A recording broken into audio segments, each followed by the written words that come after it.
Yo.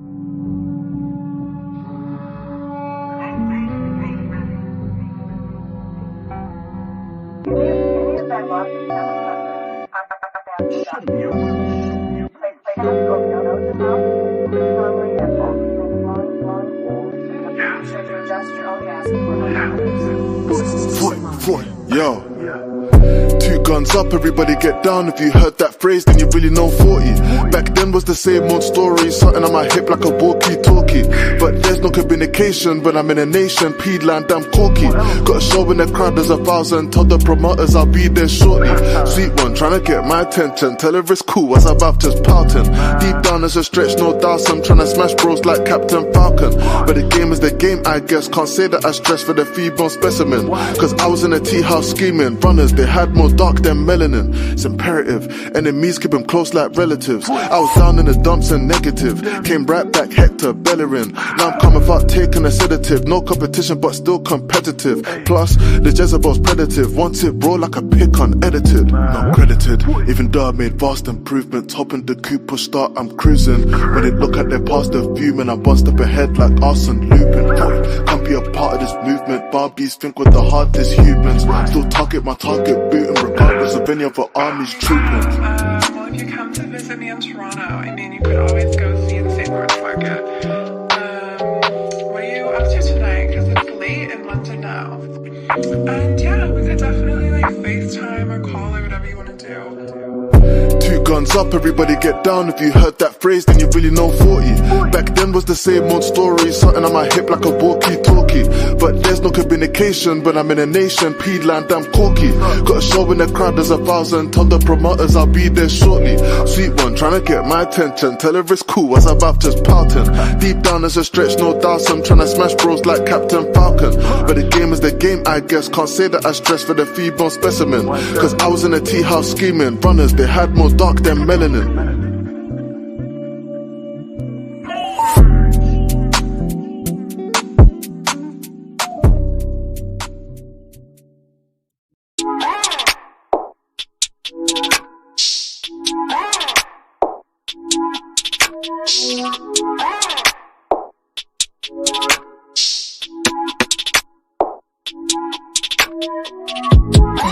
It's kinda strange how you let yourself get caught up from a little attention. I try to make you feel secure. I don't give you no reason to even question. Yeah, some guys they got eyes, but I always do you right. So quick to let them know you claim me, baby. But if you can't understand, then maybe you should rethink if it's worth you being my man. See, I don't gotta lie, then you gotta do me right. That you're the only guy all along, and I ain't wrong. If you wanna stay, get it out of the way.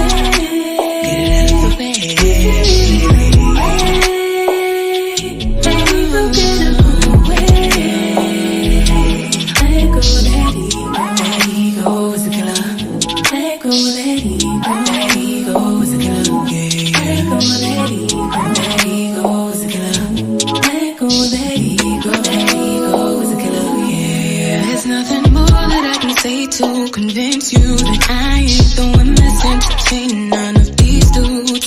But I can't help it if they say you should be happy you got a baddie. Treat me like a trophy and be grateful that you chose me. Beautiful fake, taking away. In first place, you know what comes with a girl like me. So let's be clear, are you here? Cause I'm all yours. I am a loyal girl, you're the only one in my world. See, I don't gotta lie, and you gotta tell me right, that you're the only guy all along and I ain't wrong. If you wanna stay, get it out of the way. If you love me, you gotta give it.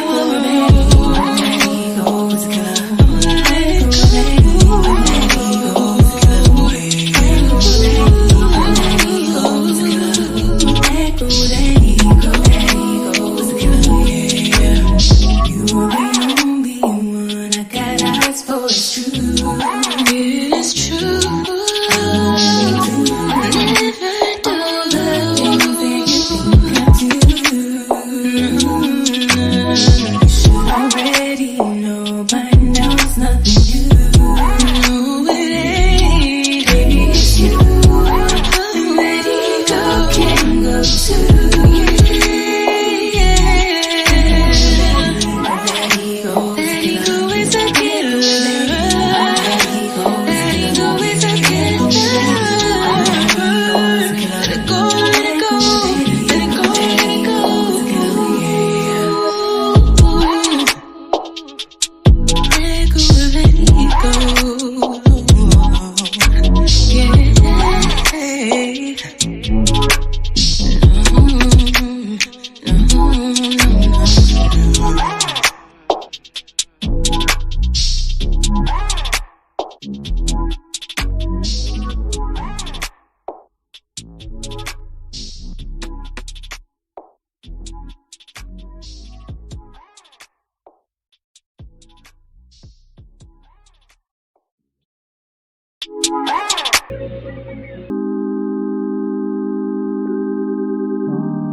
he was holding me. Choose your eyes, what will break up in front of me? On the wall, the way my arm feels smile. Still wanna try, still believing. Good days, always lonely inside. Good ain't living in my mind. Lonely inside is good. Good ain't living in my mind. Lonely inside is good living.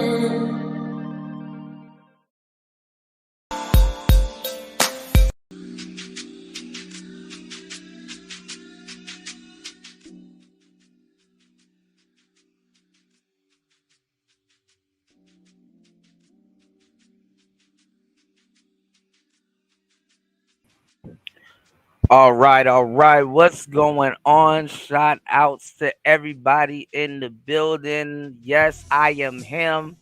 I am your gracious host. Right back with the most. Got like 22% of the people sitting here listening. Not even subscribed, man. How you feel about yourself, man? Go ahead and subscribe to the show. Let me bet that this show is gonna do over, let's say 1K. We're gonna get over 1K on this show. We're gonna let the haters keep talking. Niggas don't even own YouTube channels and they want to talk. So we're gonna talk about it, man. It's Player Talk Radio. I am your gracious host, DJ Kuda, right back at the helm of today's show. You already know how it goes, man. It's Player Talk Radio. Shout outs to Andre 420 in the building. Shout outs to Chelsea. What's going on? My bad, you had to see a young nigga, you know what I'm saying, on Beam, but hey, it is what it is. Shout outs to Jalen. What on, Jalen? Big White, bro. Hey, bro. I don't know who shit your pants, bro. You gonna have to fix that, bro. That ain't player. How unplayer of you, Big White. You might have to be called Big Brown now, bro. You might have to fix that, bro. For 24 hours, bro. We're not gonna call you Big White. We're gonna call you Big Brown, bro. That's a wild question, bro. I don't know who shit your pants, bro.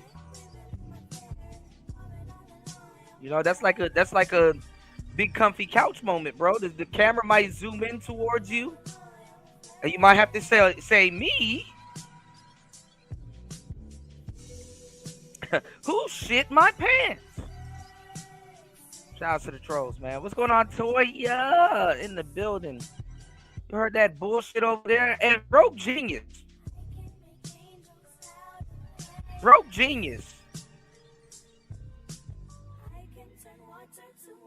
Why are you over there talking shit about me when I showed you mad love on my channel? I've sent you a lot of subscribers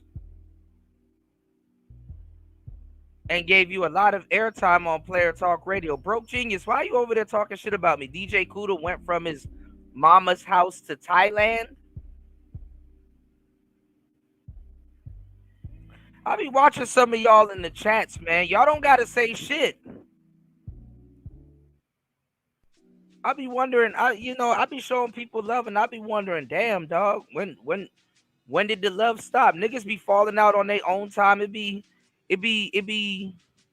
off air. They be thinking to themselves, man, you know what? Fuck this dude. I'm about to go on some other dude that would never even acknowledge me,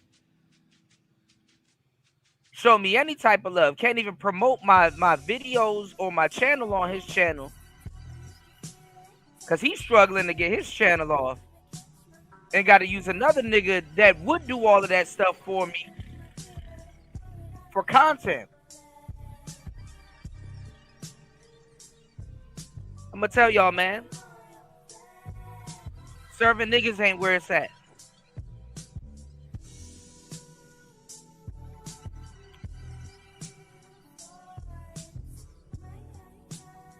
That's some bitch ass shit.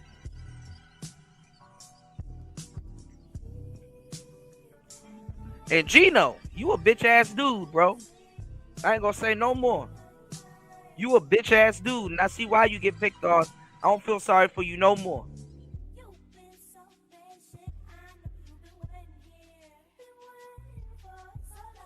Just like Smooth, when I found you, you was sucking Angry Man's dick too. Until it was inconvenient. You thought you was gonna be safe behind that masculine mercenary things until the mercenaries turned on you. That's a sad situation.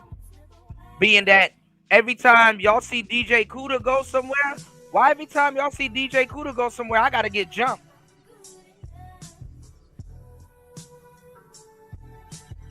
Why I gotta be 6'7"? See when the truth present itself, to seem right, it gotta be like 6'7" people on me to make it seem like it's right. And to the untrained ear and to the untrained eye, you might think you wanted something, but you really not. That mean I got the wrath in the fucking conviction of 7 to 8, 9, 10 men. Thank you for the compliment. It's always fitting to know when I have to fight someone, I have to fight a group of bitch ass boys. It's fitting to know that you got to form Voltron to say anything to me. Shout out to Andre 420. That's correct.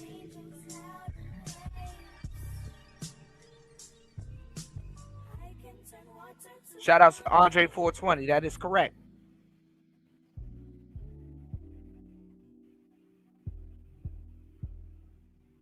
Frankie, why are you still in my fucking chat, bro? Shout outs to Underrated Darkness in the building. Shout outs to Sound Mind in the building. Shout outs to my bro Raven Knight in the building. He said free Nightbot. He protects the stream. Should have, would have, could have. I gotta time out my own employee, y'all. What's going on, Ern? Shout outs to Nemons. Yeah, I put the link in the book in the shout outs to Jayla. I put the link in the book in the chat. Shout outs to Devin D in the place to be, man.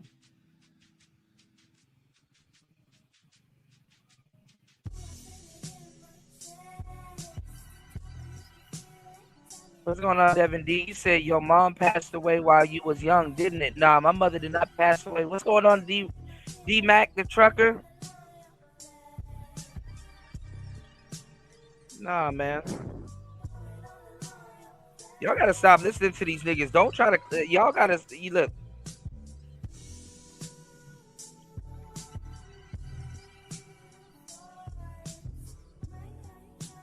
Stop listening to weak ass niggas trying to psychoanalyze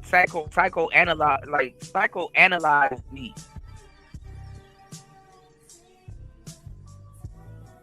They're the one with the problem. Y'all gotta stop being fooled by surface level bitch ass psychology. You gotta listen to these niggas, bro. Listen to what I know it. Listen, I know it's entertainment, but I use it as entertainment. I be having fun. Dudes be really thinking they one up on me. And y'all haven't realized that I'm here for entertainment. Not even entertainment. I'm not here for entertainment. I'm actually really here to teach first. But if I gotta be entertaining and I gotta give y'all content, that's what I'm gonna be. Go listen to that Zero podcast and listen to all the gaslighting. Listen to it with a second set of ears.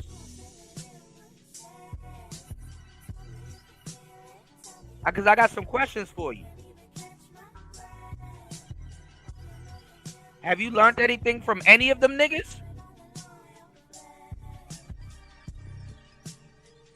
Have you learned anything from any of them niggas? All them niggas that was on the panel, all them niggas that got something to say. Have you learned anything from any of them niggas? What's going on, Title? What has Idris ever taught you? But he wants to tell me about my channel. Where's his channel? Dumbass Gino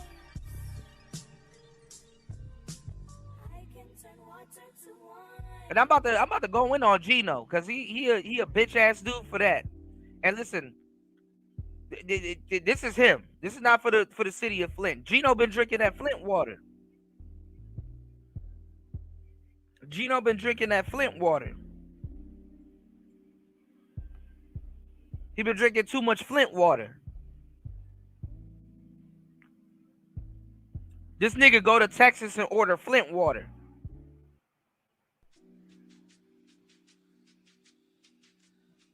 Sitting up there talking about me. Oh, and y'all bitch ass nigga, lady boy, shut your dumb ass up. Why don't you come out here and go get one? Y'all want one so bad? All y'all incels in this space.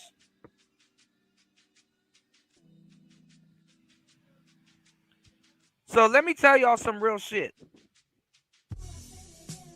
I will say y'all friends are bringing gay niggas into the fucking space. And you know what black men will say? Ooh, you calling DJ Hamp gay? Oh my God, Cooter, you calling Fatty gay? I say y'all friends, the people that y'all watch, will bring in gay people into the space and you will complain about it. Who you calling Hamp gay? Pay attention to what I'm telling you. Who you calling Hamp gay? I said y'all friends will bring gay ass people into this space. Now let me tell y'all something. I can tell y'all have problems with women because niggas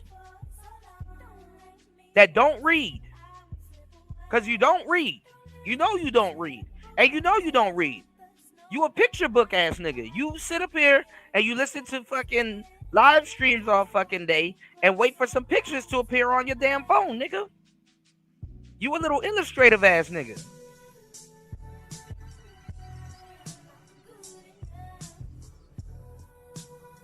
You a little illustrative ass nigga.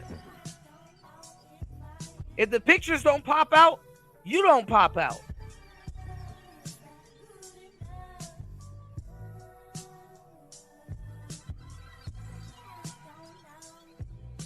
And you have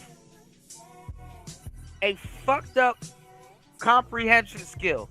Black men don't have good comprehension skills. Look where I've been at for a long time. You don't think I got the information for that? Look who I've been talking to and serving for a long time. For an abnormal amount of time.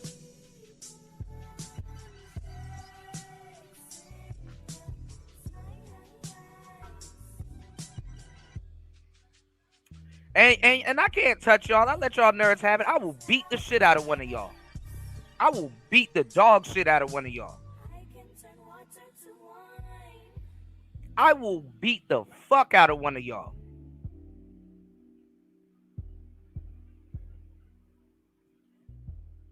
I just need a good reason, and I got several. Oh, nerd ass niggas. Y'all want to be pookies online, bro. You don't even got the balls to do that in your real life.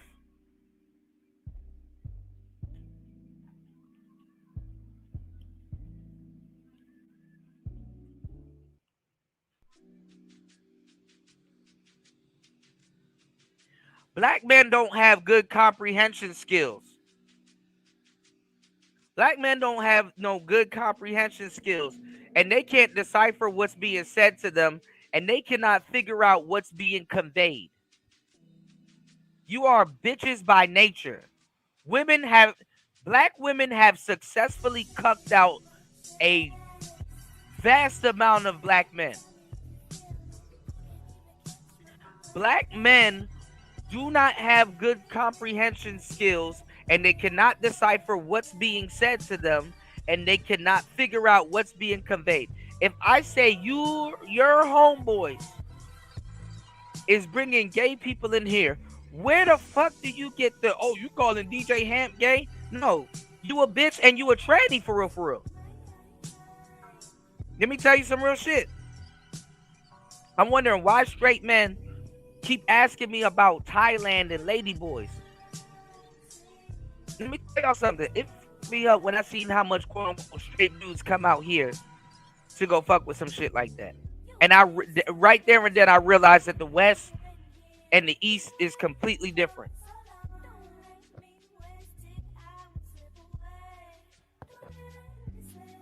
And a lot of dudes that's running around here talking about some Dave trick and they're doing shit in these spaces, I can guarantee you they have an encounter. They've had an encounter and they've done it. I can guarantee you.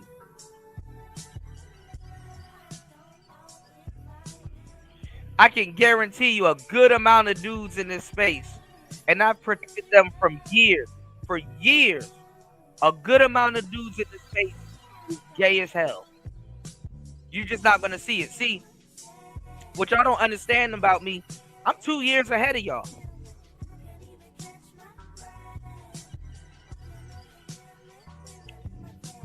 I'm 2 years ahead of y'all. A lot of y'all are just subject to what's going on right now. You're not preemptive. You don't have a preemptive mindset. My thought patterns ain't as simple as a lot of y'all.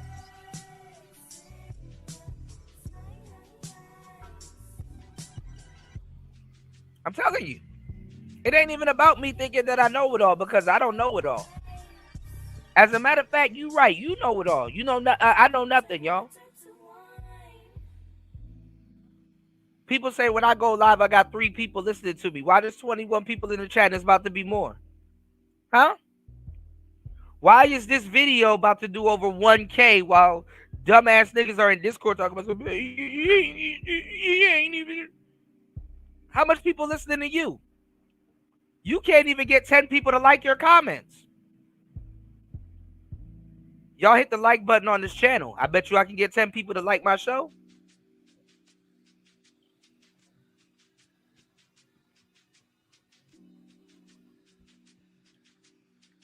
The Manosphere is a dumpster fire.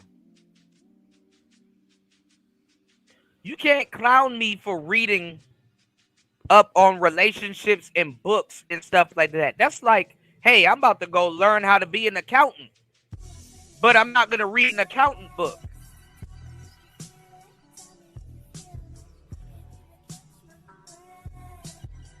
I'm not going to study.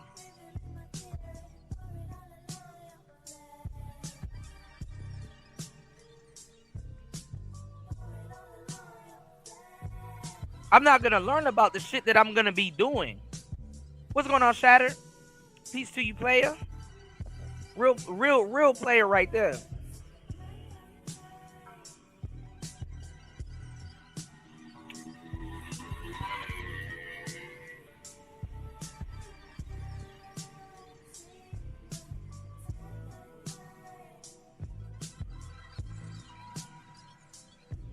See, I can't even see half y'all comments, man. Shout outs to my bro, Devin D. Let's see what Devin D had to say, man. He said, you're the closest thing to urban nigga that's consistently here. So they use you to get their frustration and frustration on street dudes off, right? And they're trying to be Pookie.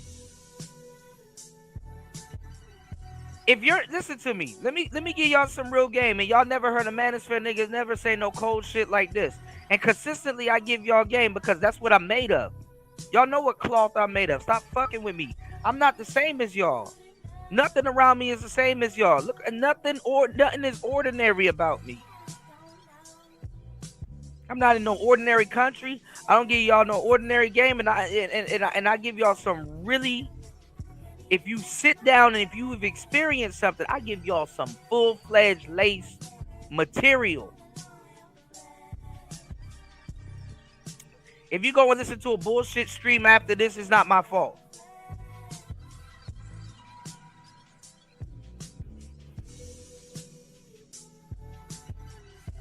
Let me tell y'all something. If a black woman can change your preference from good black woman to hood bitch, you don't even realize it in your own way that you are teed out. You are turned out. The majority of men are turned out in America.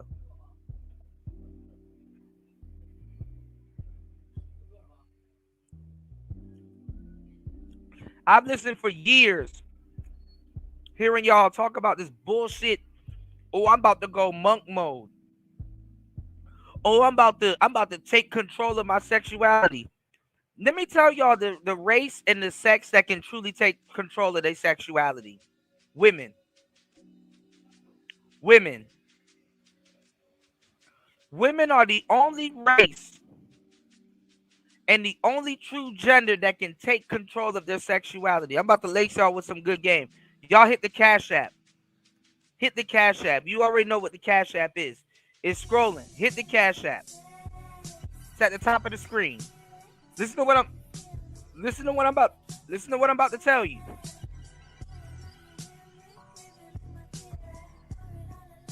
Listen to what I'm about to tell you.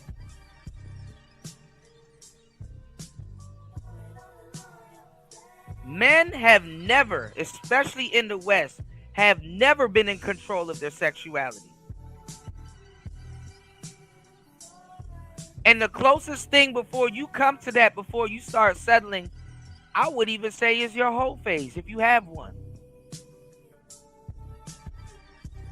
It's not for every man, and it's not in every man's best interest to enter his whole phase, because as a man, if you think logically, you may not have enough logic to actually know how to navigate that phase.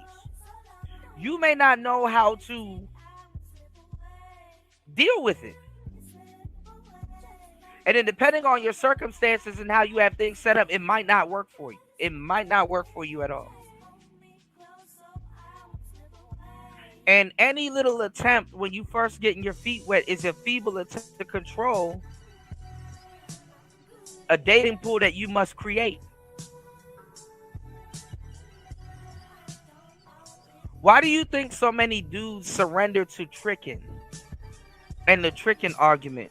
Because the government, even the government, you may think it's funny, you may think it's a joke, you may think it's a game, you may think you have any type of autonomy. The government relies on you to trick. And this is why the concept of marriage gets tricky. What's the word that's in tricky? Trick. And you want to know why the letter Y comes after that? Because why would you do it? And you know what you can give to a nigga that don't know what he's doing? A why. Hey, do this. Why? Because you can do it. That's good enough for me. So why, when you find a lot of niggas, they doing it?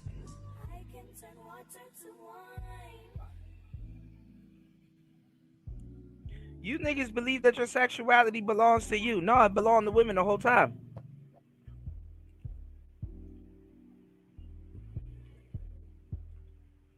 I show a Corvette. You like, that's a nice car. But it doesn't budge you to take the money out of your pocket that you work hard for to go buy it. I put women beside Corvette, you go buy it.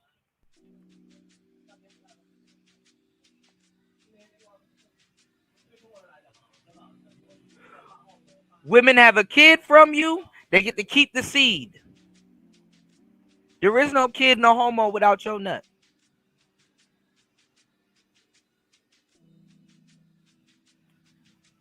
Men are going to realize the world is the world is built on taking from them. It don't matter how much diamonds you can buy. You are a commodity to the world. You are a precious resource. And what you can produce physically is the embodiment of God. Your mental needs to catch up to your physical.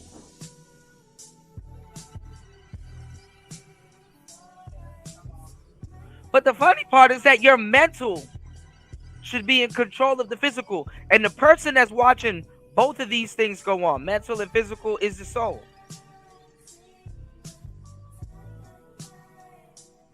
The heart introduces the brain to the soul. And you don't own your sexuality like you think you are, like you think you do. Most men don't have standards. Most men don't have standards. I was in a group around a pack of niggas. I was like, would y'all fuck Brittany Renner? All of them lied. All of them start playing stupid. All of them start getting silent. Niggas start, hey man, I'm from here. I would never fuck with that. Hey man, I'm from here. I would never. Niggas can't even acknowledge their visceral needs.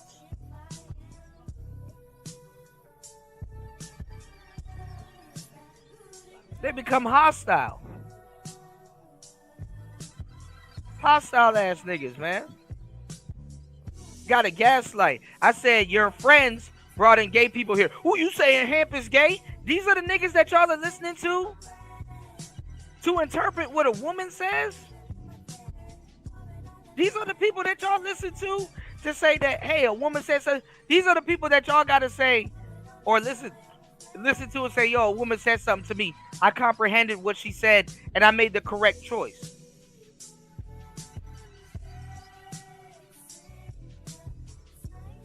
These dudes can't even comprehend what men say on the internet. If your life is this goofy on the internet, imagine in your real fucking, if you have one. You know what somebody will say? Well, Kuda, you spent 6 hours on the panel getting roasted. Yeah, but your homeboys was on the panel for 6 hours. And low key, I didn't get roasted. I actually proved the problem. You niggas will sit up here, and I'm an avatar now, because I'm a part-time avatar, but you niggas will sit up here and think you can soak up, you are a grown-ass man thinking that you can soak up some real information from dudes that's not even telling you nothing. You sit around all fucking day on the internet and on Discord thinking that you can soak up game from Goku. You don't even go outside. I'm telling you. You weird ass niggas have a comprehension skills. You have fucked up comprehension skills. And all of these lovable trolls. Oh my God, that's Idris. Oh my God, he calls himself God Hands and use a avatar of Reg the bad guy and Tommy Sotomayor. He's gonna say it how it is. You've never learned nothing from that bitch ass nigga. What can he teach you?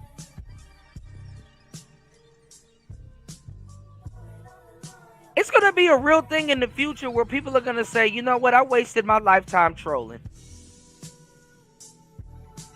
You want to know what trolling can do? Trolling can be an alternative to being bored when you don't want to learn.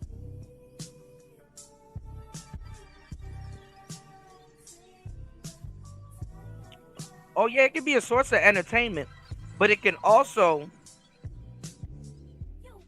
be something you can do when you don't want to learn. I don't want to see niggas that's trolling in the future talking about some, man, the space is fucked up, man. Nobody teaching nothing. Who live? What they doing? How they gonna do this? What happened to the space? It's because you don't analyze your own behavior. You are so comfortable with doing bullshit in your life for hours. You think that you better by talking down on somebody. And a lot of y'all been pussies and bitches in high school that you're using this opportunity right now. Guys like Gino, you're using this opportunity right now to even go after and attack guys that don't even go after and attack you because you want to be cool. You didn't do it when you was a kid, so now you're trying to do it amongst your little friends. Now you're trying to do it amongst people that you think is fucking with you, but they leaning on your stupid ass.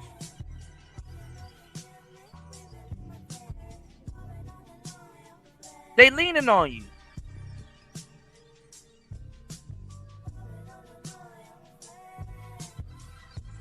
Leaning on you.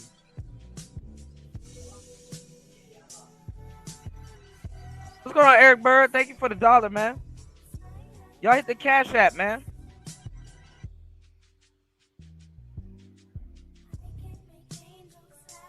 Y'all niggas ain't full of nothing but goddamn. Y'all niggas can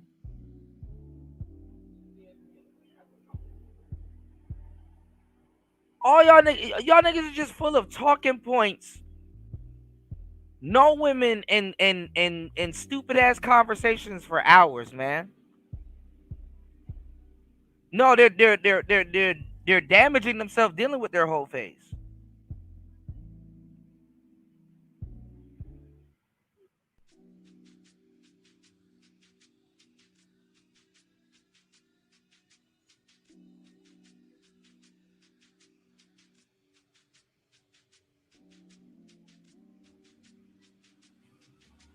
Having a hard time dealing with their whole phase. What's going on, aka reactions? Women can manipulate out of their sexuality. It's a form of, absolutely, but it don't even. You know what's the funny part is that it don't even have to be witchcraft. Men never own their sexuality. If you stop a man from creating his own dating pool, he never owned his sexuality. He never owned his sexuality. He never created a platform where he can explore. He never created a platform where he can say, hey, this used to be my choice, but then I matured. And now this is my choice because this is more compatible with what I was thinking. A man has to come to several points in his life where his thinking matures and he's like, bro, I was not right. I was not right. And that's what men do, because we do this for women. When a man gets with a woman exclusively, he has two choices. He can rebuild her or upgrade her. And it's all depending on her mindset. If you're choosing right, you can find a woman to rebuild. Hey, I see you have a problem. Let me overhaul what you got going on and show you that this is a way to think. But if you're into me and you're attracted to me, you're going to listen to me and take my guidance. And it's not just a phase. This is a relationship. This is a lifestyle change. Now, if he chooses right and he's in that mindset where I'm trying to find a woman that's on my line of thinking, because if he finds a woman that's on his line of thinking, this could be for rebuilding and this could be for upgrading. If you find a woman that engages in a certain type of hobby or thing that you like to do, you know what you can do? You can upgrade her. Hey, have you tried this? Hey, do you know about this? Hey, this is the other side of a hobby that you haven't considered. Hey, I'm a little bit more advanced than you, and you're looking for someone to kind of, steer you in the right direction. Come with me. I'm your guy. Let's get to know each other, do something that we like, and grow.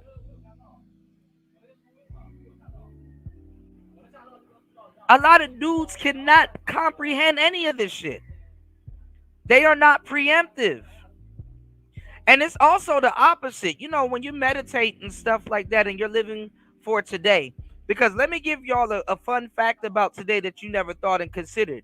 Did you know today is the oldest and the youngest you've ever been at the same time? Makes you think a little bit different. That's a mental chewing gum. You might want to appreciate the day and stop worrying about who you control and what you're doing with your life. You can't pass your troll account off to your kids.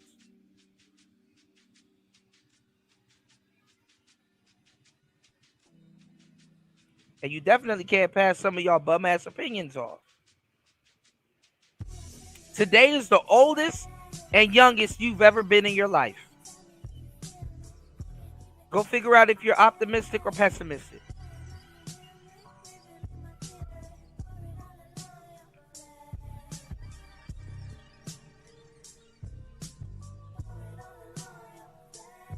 And y'all should start seeing the numbers in the chat jump once the day opens up. Shout outs to my bro Shattered Star Games for dropping the huge $2 on the Cash App. Let's get it. More. Wendy? Thanks, Chuck. We're standing here in front of the Olympic Liquor Store in Queens, where scores of African Americans have been lined up for hours. We spoke to a few of them earlier. Ladies, may we get a word? Hi. There's poor people around. With your broke ass. Make sure y'all support the show. Shatter said trolls never learn. Absolutely. None of the bridge they will burn. Andre said a lot of these dudes in the space never had a whole phase or a bitch spent a dime on them. But they want to talk about players. Absolutely. Look how much player shit and things that you've heard me talk about. A pretender can't do it for this long. I don't gotta show no bitches. I don't gotta do none of that. I don't gotta put no women's life in my fucking videos. Like, you know, if I wanted to, I could. Lord knows I could. Lord knows I be around some shit and I got cameras and stuff. Lord knows I could. I don't want to. You want to go see niggas with bitches? There's a bunch of other content creators doing it. Go to them. Y'all don't even support those content creators.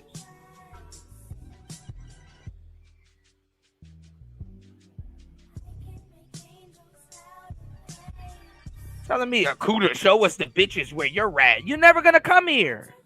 Because you a bitch. In real life. If I show you a bitch, all I got to do is put a mirror up to the screen. This is why y'all don't even want to. This is why y'all don't even want to be no real. Y'all are not no real dude, bro. Listening to Goku give you game all night. I've shown my face on here, so I earned the right to be an avatar. If I'm telling y'all, some of these trolls that y'all listen to, I don't even know. And you're dumb as fuck. First of all, in your real life, you're dumb as hell listening to a troll. You are dumb. That's like listening to a shell. You've never seen this person in real life. You can't do no business with them. That's what's going on in the music industry. Goku wants to sell you a beat. You end up liking Goku's beats. And you're like, hey, Goku, I'm trying to do some real business with you. And buy a 5,000 beat. You charge 100, but I'm about to pay you $5,000 for this beat, for the rights and everything. So we don't have no problems when it comes down to copyrights or making music. You got to find out Goku's real name.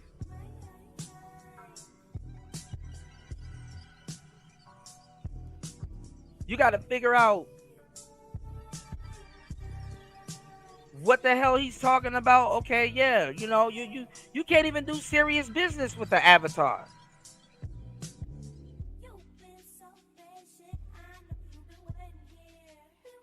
And y'all are idiots taking this space seriously.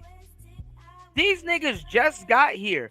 You want to know what? Let me tell y'all something. If you just got here and you want some goofball shit, let me tell y'all something.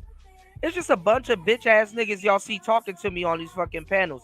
And let me tell you, to the untrained eye and the untrained ear, it would seem like I don't know what I'm talking about. It would seem like I'm wrong. It would seem like your dumb ass went to high school and you go outside for recess and you see a bunch of kids picking on one kid. And for you to try to look like you're that guy or try to prove yourself to the crowd, you think you need to step in and start picking on that kid also when you don't know that kid.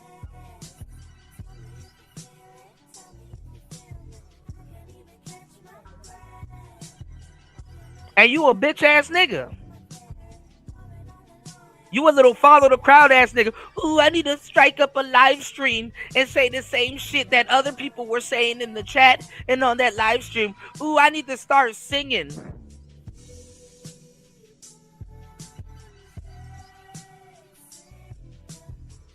And watch this video that y'all are watching do more numbers than I'm doing this video on purpose because guess what? This video gonna do more numbers than everybody that said shit about. I know what to do to get viewers and all that other shit. I don't have to I have the personality and the potential to get anything I want. I don't have to listen to no weird singing crow ass nigga. I don't have to listen to no damn Super Sly. I don't have to listen to no weird bitch ass, sexless ass niggas in Discord. You are going to flock to my channel and give me your views. And other people are going to flock to my channel and give me your views. As a matter of fact, subscribe to the channel. Subscribe to the channel. Bet you I get some new subscribers. And I'm going to start sharing the analytics and all the other stuff on my other channel. Look at how the numbers are going to go up. And guess what? They're going to continue to go up.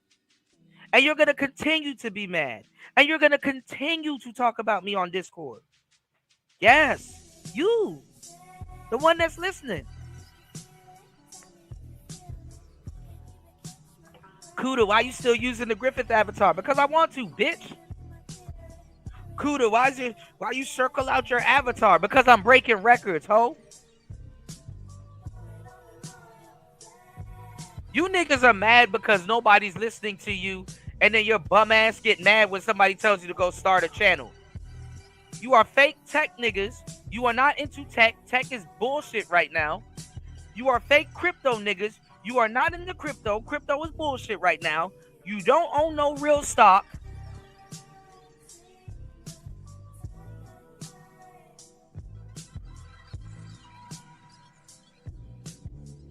And you get on. I don't want to hear no black man get on here and call nobody broke if you don't have a Bentley. You don't even have a Bentley. I don't get on here and broke shame people. You don't even have a Bentley. And this nigga's calling me bitch in the Discord. You want to know why? Because they bitch ass is listening. Shut your bitch ass up and enjoy the show. How about that?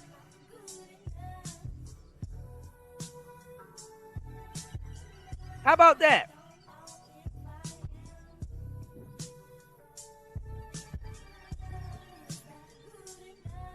And Idris, you don't want that cancer, bro. I will beat the shit out you, bro.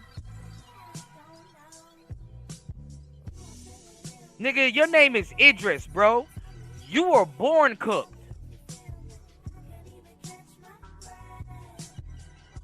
Your mama did that to you, bitch. You were born cooked.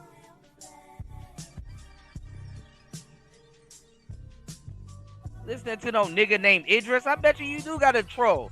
You were born cooked, nigga.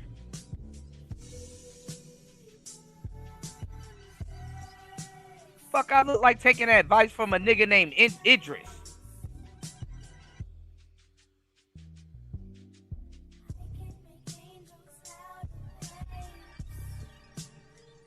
Get on my feet. Get on my feet.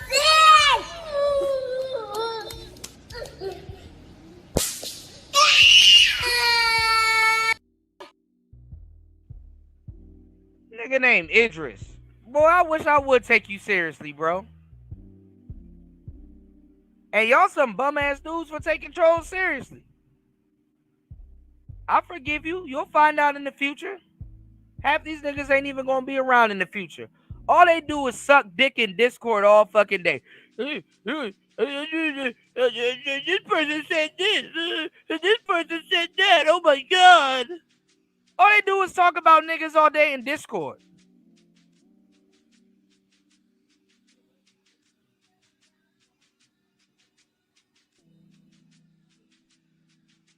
That's it.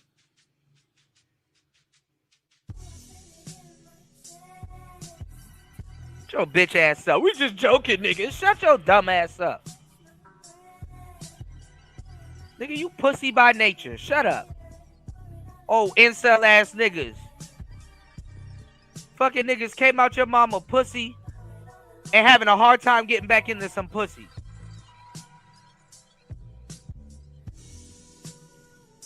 Up here calling people the F word and shit like that and talking about some we joking. Fuck you. Y'all better make sure I don't run it. Y'all better make sure I don't run into some of y'all in real life.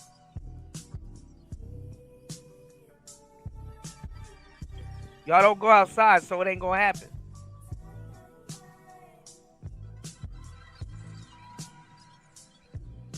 Oh, bitch ass niggas, man.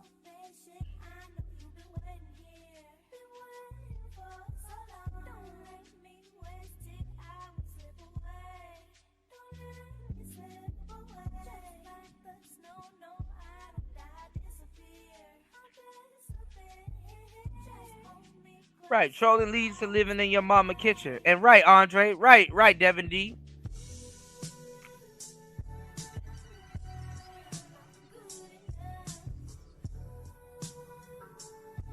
Oh, awkward ass niggas, man.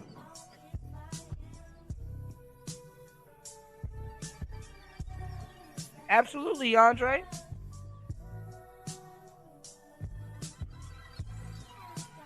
They don't even read books, Devin D. These are bum ass dudes. These are lazy ass tech and crypto niggas, bro.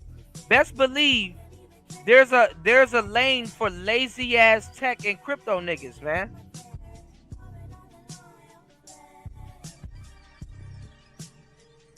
These dudes don't ever turn out like Elon Musk, and they don't ever turn out like Steve Jobs or Bill Gates and stuff like that. You got a lot of bum ass nerdy dudes and failed, not even yet started their YouTube career ass niggas talking about stuff. You need to listen to me. You want to know what a failed YouTube nigga does? He starts a troll channel. A lot of them start troll channels, and then they want somebody to listen to them, and they're not smart enough to realize that why would you expect a content creator listen to a troll? Why would I listen to somebody that's disrupting something? Why? Again, niggas have fucked up comprehension skills. Listen, I can read all the books in the world. I can listen to all the seminars. I can do whatever I want to do and not tell y'all a damn thing. But you got nerdy, geeky niggas getting on me because I read some books on a topic that I'm interested in. And these are the same niggas that don't understand demisexuality. I'm going to fuck a woman that I'm not genuinely connected with or interested in. Oh, really? Tell us more how much you know about game and dating. You niggas are dumb as fuck. You don't even hear yourself. You don't even have the luxury to say, hey, man, I'm such a player. I can frivolously run through You ever fucked a couple bitches and then had to think back on them and be like, man, actually, I should have kind of followed up on Shorty or kept her number. She was a good bitch. The little time that we had together, she wasn't arguing. I didn't have to go through none of this shit. These niggas don't even think like that. So they don't got the keys to tell you about how you can just fuck a bitch and just not give a fuck and don't have no connection to them. They don't have the option to frivolously do that. And they get mad at you about that. Listen, even if you ran through a bunch of Keishas, it don't even have to be quality women. Even if you ran through a bunch of hood Keishas and got that game, they get mad about that. Then turn around and ask dumbass questions. What makes you qualified to give game? Actually, there's people out here that got experience. Actually, there's people out here that got more than 10,000 hours of talking to niggas just like you. Actually, there's niggas that's been through a couple of hours worth of pussy.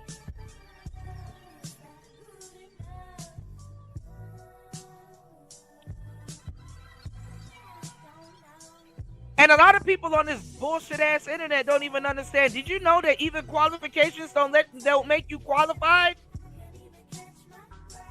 You know what trumps qualifications, you weird ass nigga? Friends.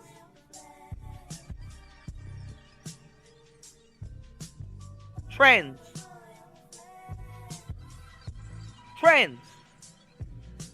If you don't develop your own self and your own, let me tell you something. There's going to be a phase that you go through in life, and I want y'all to really pay attention to what I'm about to tell you. And I'm surprised we don't have this support. Support the show.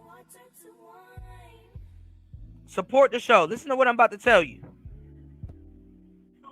You go through this phase where people tell you just to be yourself when you're young. And the problem is that they're not lying to you.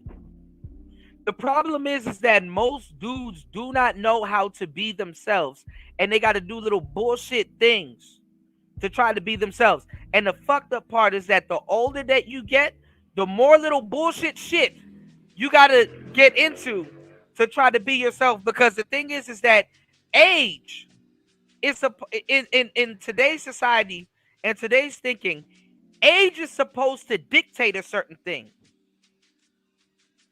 When a nigga is 40, you expect a nigga to know who he is. Even the nigga on his conquest to get to the age of 40 knows this. And not even. The fucked up part is that if you don't do the footwork and figure out who you are, your society will do it for you. Your society will do it for you. So when people tell you to be yourself, are they lying to you? No. But one thing that men have to learn is that yourself could be what's stopping you from getting what you want. So you know what you have to do? You have to go through this phase, and it can take a long fucking time. You have to go through this phase, or at least start the building blocks and the footwork to learning how to be yourself. And yes, other things may suffer. Your finances may suffer. Spending time with your family because you're out doing shit and moving around in the real world, that may go to shit. If you don't know how to manage your time or your money or your sleeping and all that other stuff, because a human, first of all, we spend 1/3 of our life sleep.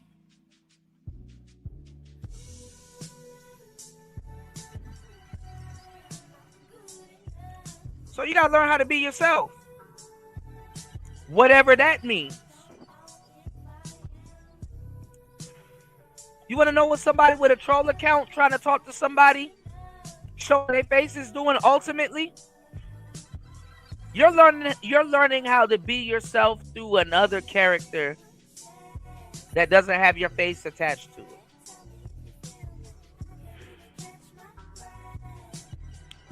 Y'all talk about women all the time. Logically, you should be able to put that together.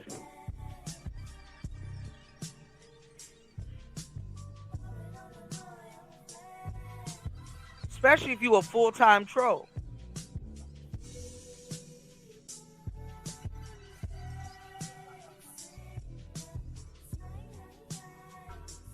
And in Black America, y'all niggas feel like y'all got to belittle somebody to learn how to be yourself. You know what will really happen in real life? You will get the shit beat out of you. That shit will get beat out of you. A lot of you niggas don't have the balls to be trolls in real life. What's going on, cool man? Cool man?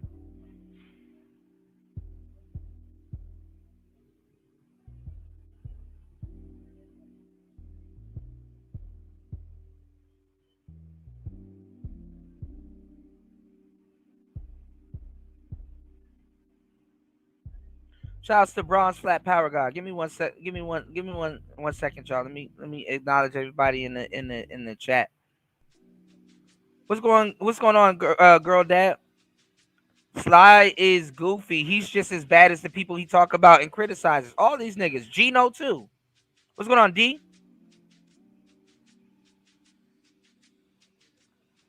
Yeah, that's a lot of dudes, man. Let me tell y'all something about comprehension skills. Look at this nigga. Conflict says crypto niggas don't know how to read books. When the fuck did I say that? I said a lot of y'all trolls are failed crypto niggas that are getting on niggas to read books. Why do you gotta jump out the woodworks and misinterpret something that I said? Let me tell y'all something. When y'all tell the truth, y'all, you don't have to remember shit. I know what I said. You want to know why I know why I said what I said? Because I got a reason for saying what the fuck I said. See, I know y'all are a bit slow. I do something called multi-threading, meaning that I know how to open up a lane of conversation, then leave it there, then go to another lane of conversation. And guess what? Start a whole new conversation and then circle it right back to the other conversation that I left. It's called multi-threading. Maybe y'all should read a book and figure that out. I'm talking to niggas that don't read books, never made a book. I'm an author, by the way.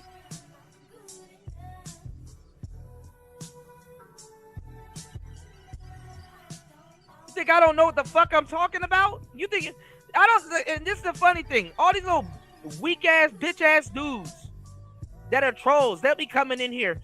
Kuda, why don't you stop your show to talk to me? Bitch, buy a consultant. Consult with me then. Consult with me.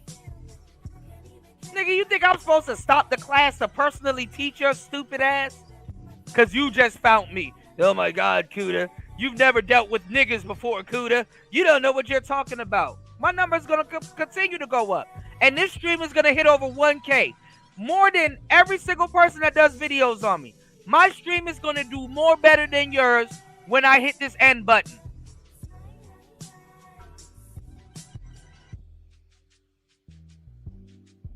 Yes. I'm gonna start having fun with y'all bitch ass niggas. I'm about to start treating y'all. All you can do to get your little voice across is talk in Discord.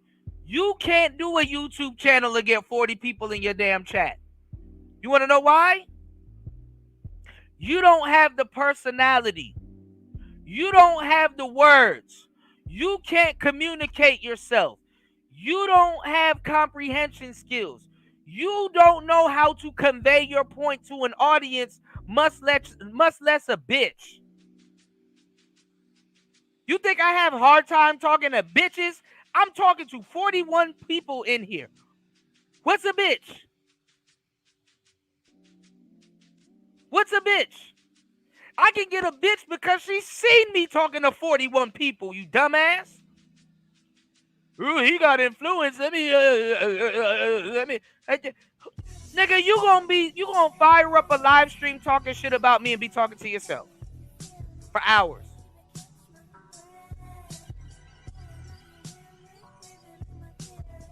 You are going to fire up a live stream and talk to yourself for hours. Niggas say there's 3 people in my chat. Catch up. Get your calculator, my nigga. And it's going to keep getting bigger, and it's going to keep getting bigger, and it's going to keep getting bigger.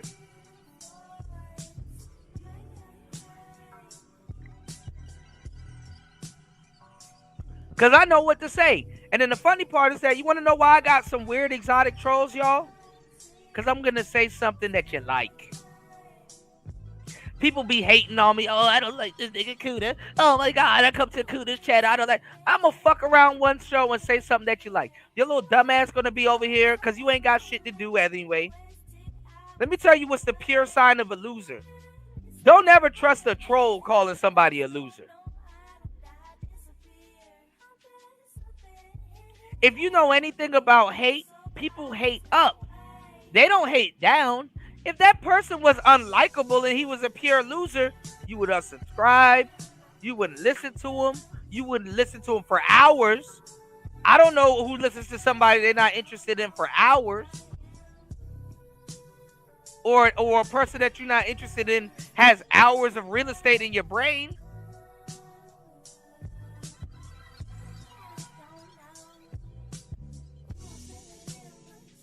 You a little special type nigga. Ooh, I don't like this nigga, but I gotta listen to him. He likable. I like him, but I gotta listen to him. You're dumbass. You a dumbass. You don't even understand that love and hate come from the same passion. But you an old ass nigga. So you want to know what happens when hate turns old? It turns into bitterness, and you don't even understand that somebody. You don't even understand that somebody can read you. You don't even understand that, hey, man, I have intentions to troll, but I didn't know that somebody can read this much about me because you're stupid. You don't even realize that you're using a troll account to try to be you. So why would a nigga that's authentically being him listen to a nigga that got to purport and articulate himself through a troll account? Ooh, I'm cooking this morning, man, if you don't hit that fucking Cash App. Ooh, I'm cooking this morning. This is some shit. This is a mental chewing gum you definitely need to start your day off with. Why would I listen to a nigga using an avatar and troll account to authentically try to be himself? Ain't that fucked up? Really think about this concept. How do you use a different patina and you still a bitch? I can see if you use the patina with intentions of being a bitch. But you use this patina because you're not comfortable with being yourself in real life, and you're not comfortable with being yourself online. And the thing is that you still a bitch. And listen, y'all be some little fruity little tech niggas talking about UBI and universal base income and fucking income based on on like your fucking personality and shit like that. Like basically if you have I forgot the name that it's called. I don't know why I say UBI. If you got social credit, right? Somebody will be like, okay, who's DJ Cuda? What's his social credit? Oh, he's a YouTuber and a podcaster. I'm already going into the new world with value. Your stupid ass, you can't go into the new world with your troll account.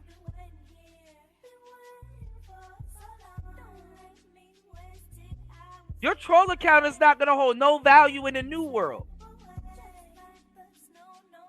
And you sit up here and listen to me. Then you get mad. You want niggas to listen to you. And then when you say, yo, go start a YouTube channel. Oh, that's a subscriber supremacy and all this other shit. And let me tell you all about y'all fuck boys in this space. Trying to analyze YouTube channel. And Gino, you a bitch.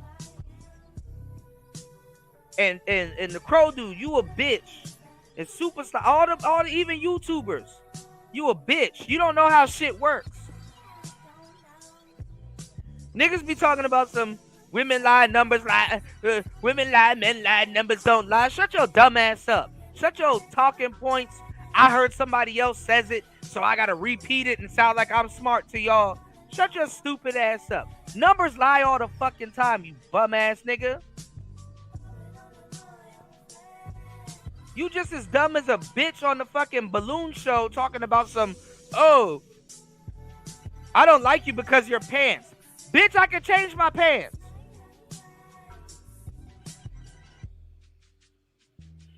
I can change my pants, you idiot. What I gotta do? Change my pants into some shit that you like? He fucking, and then you a dumbass as a nigga thinking that the world revolves around you.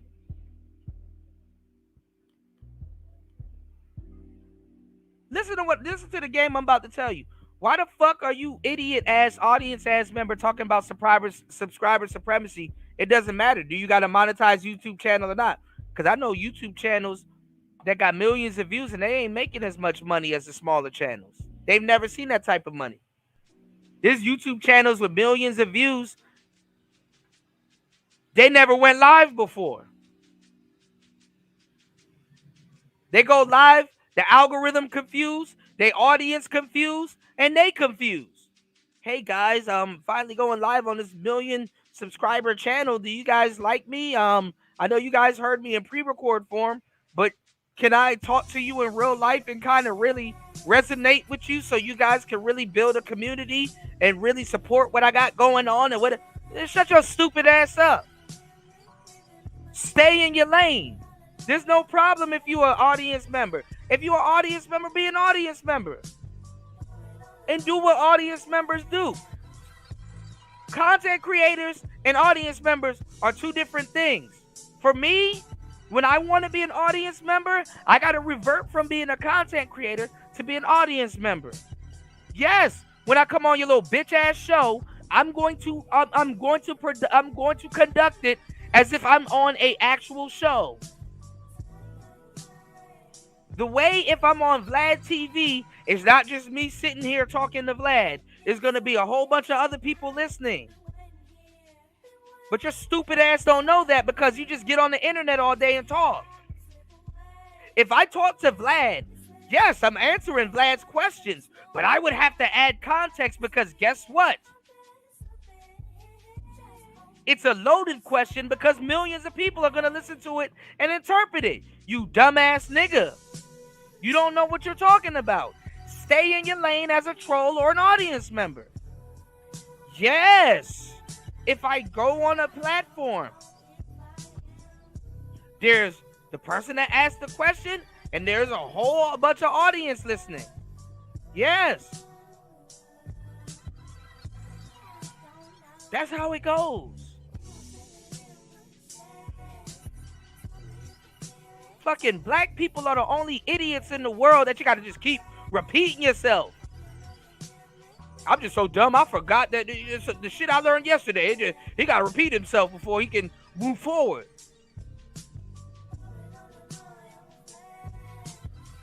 Yes, if I talk about something here, I gotta add context because there's a whole bunch of other people. You think I'm stupid, nigga? I ask and I do things with like literally deadly intentions. If I ask you a question, it's not necessarily a loaded question. But don't think that I'm dumb enough not to understand that when a loaded question is being sent my way for future content and stuff like that.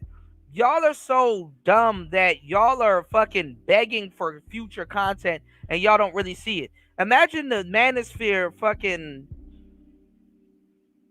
shorting themselves on their future because they want to sit around and bully somebody. And it's not even bullying me because you can never do this to me in real life. Ever. It will never happen. In your wildest dream, it'll never happen. So I get it. I'll make the most of it. I'm not about to sit up here and fight 40 niggas. If I catch you by yourself, I probably might run down on you though. You know, I still got my old ways left in me. I don't think anything around me or me myself is sweet. You are a bitch. And you need an avatar to talk about your wildest desire and dreams. You can never be as free as I am. And your bitch ass can't start a channel because no matter how much trolling you do in your life, your troll friends won't even show up to listen to that bullshit.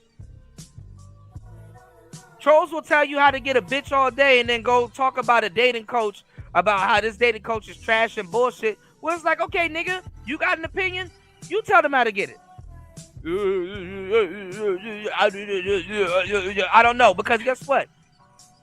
You've been riding another nigga's dick so long, you don't even know how to go get no pussy.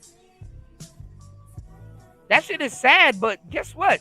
If you believe that somebody can't read that shit up off of you, you just what you are, a troll. A troll is 2 steps away from a clown. At least a clown can express himself. You want to know what I've learned? When I was a little boy, right? And rest in peace to my godmother, because she died from multiple sclerosis. Grew up with a Gen X.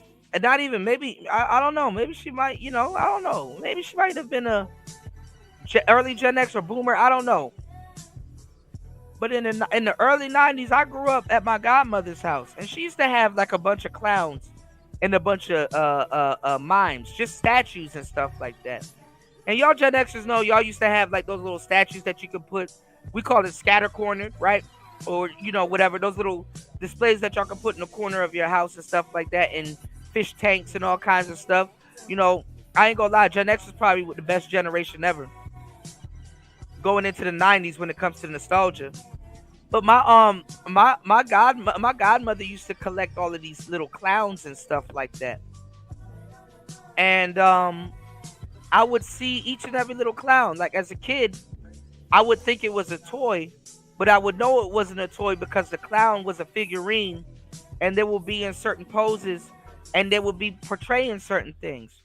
If you've ever this generation is scared of clowns.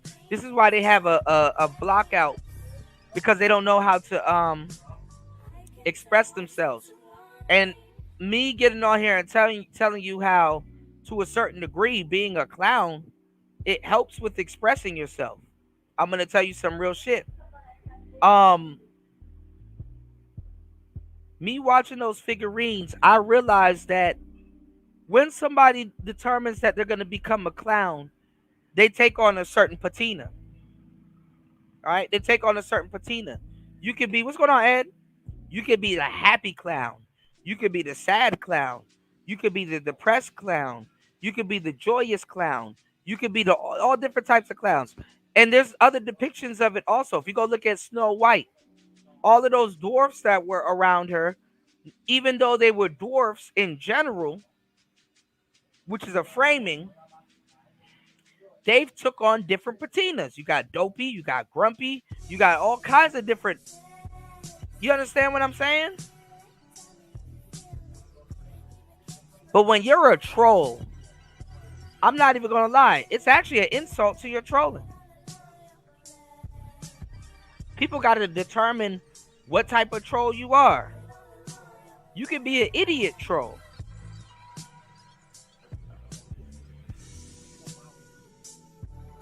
That makes you a crash out. That makes you dumb by definition. 70% of trolls are clowns that don't know their way. I got a sense of humor and I've been a troll before, y'all. Because I'm trolling the trolls. So I'm king troll. You just haven't figured it out yet. And I'm going to tell you some real shit. If somebody says something about me and it's funny, oh, nigga, I'ma laugh. Oh, nigga, I'ma laugh my ass off. There's a couple of times I've laughed. Like, I'll be like, all right, that's actually funny. That's some good trolling right there. Just because you a troll don't make you a good troll. It just makes you a troll. But you're an idiot. To a certain degree. Trolling should be for a limited amount of time. Like, after a while, it's like, all right, let me grow up and kind of really put some belt to ass. Because if you are a good troll, you'll realize that you could have actually been a personality. You can't even really be yourself because people only like your personality through a troll account. Ooh, I'm about to hit a vein on today's show. It's the fucked up part is that when y'all bitch ass niggas start revealing yourselves, people won't even like you no more. Yeah, go back to being a troll, bro. But actually, now that we know that you're not a troll and you kind of revealed yourself, we don't even trust your trolling. You're just some weird ass nigga we don't know behind an avatar. And you're not a content creator. And trolls by definition always run around. This person didn't do this. This person should have did that. This person, and they bum asses don't ever support any shows. Imagine calling somebody a bum and you don't support no shows.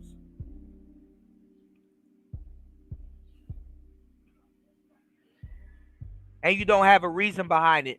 And you spend hours a day thinking that you're better than them, talking on Discord and talking on Reddit and talking on all these other platforms.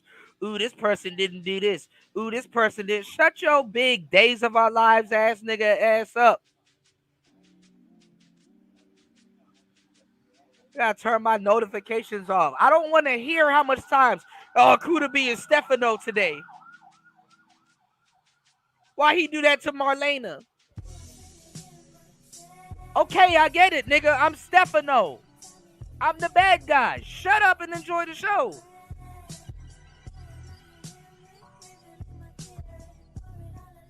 The balls to be me. Shut up.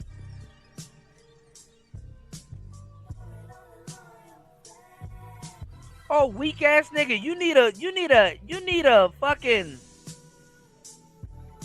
need something external outside of you to prove a point. Cause you don't have enough. You don't have enough mouthpiece. You don't have an app. You can't even prove a point. And Idris. But you do know who I'm talking about. Shut your bitch ass up before I get to talking shit about you. You don't want me to expose you. Selling that weed, boy. But you do know who I'm talking about. Shut your bitch ass up before I get to talking shit about you.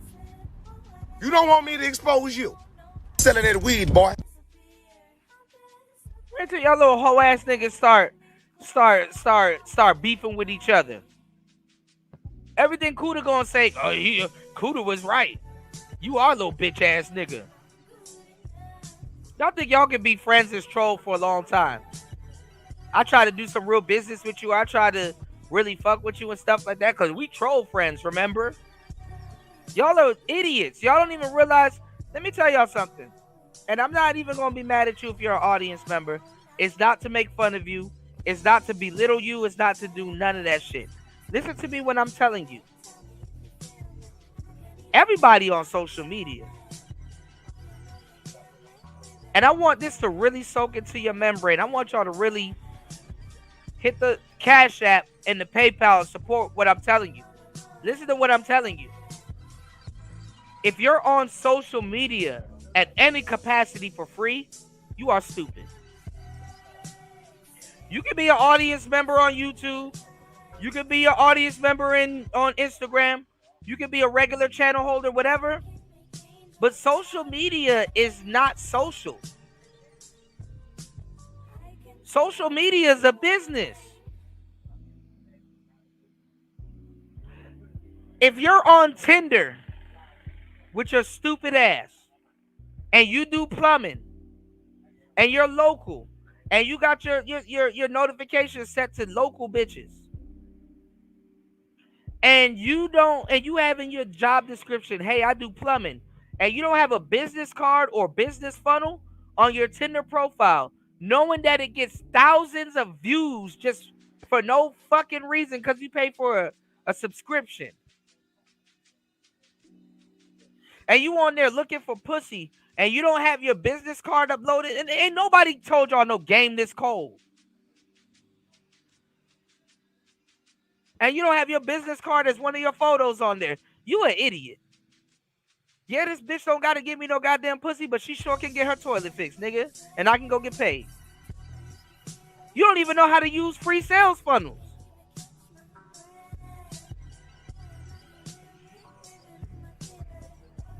See, when I was a millennial, we were coming up and we perfected the internet to what the bullshit it is today. We could have used. See, y'all don't even have a concept in your mind of honest internet. We gotta backtrack it to a generation for you to understand what I'm talking about.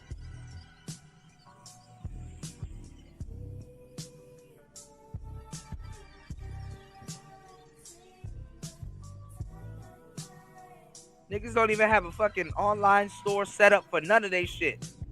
Hey, look, I know you don't want to date me, but look, I wrote a book on dating. You might want to go pick it up.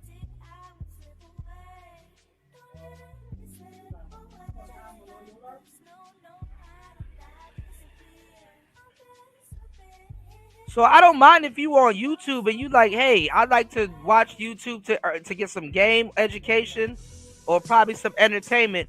But on my Instagram profile, yeah, my business is posted. On my LinkedIn, yeah, my business is posted.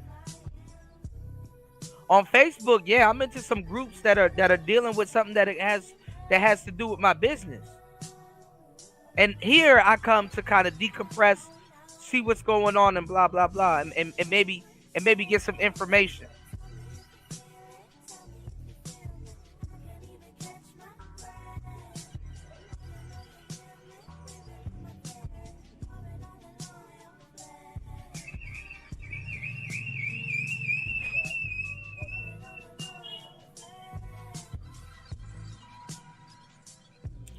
And that was the thing. Listen, y'all. Devin D, you right about that. It was crazy because according to the Brittany Renner conversation in question, you saw what I was doing, right? See, let me tell y'all something. Y'all don't know how to see. I'm a fine glass of wine. I'm not like no user friendly ass nigga.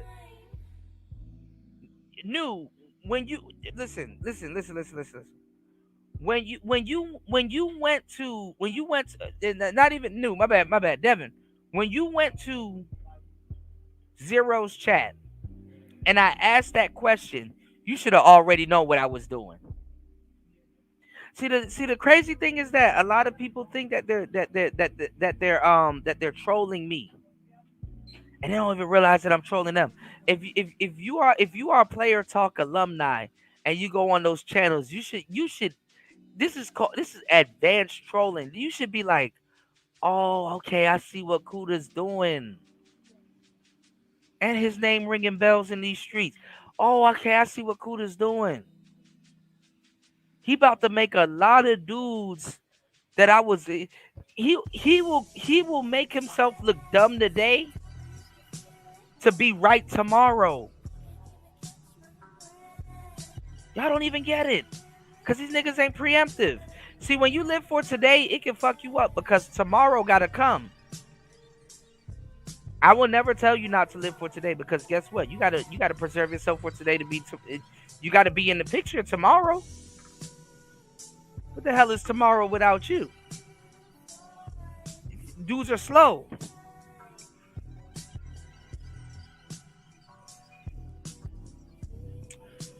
Dudes are slow. So listen to what I'm telling you.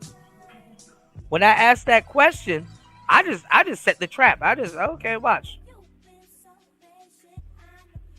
Niggas gonna expose themselves, and I'm just gonna sit here and watch. And I hope y'all have the fortitude to really soak up what I'm doing. Oh my God, Kuda is crazy. Oh my God, we're just gonna sit here all day instead of being productive. We're gonna sit here on live streams and try to make it seem like DJ Kuda is gay. Really? That's what bitches do. All you niggas are Cynthia G's, bro. Ooh, I gotta sit around for hours and make sure by the end of this live stream, I've achieved my goal to let y'all know that DJ Kuda is gay. He's a gay man, y'all. I've never talked to y'all about ladyboys on this platform. I may have mentioned them in passing conversations, but I don't talk to y'all about no fucking ladyboys. I never told not one of y'all niggas how much mental chewing gum and game I done gave you and lay paint where it ain't and do what others can't and do live stream where this another one like the other one.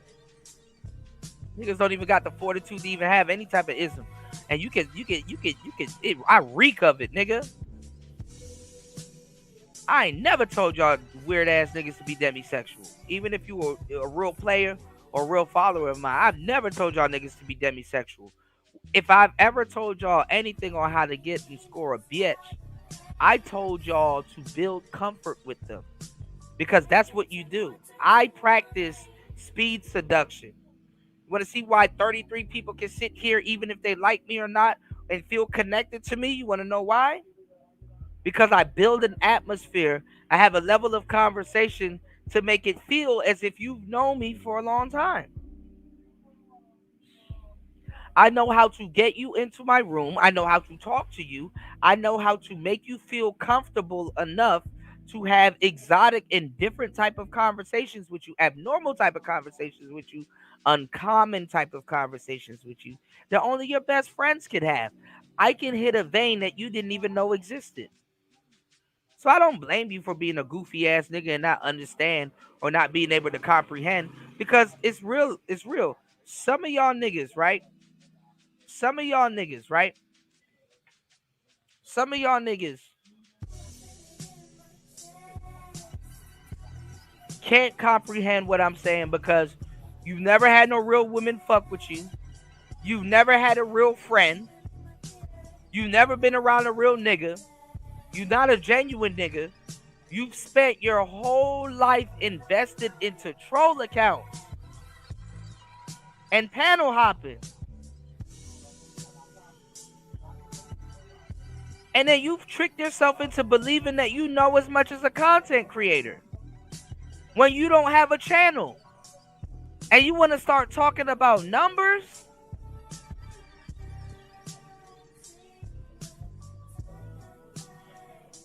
Nigga, this channel alone that you guys are on has done almost 1.5 million.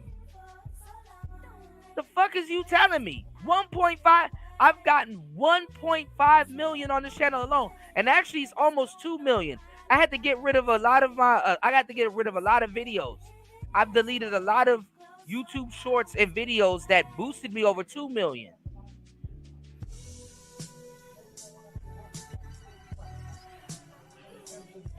Niggas can't even get 10 views on their videos and telling me about some 1.5 million. And watch this live stream alone be over 1K. We're going to get over 1K. I'm starting to get my old numbers back. I know what to do. I've been knowing what to do. I'm shadow banned.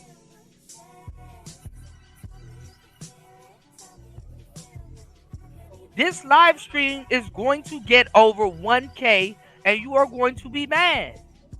You can't say, I just make sure I just hit the 1K mark because I'm not going to listen to niggas say, you don't get no views. There's only 3 people. How's there only 3 people in my chat and I got 1K views?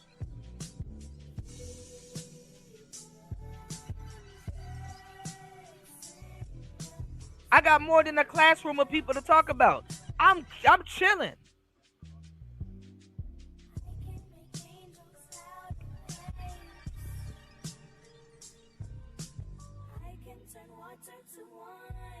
Who are you talking to?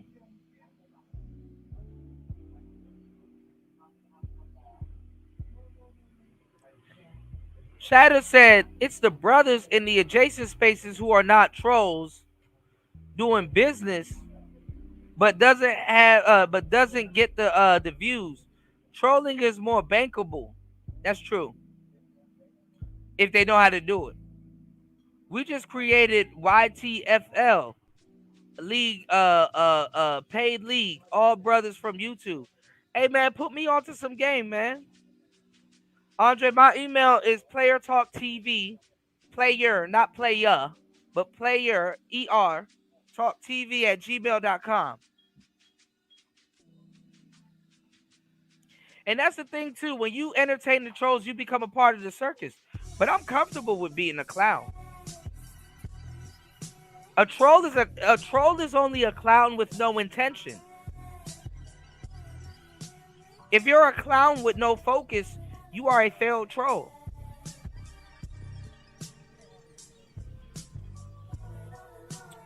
And you can't be a troll with a soul like that. You did?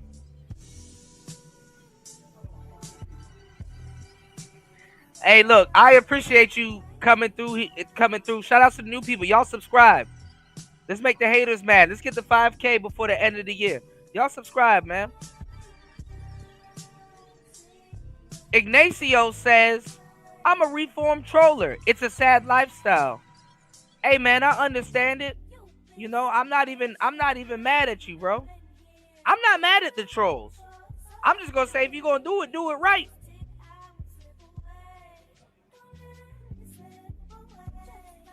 There's some likable trolls, but guess what?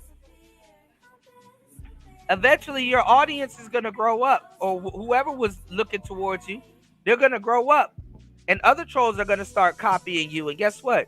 You're going to look back on what I'm telling you, and you're going to be like, damn, I don't got none of my trolling recorded like that unless it's on other people's shit. I should have started a YouTube channel like Kuda said. It's because you don't know that I know. And the funny part is that I'm not going to down a nigga to the point in thinking that I can't learn from him. You know, as a kid, you know who I used to talk to? I used to talk to that quiet kid in the back in the back of the class that people would make fun of. You know? And I was one of those dudes. When I was in high school, I didn't get bullied. There was a group of niggas that didn't like me. And I fought them niggas, and me and my homeboys beat their ass. And then after school, they just kept trying to fight me and shit like that until they realized, like, you can't really fight a skateboarder like that.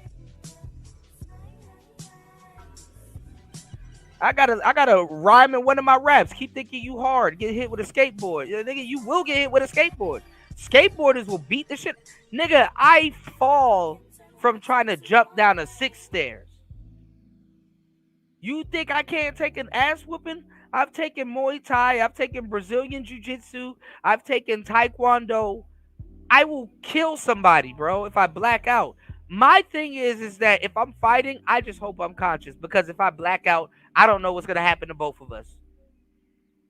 And then them niggas done taught me how to broke arms, legs, and limbs. If I knock a nigga out, I know how I know how I am. If I knock a nigga out, just for the sake of it, even if you're knocked out, even if you're knocked out, I'm going to break your arm, bro. I am going to break your arm just cause. I am going to break your arm. Even if you're knocked out, I will put you in a Kimura and I will break your arm. I will make sure you are in the hospital, and I will make sure and even if I'm knocking you unconscious, because I've done it before a couple. Even if I'm knocking you unconscious, I'm going to tell you, do not retaliate. If you retaliate, it's gonna get even worse. It's gonna get even worse. It's going to get even worse, bro. When I tell you, I am not lying to you. I'm a peaceful dude. But leave me the fuck alone.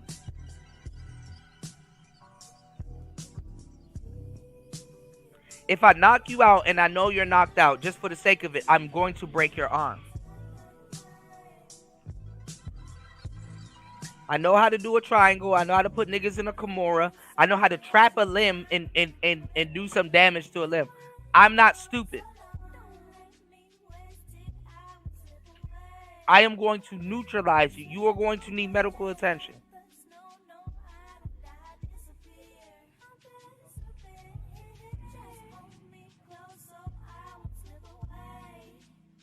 And if we beat each other's ass, then guess what? We beat each other's ass.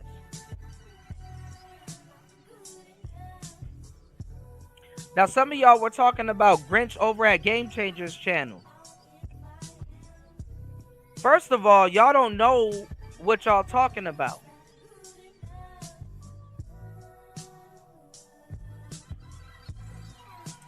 I like Grinch, but Grinch is confused. I like Theo, but Theo is confused.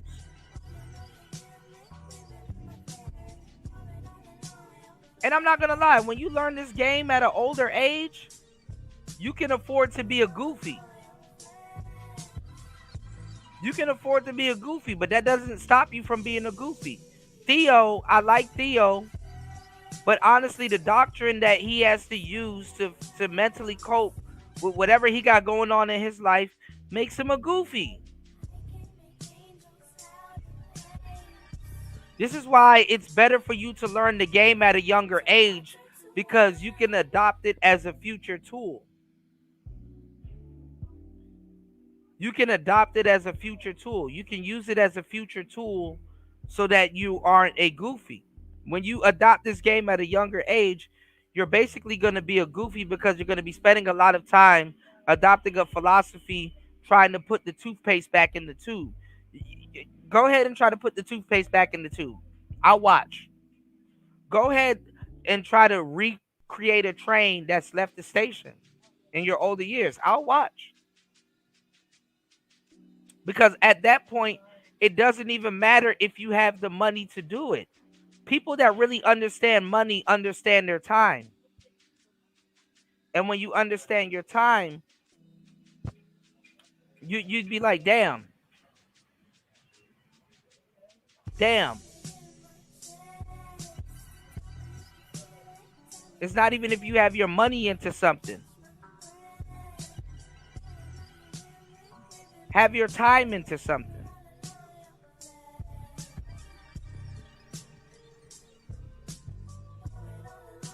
Have your time into something. You can have your money into the game as long as you want. But do you have time into it? The time gives you the real value. What Benjamin Franklin said, if you dump your wallet into your brain, nobody could ever rob you.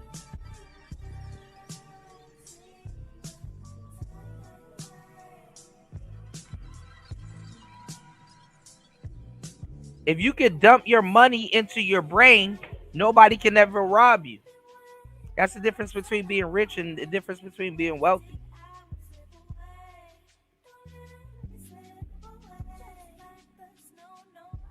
You got to invest in your brain as much as you invest in that goddamn crypto.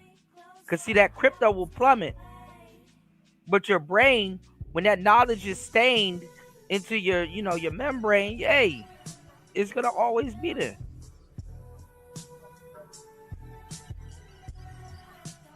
And a lot of us as black people and people in general really don't understand or realize that our parents' spending habit can rub off on us. The next time you're with your son or you're with your daughter and you go to the mall and stuff like that and you go get them an ice cream and you guys are just walking around. Hey, let me see what new computers are out. Hey, let me see what new technology is coming out. Oh, this is the iPhone 16.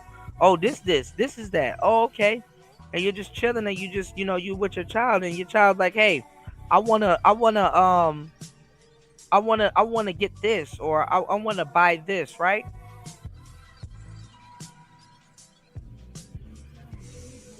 What you say to your child can greatly affect them. Hey, listen, we can't afford this now, but look, if we sell enough lemonade at the lemonade stand, because I'm teaching you how to run a legitimate business, how to take an item and sell it, we could come back later on tonight and get this item. That's some very valuable knowledge. Hey, baby, we can't afford that now, but with hard work, we can afford that later.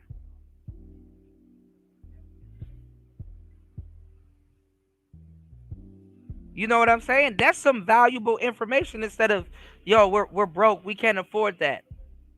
We're broke, we can't afford that to a kid. If you understand comprehension skills, that's like we can't afford that ever. See, when you're learning something, right?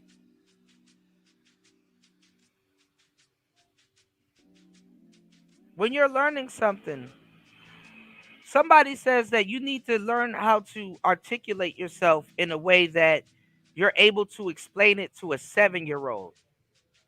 And I understand numbers and I understand the ages and stuff like that. It's like, well, what's the difference between explaining it to somebody in their 20s and a 7-year-old? There's a big fucking difference.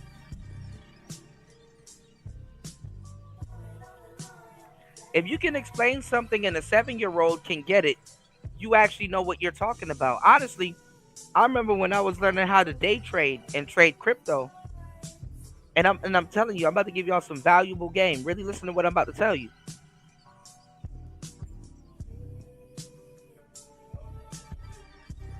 Look for books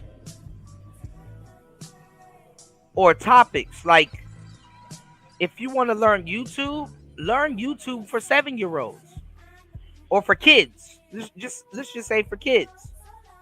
Yeah, in the beginning it may seem like you're watching some Franklin the Turtle, some Dora the Explorer, ABC ass shit, but it's some real shit. Shout outs to New. Me and New talked about this, and it's true because I've been stopped by some of that shit. When I was taking Muay Thai, I wanted in jiu-jitsu, I wanted to learn like the pressure points. I wanted to learn how to lock a nigga's shoulder up. I wanted to learn how to, how to make a nigga arm go to sleep. I wanted to learn how to do flying kicks and all that other stuff. But honestly, you know what I needed to learn? How to do a teep. How to do a accurate front kick. If you've ever taken Muay Thai, there's something called a teep, where it's a front kick, where I take the ball of my foot and plant that shit dead in your face. But literally, I personally like to plant that shit on a nigga's chin. On a nigga's chin, pause. And a teep, you can teep somebody's midsection, like their hips. You can teep their chest. Like once you start getting good at teeping, you'll know how to accurately use the teep. There's one UFC cover. I don't know what the dude's name is, but Anderson Silva's like teeping this nigga in the face. And a teep, it can make somebody bleed, but a teep is not meant to knock somebody out. A teep is used to do a bunch of different things. It's also another form of a check kick if you understand fighting. And it's also a form of creating distance. Because a teep, other than just being kicked, there's a push that comes to a teep. There's a push. It's to create damage, but it's not necessarily to knock niggas out. One of the best things I've gotten while I've Thai fought and learned and trained Muay Thai is I have a really bony elbow. I have a ball, and I've developed a bone on my elbow from hitting niggas with it. I have a ball on my elbow. A ball. Right? A ball on my elbow. When you hit somebody with the elbow, right? It's not it's just like the teeth. It's not necessary to knock them out. When you hit somebody with the elbow, you can literally cut them, or what you can do is create distance. See, a lot of boxers, because I've taken boxing also for a long time, to tell you the truth, and I've trained a lot of people with everything that I'm telling you. Y'all are trying to punch. There's no reason to punch if you can't get a full extension on that punch. You want to know why Mike Tyson was a good boxer? Because he had small arms. If you were to spread out your arms side to side, do you know from, if you take a ruler, right? Do you know from your middle finger going all the way down your arm across your shoulders and your back to your other middle finger, that's how tall you're supposed to be? But a lot of people, and I would say Mike Tyson, they grow up with a deformity. Some of them, their arms are smaller. Mike Tyson had little T-Rex arms. Now, that might be funny to you, but that's not funny to a genetic specimen like Mike Tyson. He can get the full extension, and he'll be as close to you. You understand what I'm saying? Where Muay Thai comes from, it comes from a martial art called Thai Bo Ron, which is another form, and actually, you got a lot of bum-ass niggas that don't know what they talking about. Thailand stole Muay Thai from Cambodia and revolutionized it. Muay Thai was literally, it came from Thai Bo Ron, which is the Thai military form of CQC, which is called close quarters combat. It was meant to be used that if you can't disarm somebody, you can defend yourself or kill a man. There's other versions of CQC that's undiscovered. Go look up Horangdo. That comes from Korea. Go look up Krav Maga. Go look up Sambo. Go look up Aikido.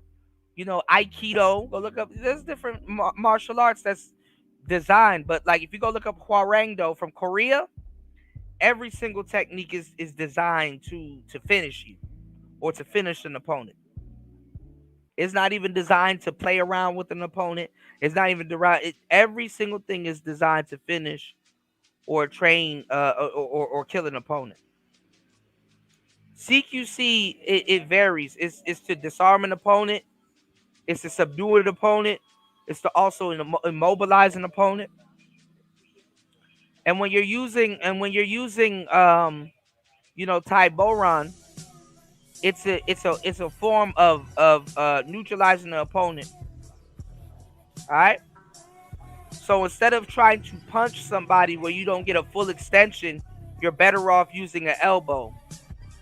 Instead of trying to kick somebody where you can't get a full extension, you're using a knee. You understand what I'm saying?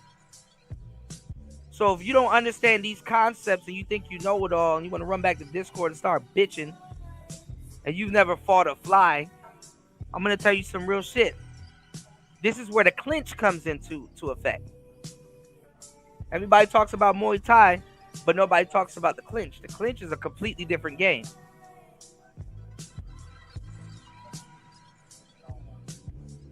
Niggas never got hit in their kidneys with a knee. Niggas never got hit with a fucking well-timed axe kick or any of that shit. Niggas don't know.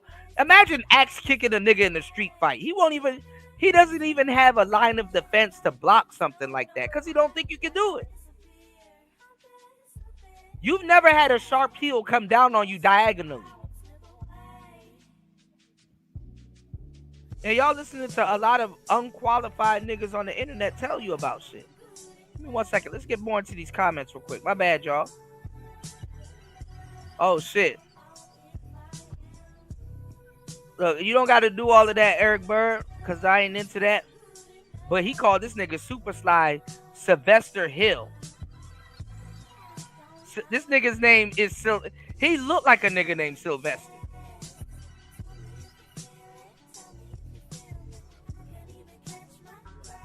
He said O'Shea made him famous.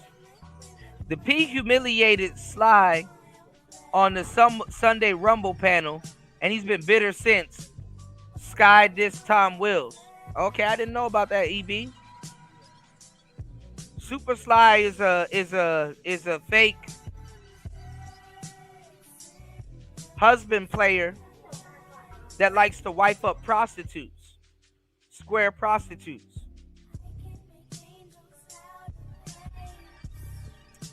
He would like to wife up square prostitutes that would have been doing OnlyFans if they wasn't fucking with him and he wasn't cheating on his wife. Understand the game. All right? What's going on, Kwafi? I'm just telling you how it goes. I ain't mad at him for doing it. I'm just telling you that ain't player, bro. I mean, it can be, but I don't consider it player because you a square ass nigga asking these bum ass questions and cheating on your wife. Your wife got to be at the expense of the game that you don't have. Your wife got to be your wife and your family got to be at the expense of the game that you don't have. So it makes no sense. I think that's some bull ass shit.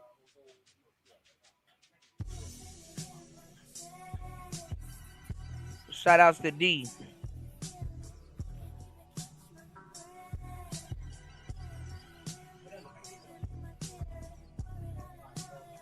What's going on, Chris G?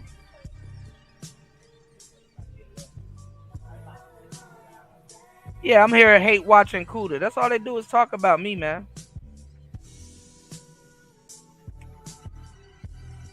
What's going on, Chaos? Shout out to everybody in the building. Yeah, we're going to get over a 1K. And these niggas about to be mad as shit. We about to get over 1K on this stream. And y'all niggas about to be mad as shit. So yeah, Player Talk Radio is this. Player Talk Radio is that. Watch me jump a weight class. I'm going to jump a weight class right in front of y'all. Let's jump another weight class, y'all.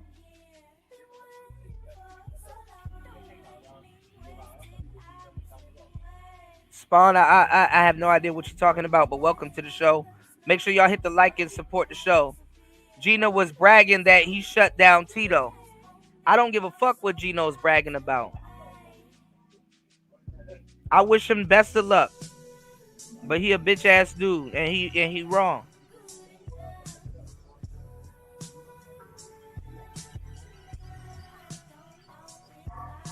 Crypto and passport can be freedom, but I'm going to tell you the truth. If you don't have the mindset, if you ain't a player, that shit ain't going to equal freedom because you're going to trap into a own cell that you constructed from yourself. It's called the David Blaine effect, where you're trying to break out of your own magic box that you created for yourself. And the older that you get, it's gonna get even worse. What's going on, Tyrone? Shout out to Ray Hammer in the building, man. What's going on, player? You said, yes, that's true. You don't really know anything unless you can explain it clearly to someone who knows nothing. That's absolutely true. You got to learn how to articulate yourself. But it's not even that, Andre. You got to realize other people's personality. You got to pick up on other different things. So your comprehension skills got to be tip top. So if I'm talking to you, right? And I'm using, let's say, one of my senses to tell you about myself. It's called building comfort, right? If I'm from Harlem and I'm on some Jim Jones shit and I'm telling you some shit, I'm like, yo, you smell me? You smell me? You smell me? If I'm telling you something and I'm trying to tell you something and articulate myself to you and I'm saying, yo, you smell me, it will be in my best interest to mirror what you're giving me, because you're giving me value. The value is the information that you're giving me, and I would take that information because that's something that you're giving me, and I would then communicate back to you, even using your own lingo, whether you think I use that lingo or not. I would ask you, yo, you smell me? Yo, I'm doing this. Yo, you smell me? Hey, I'm laying down this type of game. You smell what I'm saying? And blah blah blah. Because guess what? You use that as a patina, as a way that you're using your vocabulary to express yourself. So if I respond back with this, if I mirror you and I respond back, guess what? I build more comfort with you because you feel that I understand you more than anybody else. You understand what I'm saying? What a lot of people don't understand is it's a luxury to be understood. Now listen to what I just did. I'm using something that may have went over a lot of people's head. Listen to what I just said. I said, do you understand me? So it'll be more vital for when you communicate to me. You can say, hey, look, I understand what you're saying. Because what is communicating to me and my comprehension will be like, okay, I'm being understood. And honestly, when we use these certain pop words, these are called pop words that we use and other people use to communicate and express themselves. This is a real psychology class. These are pop words that people use to express and communicate. So what will happen is when we're using these pop words to feel truly understood, or if somebody truly smells what you're talking about, or if somebody sees what you're talking about, or if somebody can feel you, you feel me? People teach you how to speak to them. People teach you how to catch them. You have to be resilient. You have to be versatile. You have to have the gift of gab. You have to understand people's communication and textile. People will be wondering, why? How did you pull this bitch? I understood the bitch.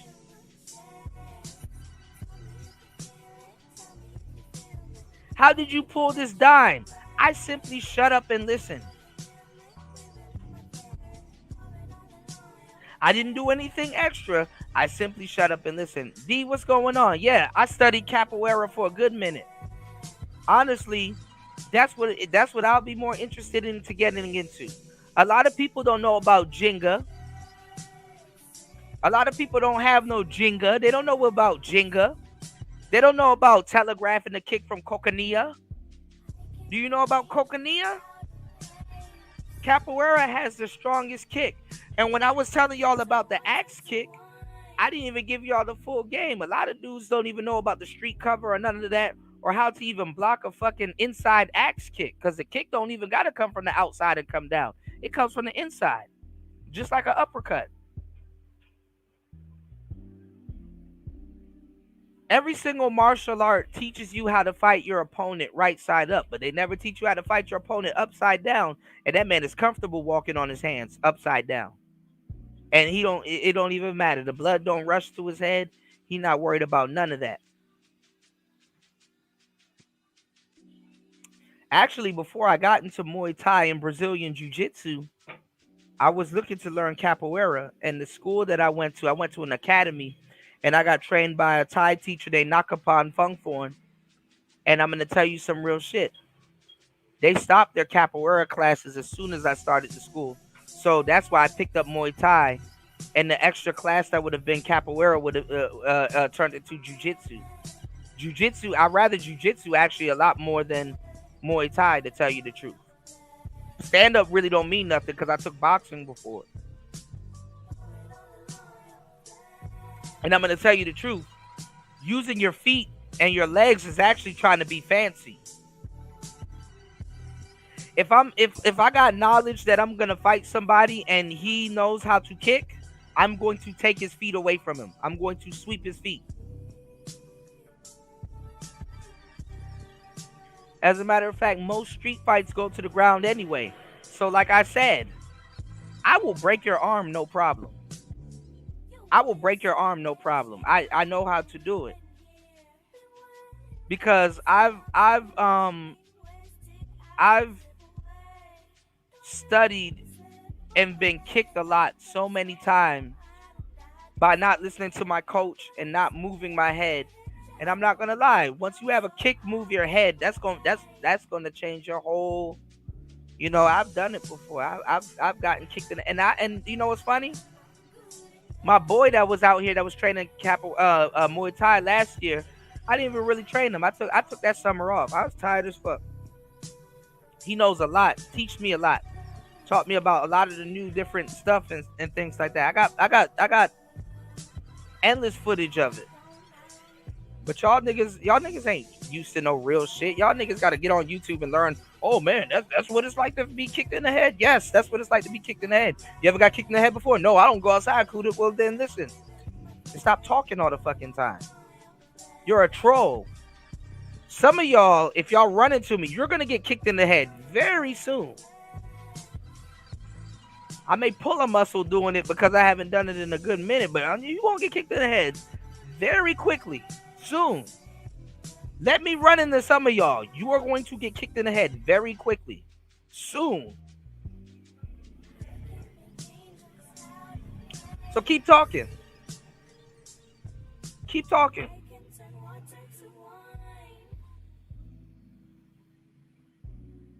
Keep talking. Let me catch up, you know. Yeah, he's an imaginary player, man. Absolutely. Gino and Sly's pillow talking. Yeah, that's probably why he talking to me and shit like that. Gino probably gay on the low for real, for real. That nigga keeps asking me about ladyboys, man. Yeah, go look up an axe kick, man. There's an inside axe kick and there's an outside axe kick. Yeah, almost all fights go to the ground.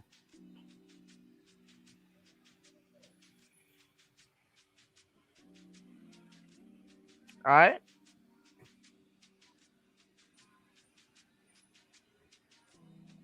Yeah, I'm old nigga, but hey, Andre, when that adrenaline kicks in, you'll be surprised what you'll do in that moment. I'll probably pull a muscle because I might be in the vicinity and I haven't stretched yet. If you give me 5 minutes to go in the corner and stretch, I'll desecrate a nigga, man.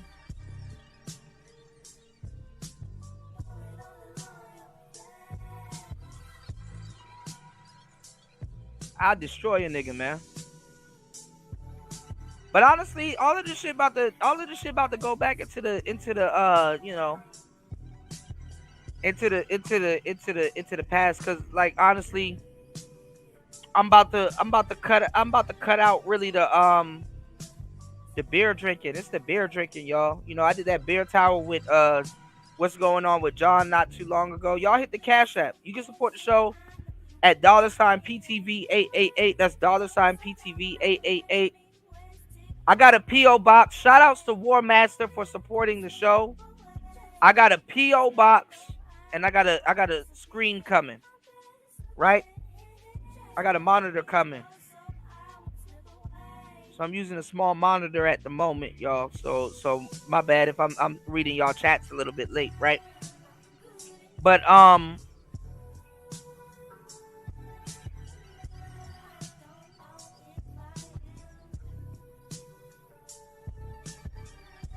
gonna tell you some real shit. I did a show with John What's Going On, and I'm about to, you know, honestly just to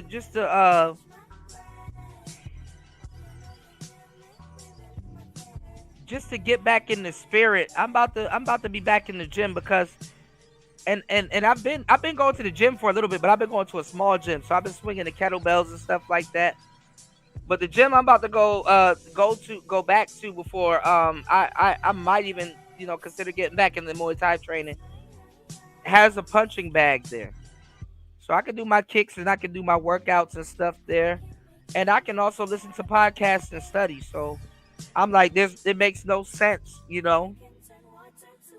Yeah, Jerry, I might get back into drinking coffee, or I might still drink beers, but not as much as I do. You know what I'm saying? Because hanging out, being a DJ and hanging out in the clubs and bars, it's not as fruitful as people think it is. And then I smoke cigars, so it's not like I'm losing any athletic ability by smoking cigars, but I can smoke a cigar with the coffee.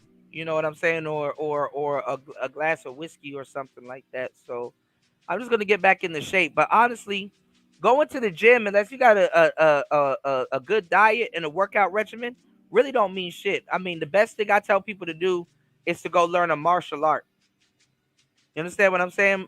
If you're gonna be in the gym, go to the gym to generally get back in shape, and then subscribe and go to a martial arts class. You did? All right.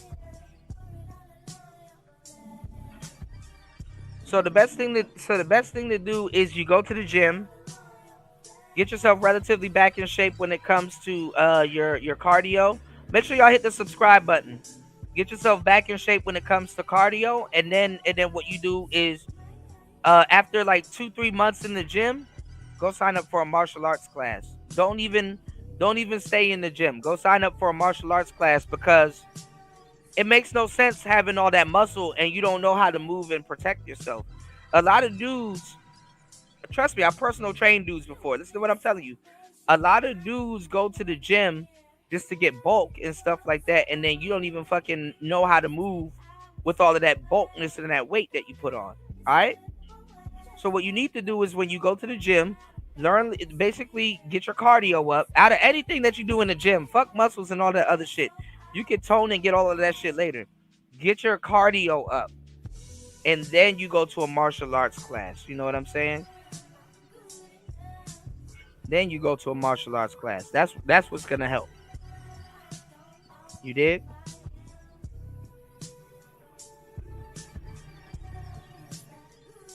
So that's how that works. All right.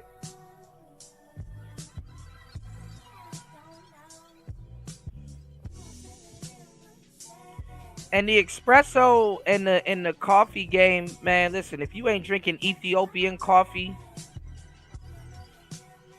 Nicaraguan coffee, hell, even where I'm at, Thai coffee is crazy.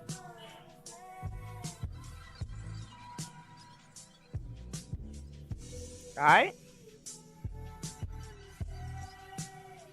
Actually, let me tell you let me give you the game. If you a coffee drinker, I'm gonna give you the game.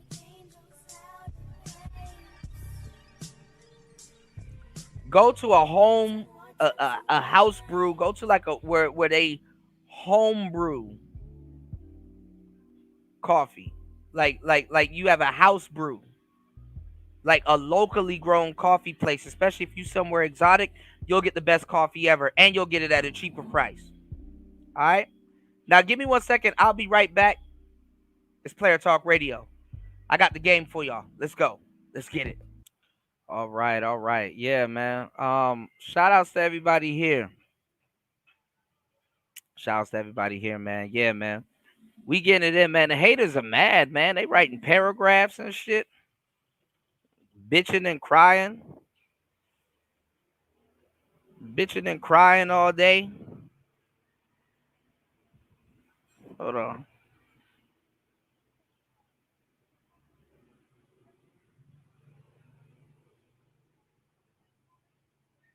hold on. Make some more niggas mad.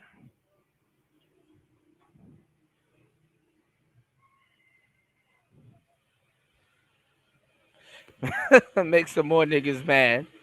Oh my God, Kuda! If it wasn't for me, you would have called you a demisexual. Shut up! Stop crying, man. I DJ on my own channel, but there was a couple clubs here. There was a couple clubs here that I DJ'd for. I DJ'd at Venus. I DJ'd at CC. DJ'd at Sugar for a couple nights. There's a couple little clubs here, but honestly, the DJ shit is it's just it's a gig. You understand what I'm saying? Like I'm in Asia at the moment, and people only really understand a certain amount of BPMs and different songs and stuff like that. Like honestly, all I gotta do is really come up with a playlist, and like there's certain songs that you can. Every DJ knows or has a playlist where there's certain songs where it's like, okay, this song is safe or whatever. You know, I can't really DJ the shit that I like to listen to. The shit that I like to listen to when I DJ it is usually on my show, because believe it or not, DJing is still a job. DJs still got to stick to a certain protocol, and you don't need to do all of that fancy shit. Niggas just want to fucking hear music and get drunk. It's not what y'all think it is. All right, what's going on, Jr.? No, the show's not over. It just begun. And niggas mad, man. These niggas thinking that it's them. No, actually, it's not you. Actually, I know what I'm doing, and I know how to hold the audience. We about to get over 2K, and them niggas in here watching. Niggas just sit around hating and mad and watching this shit. Like, imagine that.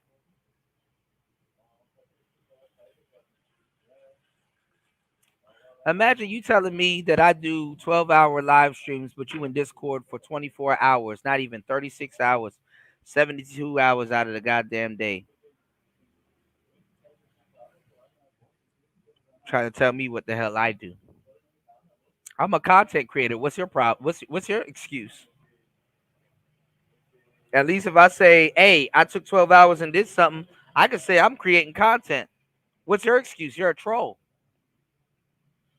You trolled for that long? That's crazy. Might as well create content, my nigga. You sitting up there pouring all your energy into a troll account. And yeah, people may laugh today, but guess what? They're never gonna hear a damn thing you said. You're the epitome of whatever happened to that guy. Whatever happened to that guy that trolled Kuda? I don't know. Kuda's still around. I don't know if he's still trolling. Even trolls outgrow their own bullshit. Then get mad at me talking about, so why you telling me to go create a content? Ain't that fucked up how you trying to destroy some shit I got going on, and I give you the best game that everybody could ever tell you? Oh man, there's a whole panel full of people. Idiots. People that don't even have quotables.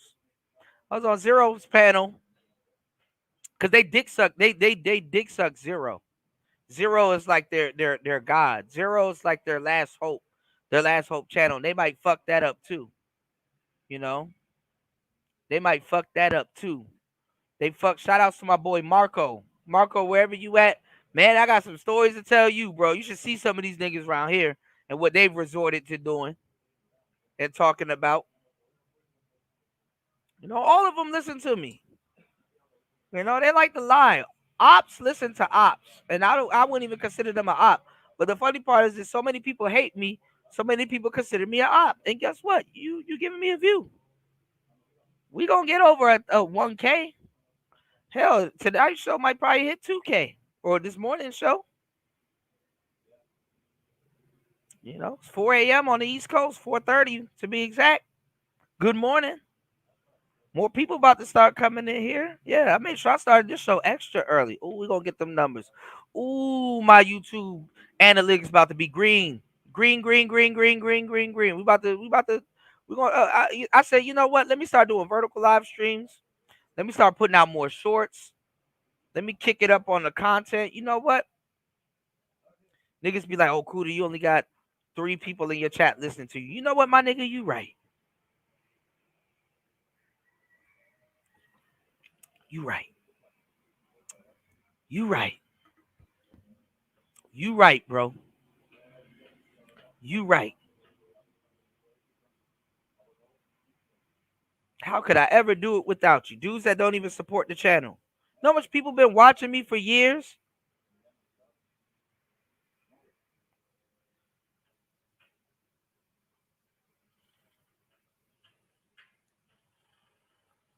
Watching me for years.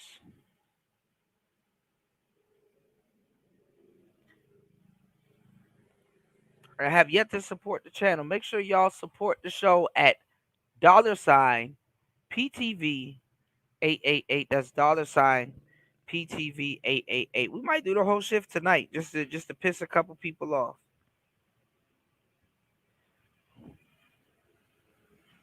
Just to piss a couple people off. So yes, let me tell you why the Manosphere is a dumpster fire. You got the guests in this space running this space.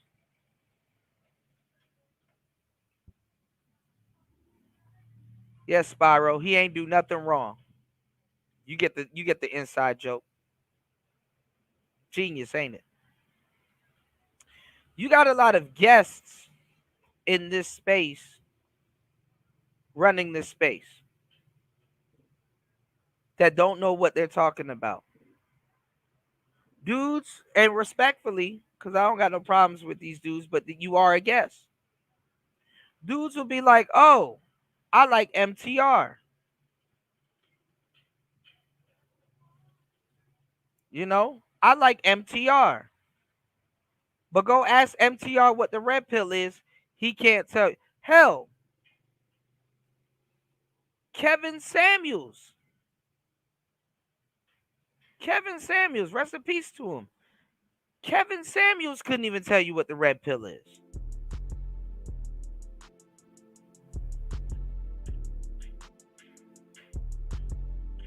Kevin Samuels couldn't even tell you what the red pill is without putting his own spin on it. The black pill sector has nothing to do with black pill people. They are blue pill rage people to a certain degree that red pill people do not want to hang around. Red pill people will look at black pill people and they'll be amused by some of the stuff. They'll laugh at some of the stuff. But what's going on in the back of the mind of somebody that's actually truly red pill, they'll be like, damn, I know it's bad for me, but it ain't that bad.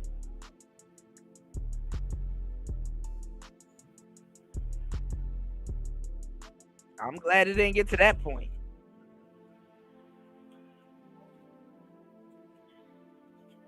I'm glad it didn't get to that point. Shit.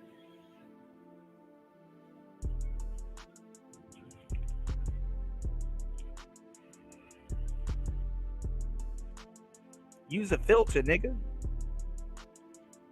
I'm glad. Shit. Listen. I still get pussy. I don't know what y'all niggas talking about. I don't hate no goddamn women. I ain't no dummy though. That's red pill people.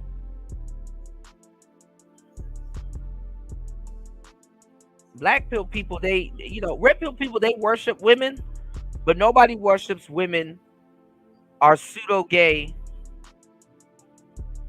racist, and futurists as more than black pill people. And see, the mainstream hasn't caught on to this red pill shit. I'm about to give y'all some real game. Y'all hit that Cash App. Hit the Cash App, hit the Cash App, hit the Cash App, hit the Cash App, hit the Cash App, hit the Cash App, hit the Cash App. Listen to what I'm telling you. Nobody can get picked off more than black pill people because, see, mainstream, the Manosphere, I'm not even gonna lie, wasn't even ready, and I told y'all about it. The Manosphere was not ready to go mainstream. The Manosphere was not ready to go mainstream. The problem with the Manosphere and going mainstream was that mainstream has not updated their index. They have not updated their iOS. These are people coming straight from television to the Manosphere. And I'm gonna tell you some real shit. They still believe and hold on to the fact that dudes here are incels. And the funny part is that there's a lot of dudes here that got girlfriends, wives, families, kids, and the whole shebang. But I'm gonna give you some real shit. They are semi-right. Because if a guy loses his family, kids, and all that other stuff, I'm not even gonna lie. There's a lot of guys in this space that know about this space that will revert back to incels. And it's not even about you being an incel. It's about them knowing that you are willing to get into some type of alternative lifestyle and you just don't know where to go. You just don't know where to go. You don't know where to turn to. You're like, okay, man, you know what I'm saying? I like these bitches, but they're not really giving me the play that I want. And, I'm just gonna, I'm looking at these waifus that TFM was talking about. I'm looking at these little androids, or damn, you know what I'm saying? I'm not even gonna lie. Somebody covered a story about Chiggy and Sydney Starr.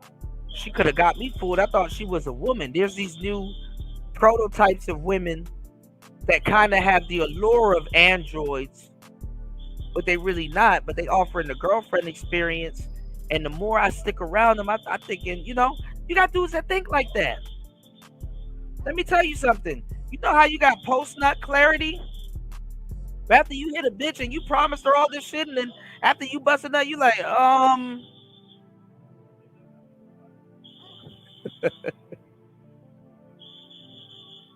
pay me my $200, Joe. That's right, little bitch. That pussy ain't worth $200. And then he gave her I don't know how much he gave her. He probably gave her 50 or some shit like that. You get that post-nut clarity. I'm not even gonna lie to you, bro. Pre-nut clarity is a motherfucker. You ever been watching some corn and you was on some bullshit? You start watching bat flipping midgets and fucking lizard bitches and all kinds of other kind of buffoonery, do all kinds of shit, and then after you bust a nut and you look at what's on your screen, you're like, oh man, I need to fucking grow up.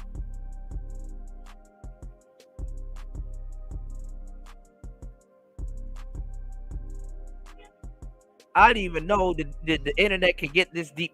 Queen of the lizard bitches.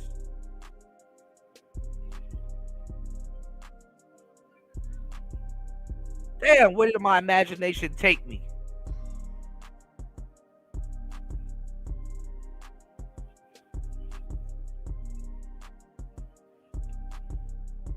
Backyard midgets. Nigga, that should have had you looking up shit you had no business looking up. Whose backyard is it? And why am I looking up midgets? Y'all subscribe to the channel, man. You might want to do that. Let's get to 5K, man. Damn, I'm wildin'. You was on some bullshit before you busted them. You know what I'm saying? That nut just snapped you out of it. Like, oh, shit.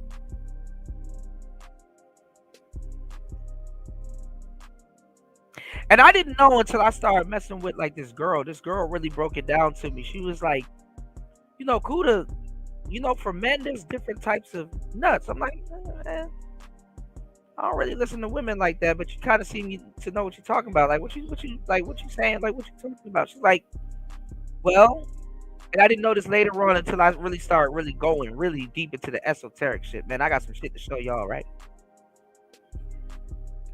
She's like, well, there's nuts for everything. I said, what the fuck are you talking about? Right?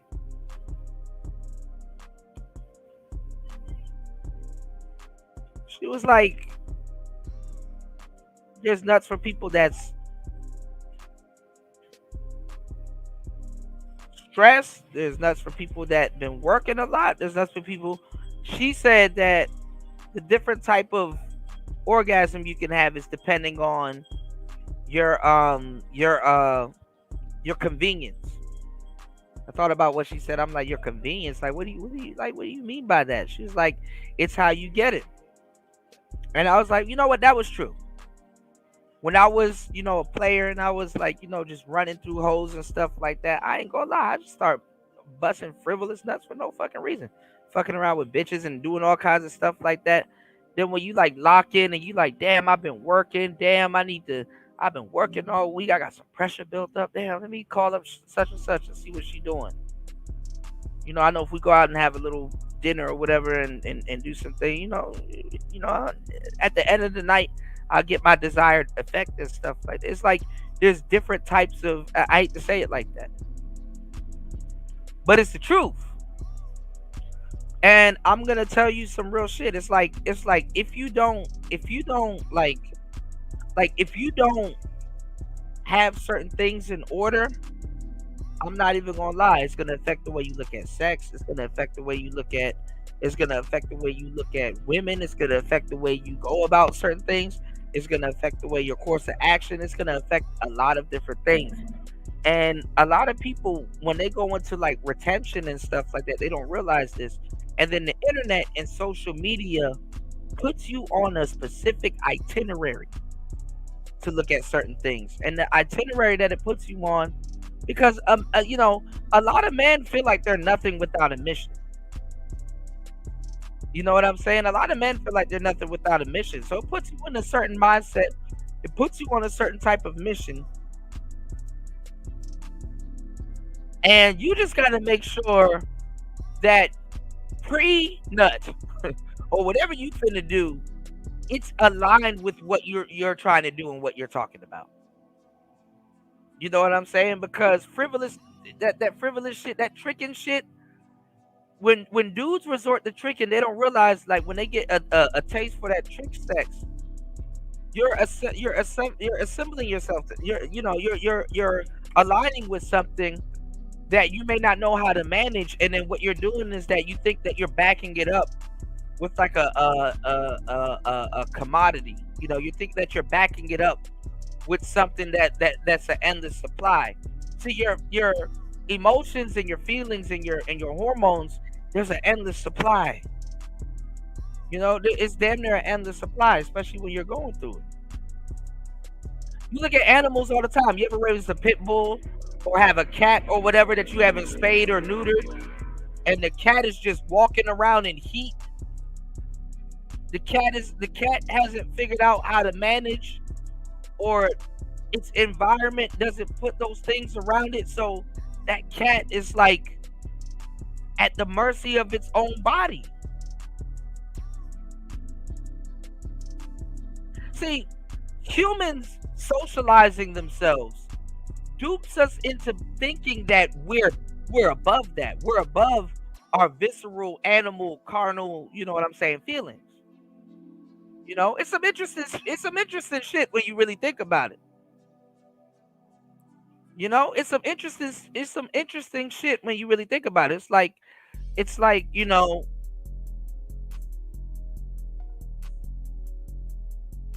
want to born a pookie, but you gotta assimilate to women by becoming a fake pookie just to go get some pussy. You teed out.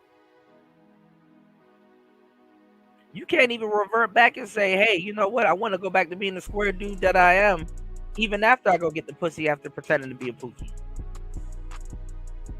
And a lot of y'all niggas are pookie. Y'all don't even realize it.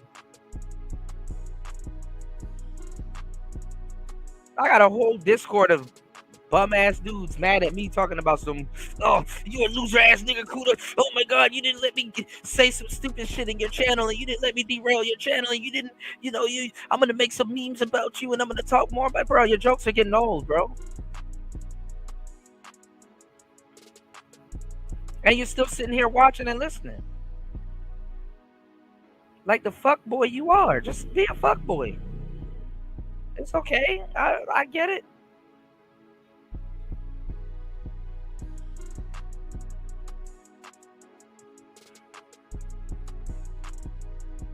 You did.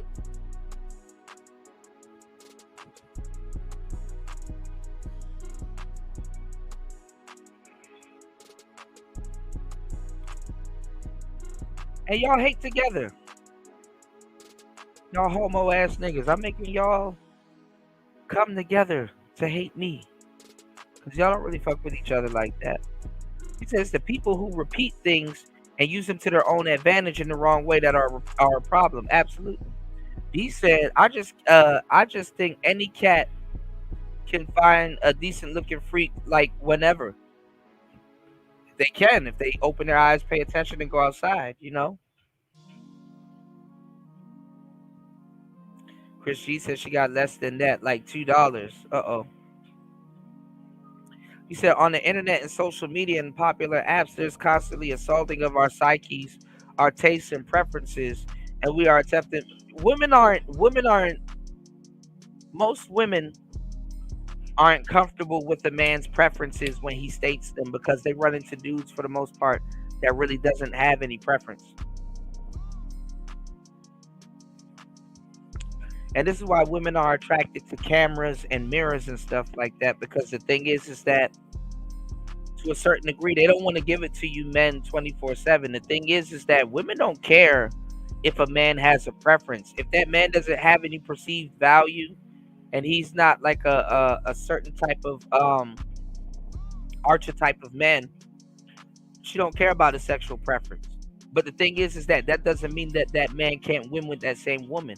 If he has personality, if he has a mouthpiece, if he dresses good, if he smells good, if he knows how to do certain things, it overrides all of that thing. It overrides all of that. See, the thing about women is that they're looking for the third variable. There's nothing wrong with women for looking for the third variable, but they're looking for the third variable. And the third variable, honestly, is just you having a outcome that she hasn't considered. You know, it's just basically you coming with something, be like, hey, have you thought about this? And it's a little sophisticated and it piques her interest. That's really what it is. See, with a cat, it's like you either gonna give the cat the ball of yarn or you're not. But what fucks the cat's mind up is that now you're playing with the barn of yarn. Now you're twirling the barn of yarn. Now you're using the rope from the barn of yarn and making a optical illusion which keeps the cat interested, even wants to fight it. And you're yoinking the ball of yarn, and you're mystifying that cat by yanking the ball of yarn before its reaction time, because cats have an amazing reaction time. And let me tell you something, cats know this. And when a cat swipes at that ball of yarn and misses, do you think that stops the cat? Does the cat just walk away and stop playing? No, the cat keeps swiping at it, because guess what? The cat believes, even naturally, instinctually, believes in its ability to say, hey, I'm going to swipe at this ball of yarn and get it. When the cat swipes at that ball of yarn, the cat don't even give a fuck that it got the ball of yarn. The cat already knew it was going to get the ball of yarn. So by the time the ball of yarn actually appears in the cat's hand, if it or claws when he swipes, he's already, by the time he gets the ball of yarn, he's already doing what he wants to do with it. Notice by the time the cat swipes the ball of yarn, the ball of yarn is in the cat's mouth already. See, you got to hit the ground running like that. See, we don't date with certainty. We don't purport ourselves with certainty. We don't, you know what I'm saying? And let me tell you something. I know it's contradictory for me to say this. You have to learn how to not be outcome dependent. To learn how to trust in your skills so much that you become outcome dependent. And it's not really gambling, even though someone could say it's it, or if you're a gambler, you know what I'm saying? That's the only, when your brain compartmentalizes what you're doing, that's the only thing that it can relate to it for being. But you have to look at things and say, yo, I know I can get that. It's a lot of power that you will to look at a certain woman and be like, I can get her. I could talk to her. I know. I even if I can't get her home with me tonight, I can get her number. I can set something up. And the funny part is that a lot of women will lie to you and claim to you that they don't like players when women are players themselves. And a lot of women, they look to you to have this type of mindset because they want you to lead them. And the thing is that the fucked up part is that, like I said, and we talked about it earlier, is that when people tell you to be yourself, if you're not a natural, you can't naturally be yourself. You do have to learn certain things or pick up certain type of skills or things of that sort, right? And to naturally be yourself is to really, you have to learn how to be yourself. And honestly, there's really no instructions with that. And if you ask a woman for instructions or ask people for instructions with that, they will say, well, you have to have confidence. But what is confidence? Nobody has really been able to tell you what confidence is and how to successfully attain confidence. Confidence, to tell you the truth, and the best way to get it, to really add your personality into it, because through the process, I'm going to tell you the truth. The real way to learn how to be yourself is to insert your personality through the process of learning how to be yourself. You understand what I'm saying? Like, you can learn how to be confident, but it could be uniform because you've been trained by somebody else and you've never learned how to really relax and be confident and be yourself. You're just going on protocol. You know what I'm saying? And certain things you got to learn how to decipher, to be like, okay, well, let me just go off a protocol. Like, if I want to really learn how to shoot a AR-15, it's a serious weapon. I can't just say, hey, shorty, I'm from the hood, I want to shoot an AR-15. I'm gonna cock this gun sideways and try to look down the scope sideways and shoot this AR-15, and then wonder why I'm getting all this recoil, or I shoot myself in the foot, or something catastrophic happens between me and this weapon. Because guess what? I haven't learned that weapon, and I haven't gained enough experience points and confidence to learn how to use that weapon to say, hey, I personally use it like this. What would I have to do? I would have to follow protocol. Hey, this is how you unload the weapon. Because if y'all ever shot an AR-15, the bullet gets stuck a lot of times. So that's why you have that pumping mechanism on the side to basically inch and ease that bullet into the chamber so you can shoot it. You know, there's another term when you're shooting AR-15s called clip drop, because there's a certain different type of way to operate that weapon that you can't do with a regular gun. So when people go to shoot, a lot of times the clip drops. You understand what I'm saying? So some weapons you have to have some weapons will fit your personality, but you have to develop your personality to be like, hey, that's the one. You know, you have to do things to develop a personality to truly be you. And honestly, I'm gonna tell you the thing. When somebody tells you to be yourself, the only person that you honestly have to truly convince that you're being yourself is you.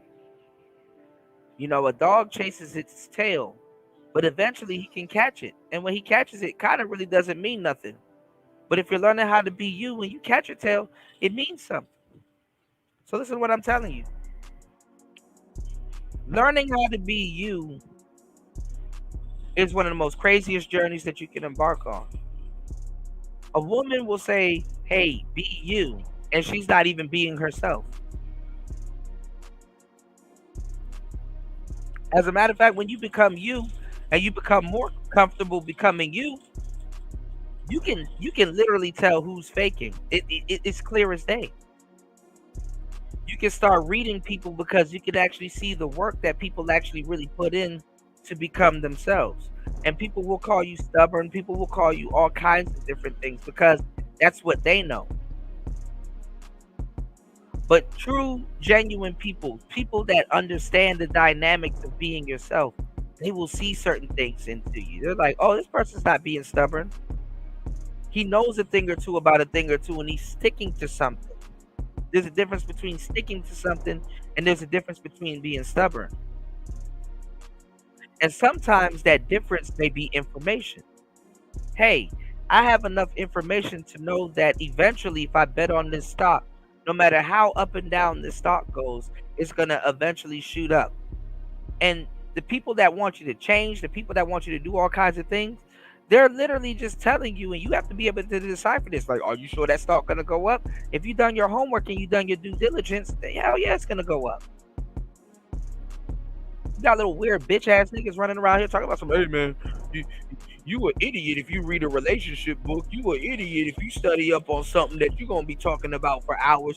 You an idiot if you But these idiots will sit around and read the newspaper. Oh damn. Warren Buffett just bought a whole bunch of shares. The fucking stock for Hathaway Berkshire is gonna go up. Let me go ahead and buy that stock and go make some money. You're not about to clown me for reading and think you're not a bookie. And this is why I say a lot of these dudes that proclaim to be smart niggas, they bitches for real.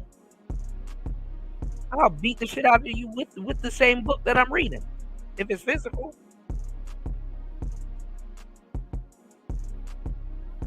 I'm not gonna clown somebody for reading. There's nothing wrong with reading. I'm an author. I need to read. Actually, you need to read to make sure your comprehension skills is on point. You follow the internet too much, you dumbass. You're an idiot if you follow the internet too much and you don't fucking read. You want to know why? Because you start looking to other people to live out life for you. You don't use your imagination. You can't take or comprehend. Your comprehension skills are fucked. You want to know why? Because you can hear something, but you can't regurgitate what you heard. But you can read something, and that's not going to change what you read. Obviously, you can comprehend it a little bit different. If me and you read the same book, you probably got a different message from the same book that we both read.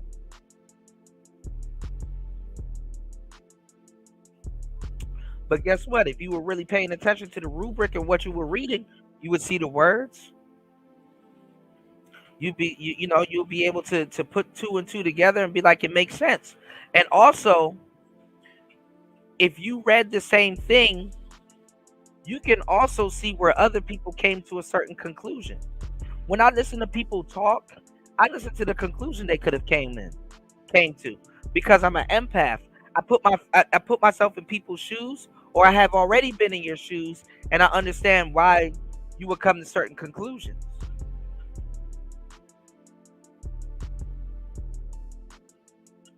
Most people don't think that way. You got a bunch of bum-ass trolls talking about some nobody listens to me. Nobody listens to me. You can't get nobody to listen to you. You're a troll. Why don't you go start a channel and see who's going to listen to your bullshit?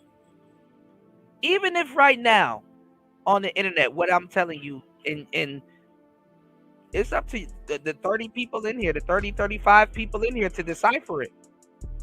Am I telling you what's bullshit or not? Can you take information with a grain of salt? If you need to take a grain of salt, have you lived enough life to decipher or understand what I'm telling you is wise or not?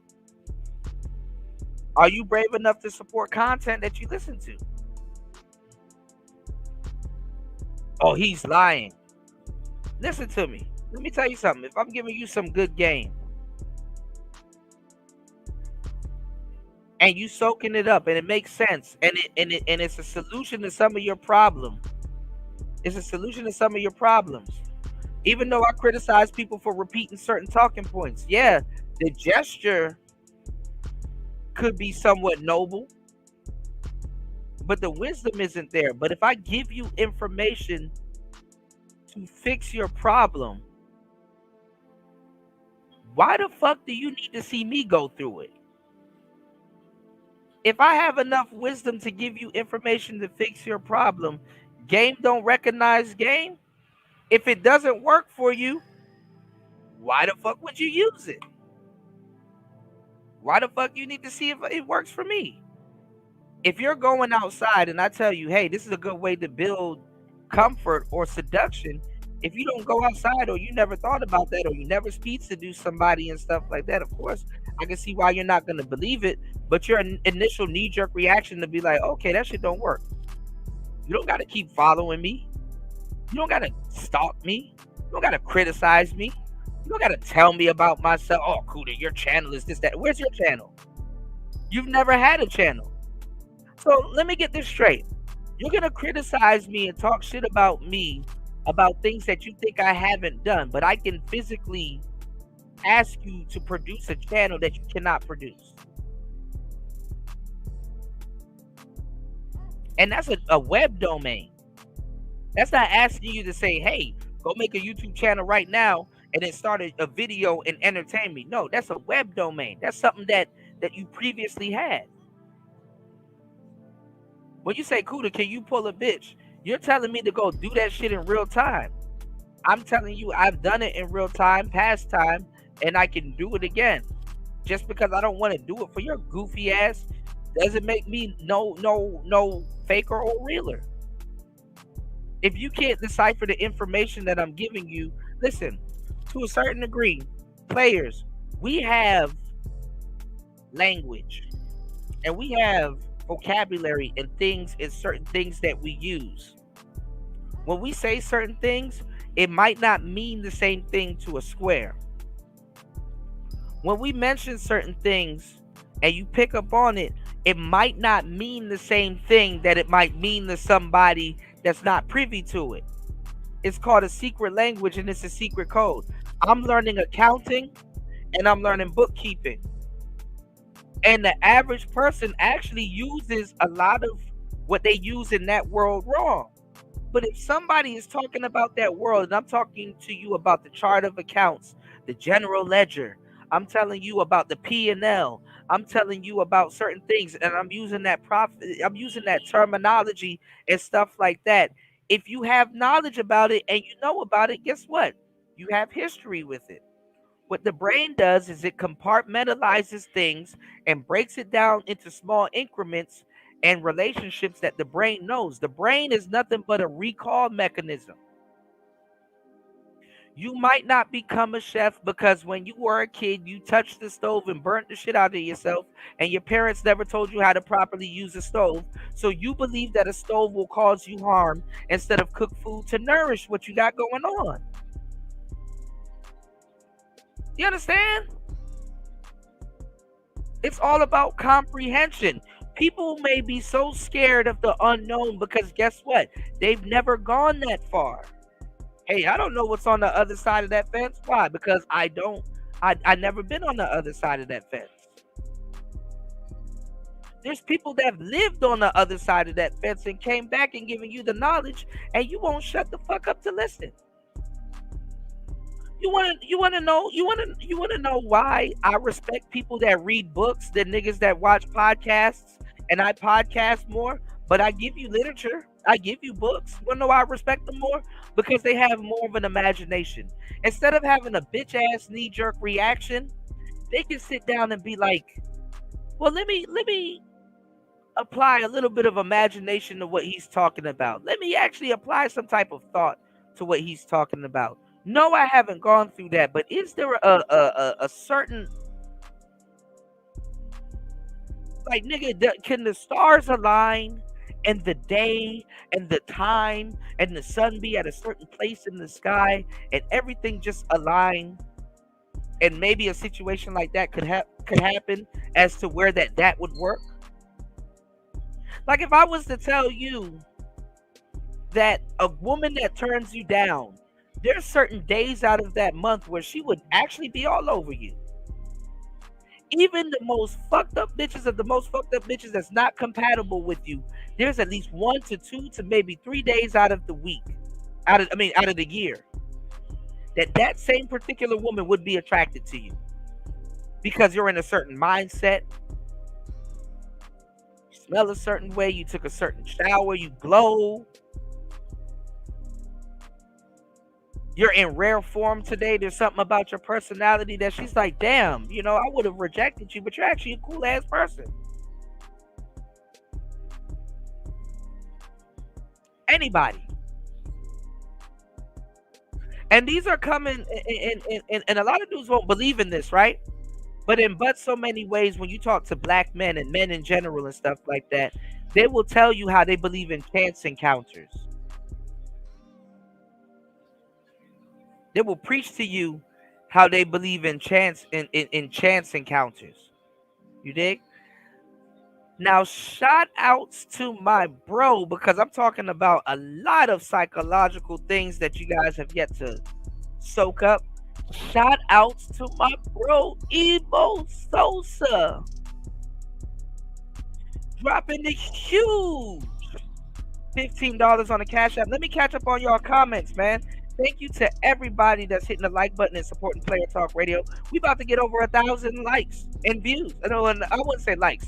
We're gonna get over 1,000 views And the haters are gonna be mad because they're running around with this narrative and lying to themselves that, oh, Kuda only has 3 people in this chat. Okay. More. Wendy?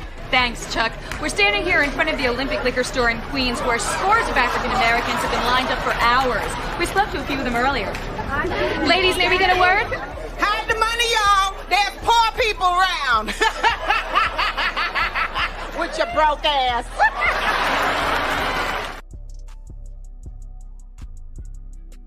Yeah, Kuda only got 3 people in this chat. Yeah. Overnight, early in the morning. Kuda only got 3 people in this chat. These are low-minded people, y'all. They believe that if they don't watch my show, a show didn't happen. You know, so it's time to be on bombs, man. Back on my bullshit. It's time to be on bombs. You want to know what? And it's not even about the trolls because overall, I'm just not even going to acknowledge them at all. They're going to be an afterthought.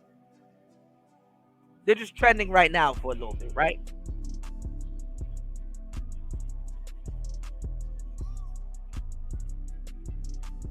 You have idiots that will try to, and I'm telling you because I know this as a content creator and I'm giving you some valuable information and I really want you after this weekend to really take notes. Write this shit down. Thank you, Ebo Sosa, for supporting the show. That's my brother right there. And if you want to go deeper into neuro-linguistic programming and real psychology, I advise you to head over to his channel and soak up that game. Hit the subscribe button, y'all. Now listen to what I'm about to tell you. You have a lot of people like that in your life. And a lot of them, I hate to say it, y'all refer to them as best friends. I keep telling y'all, let you go start a business today. If you get a job today, your friends are going to be like, hey, man, you got a job. Blah, blah, blah, blah. But let you start a business today. Nigga, and it could be some goofball shit. Like, it could be some, hey, bro, I learned how to read palms. Let me read your palm. Nah, I'll go pay somebody else to do it. It's because it's you. It's because it's you. You know, with friends like these who need enemies, is really the opposite of keep your enemies close. Because with friends like these who really need enemies, you realize that a lot of your friends were the enemies that you kept close.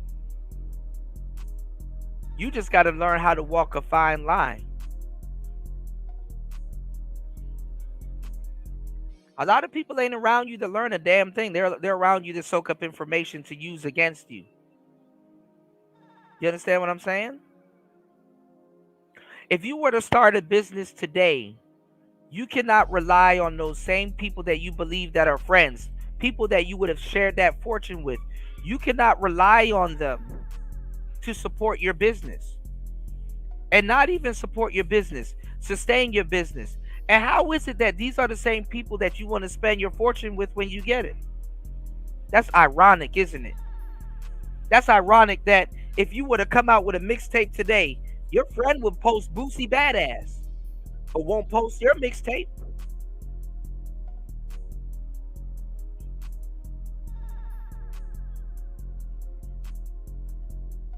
Your friends will support Boosie Badass, an already millionaire, already established man who got friends and stuff, but won't support your mixtape. Your friend will go buy insurance from some random YouTuber, but will not go buy insurance from you if you an insurance company. And if they did, pay attention, because after a while they probably cancel.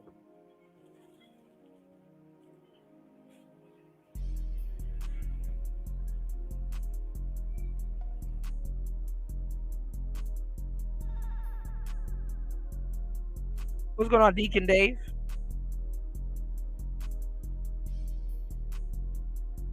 One of the main purpose of the internet and social media is to make lustful intentionally, from what I can see. Absolutely.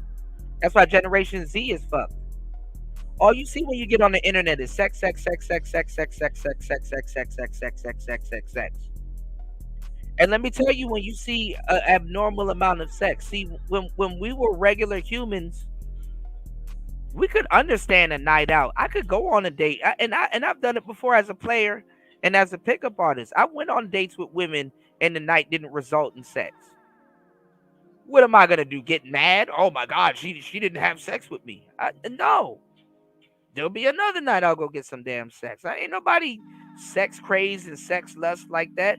You know what being around all this sex shit do? It makes you believe that you need to indulge in an abnormal amount of sex than the average human needs to have. And it goes back to what I was telling you guys earlier. When you have a whole phase, where do you think that type of information is going to come in? A lot of y'all have misinformation. There's bitch ass niggas on troll accounts begging me to show y'all bitches. Like Pornhub doesn't exist. Like OnlyFans doesn't exist. Like XX videos doesn't exist. Like the Tasty Blacks doesn't exist. Like all of these sites, Twitter doesn't exist. All of these sites doesn't exist. Where they're showing you sex. Why do you need to see a YouTuber doing it?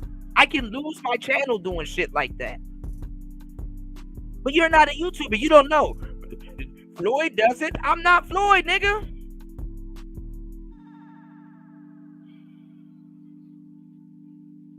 I'm a player. I didn't have to travel to go get no pussy.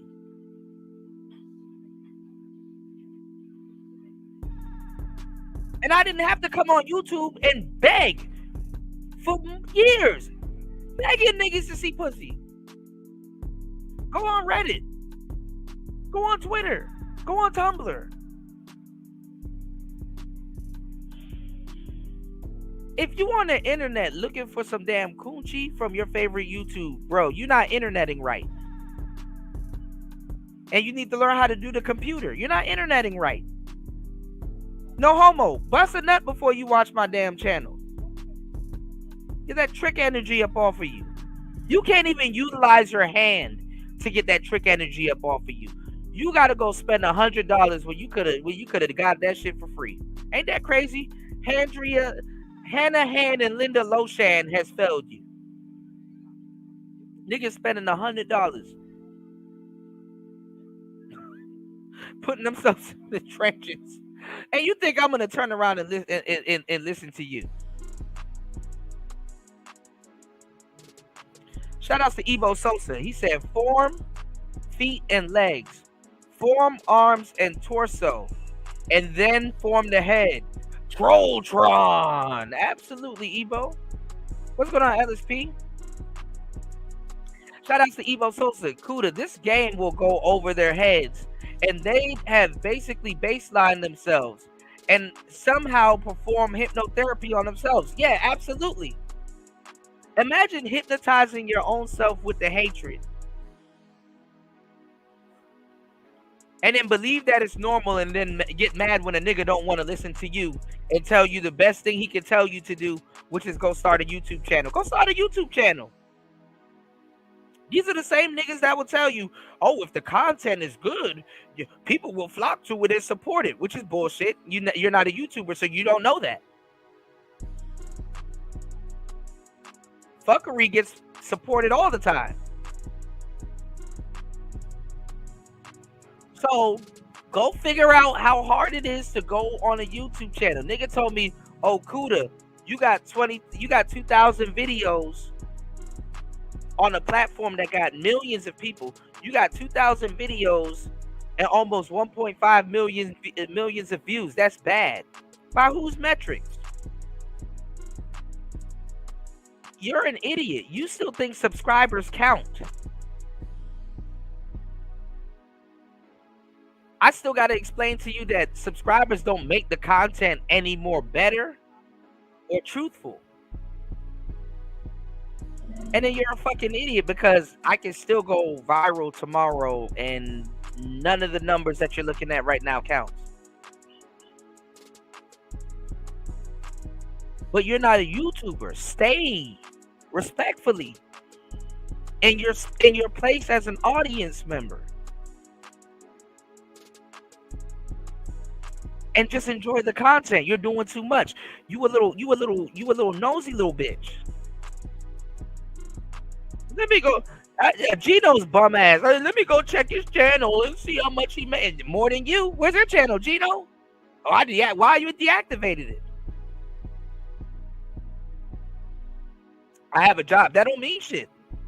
You have a job. There's plenty of people that got jobs and create content on the side and quit their jobs. What's your excuse? Most people can't even get two people to sit down and listen to them. And it's not even listening to them. Most people don't have value to provide.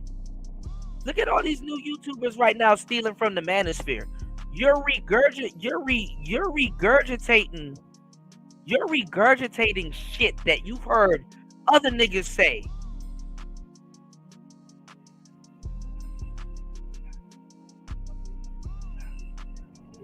And spitting it like you know about it. And you don't know where it came from. Don't know the nomenclature. What's going on, Killer Cal? I appreciate you for sharing my show in the Discord, bro. I appreciate that. Yeah, I'm an empath and an introvert. So best believe, aside from talking and doing what I'm doing, I've sat on the fucking wall and watched. I've been a fly on the wall for a long time. I've people watch. I understand body language. I can even tell you if two people fuck. I people watch. That's what I do. I people watch. I interact. My thing is that I gotta recharge, y'all. Like when I talk to people, or when people fuck with me or talk to me and like me and shit like that, they end up liking me more than usual. You know, so I get people in rare form. I get these conversations. I'm a likable guy. You know, once I open my mouth, and usually I'm quiet. I can be quiet. I can sit in silence for a long time. You know, it's no. You know, niggas are talking about some old cooter. You're broke and you're doing this and you're doing that. You know, I don't got the most money. I'm not like gonna get on here and grandstand. Oh, I'm the richest nigga on the planet. Let me show you my Bentley. No, nigga. I'm just a simple dude. I relax, I chill. I'm in a nice little cool place right now. The season is kind of, you know what I'm saying? So I'm studying. I like to sit down. I like to relax. Sometimes I like to smoke a cigar. I like to edit my videos. I like to produce content. What's wrong with that? And notice how many people start their shows with panels and all kinds of shit. I'm just giving you straight up conversation right now. 3 hours and 15 minutes done gone by. I played some music for like a good 30 minutes, 40 minutes. And we're 3 hours and 51 minutes into the game. I could do this in my sleep, nigga. I've developed a skill where I've developed a skill in wisdom and stuff. If I was fake and I was going off of book knowledge, I would have had to refer to a book by now. I would have had to. I got so much life that I've lived and wisdom right now. God could come for me today. And I've done a lot. You think I give a fuck about some idiot on Discord talking about some, man, you haven't done enough, and I'm mad at life. I know you mad at life, bro. I know you mad at life. You claim that I'm a loser and you hating on me, bro. I know. I never known a real hater to hate down. Haters hate up. And that old hate, you too old to be hating like that, bitch ass nigga. You old as fuck to be hating like that, bro. That's bitterness right there. Writing paragraph. Ain't nobody about to read that. You ever had somebody write a paragraph about you? Like, nigga, I'm not reading that shit. And want to tell you that you crying. Nah, nigga, you crying and you bleeding through text. You got to write that. I'm going to be the reason why a lot of y'all niggas have carpal tunnel. But it's cool. Keep my name ringing. You on the internet looking for niggas to present bitches and shit like that when there's a bunch of porn alternatives. There's a bunch of OnlyFans subscriptions. You can go to Backpage. You can. There's a whole bunch of shit that you can do. In 2024, if you choose to be an incel, you're not an incel. You are a true cell. Properly categorize yourself. Check the general ledger, y'all. Fuck boy. All right. Shout outs to Ebo Sosa. He said, one would have baselined themselves and access to the intrapersonal relationship and then literally figure out what kind of relationship they have with themselves to become themselves. That's exactly what I'm talking about. And the thing is that you start to get your pick of the litter when it comes to relationships, because in relationships and dealing with women, it's a mirror. It's like, in psychology, we call that a mirror. Why is it a mirror, Kuda? Because you're essentially a sword rubbing itself against the barge. You're sharpening yourself. Damn, I used to like Ethiopian women, and then I started dating them, learning their dialect, learning how they move, listening to their music, seeing the food that they cooked and everything and stuff like that. And then I realized I've learned so much about myself, and I like Ethiopian women that I don't really, there's nothing wrong with Ethiopian women. I really don't like them, but I'm attracted to Eritrean women. Yes, Eritrea was once Ethiopia, but yes, they're the same type of people, but a little bit different with a different spin. They're different people. So yes, I was right about something, but this is the variation that I like. It's like a twist. And I use those two examples because I don't want to do a extreme example by pointing, say, hey, I might like white women, and then now I'm in Ethiopia. It's like it's too extreme. So it's like, oh, okay, well, Eritrea used to be a part of Ethiopia and blah blah blah. It makes sense. So you gotta know these things about yourself, or you gotta deal with yourself long enough to be like, okay, yeah, this is what I like, yeah, this is what I'm doing, this is what, you understand what I'm saying? This is what I prefer now. When I like to call it traffic signal dating. When I first started dating, I used to like red light bitches. Until I learned I really should have stopped and take a look at what I was doing, until I realized, damn, I like green light bitches. Green light bitches is really where it's at. I used to like this, and then I matured because I had enough of this, and now this is what I like. Most dudes will never, and I'm telling you, never get their pick of the litter. They would never deal with enough women to realize their actual women are supposed to. I'm gonna say two words that y'all have never heard put together, and it should make all the sense. Y'all hit the Cash App. It should make all the sense once you heard it. Women have sexually monetized men.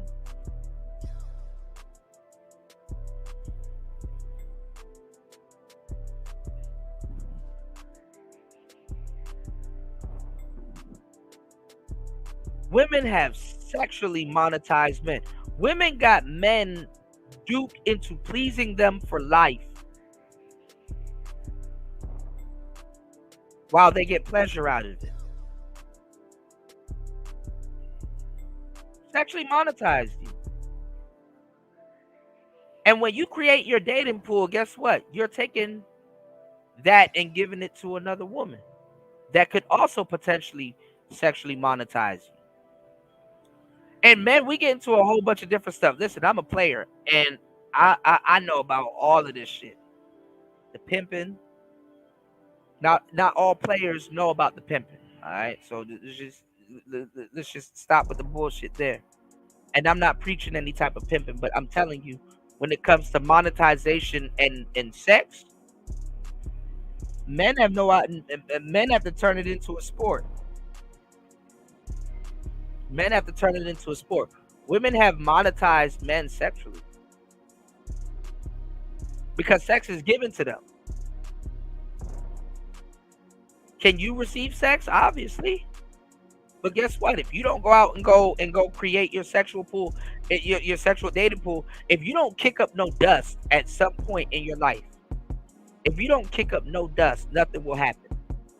A squeaky bearing doesn't get the oil. Well, a squeaky bearing gets the oil, you know?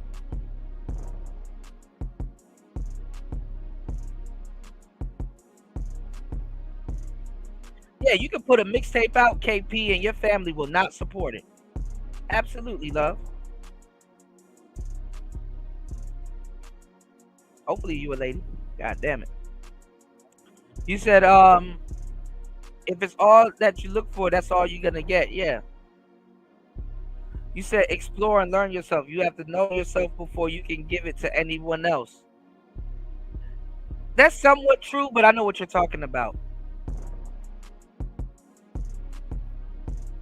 Yeah, a lot of people are talking about Grinch that turned into a game changer screen or stream. Shout out to UFO Kamikaze, but guess what? Grinch, Theo Wolf, and Game Changer are 3 different niggas.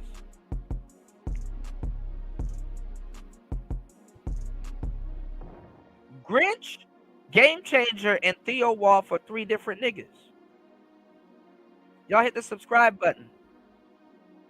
And double tap the screen. Double tap the screen to like this video. Make sure you double tap the screen. Double tap the screen right now. And like this video, y'all.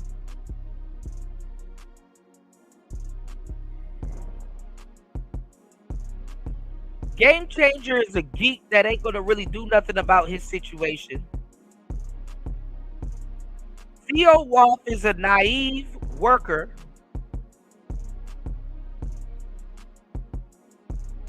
And Grinch is just a homie.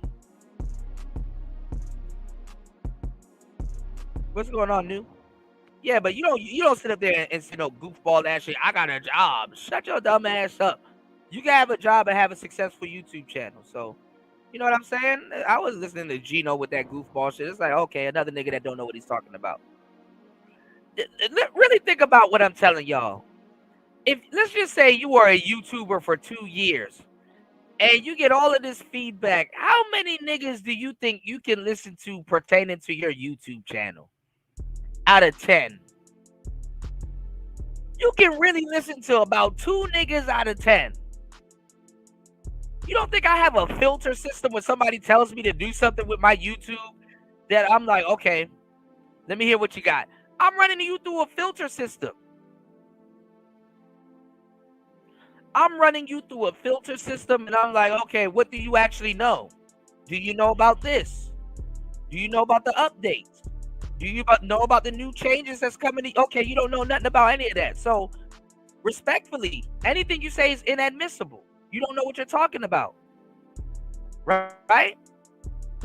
Why do you think I keep exes around me? Why do you think I keep Miss V around me? Beautiful, smart, eclectic sisters that know what they're talking about. Why do you think I keep genuine people around me? Nigga got mad at me because I said I don't want to go viral. I didn't say it wasn't going to happen. I'm a private dude. I don't like to go viral like this. Is the most unprivate shit I've ever done. I don't want to be up in everybody's face like that. You should want to go viral. You should want to shut up and go listen to all the YouTubers you like to listen to. Go listen to other viral people. Stop telling me what to do with my fucking channel. Have you gone viral? Where's your channel? You don't even have a yard to compare to mine. Why would I listen to you? You're just someone that's filling out a pamphlet telling me what you would like to see. And that doesn't necessarily mean that you would support it. If I'm doing videos that you don't like and I'm getting more views from you, why the fuck would I change what the hell I'm doing? I don't like seeing that, Kuda, but I'm going to show up on every video to let you know that I don't like seeing that. Nigga, by the time you ain't going to show up no more. Then guess what you're going to hear? Oh, Kuda changed. Oh, I made Kuda because he stopped doing he stopped doing what he was doing and started doing what I told him to do. Not listening to some of these weak ass niggas. Now, if it was people that I really fuck with, hell yeah, I'll take what you say into consideration. Don't listen to no fucking troll. You got to create an avatar and a doopy ass page and stuff like that for somebody to listen to you. And you don't have, ain't that a bitch? You went out of your way to do all of that shit and you still don't got shit to say. You can, on the internet, you can even show your face and pretend to be who the fuck you want to be. And you still fuck that up. How you create a troll account, really express your desires and pour all of your emotions into a troll account and still be a bitch?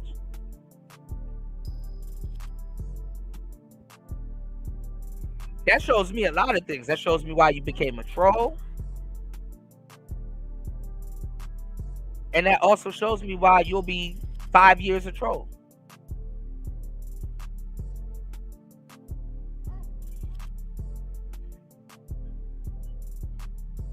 Now make no mistake, I show my face. I part-time avatar. But let me give y'all the game. If y'all did see the Grinch and Game Changer stream and stuff like that, Game Changer been a chess piece his whole YouTube career, asking the same stupid question. Theo Waff got used by the Manosphere for his bag to throw Manosphere meetups. And they're really teaching you to be a tech nigga. But also, I will say that he's teaching y'all how to be biased towards black women. And maybe the career that he probably gives you in tech, he's teaching you with that bias, he's teaching you how to protect that career. What's the point of giving you a tech job and doing all of this other shit, and then you're just about to go spend that shit on a hoe? And actually, you're gonna spend it on a hoe because he preaches you to go trick.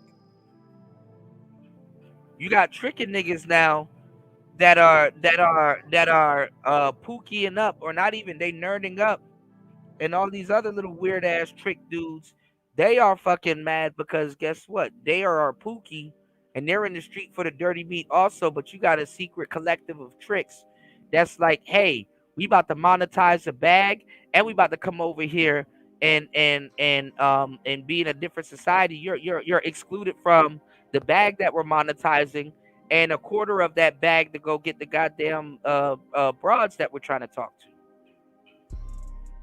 That's really essentially what's happening. Y'all don't even understand the archetypes of the niggas that's arguing. So you got see the majority of dudes in the Manosphere lied to a lot of people. The Manosphere is a big lazy nigga. And just because you get up and go to work don't mean that you're not lazy.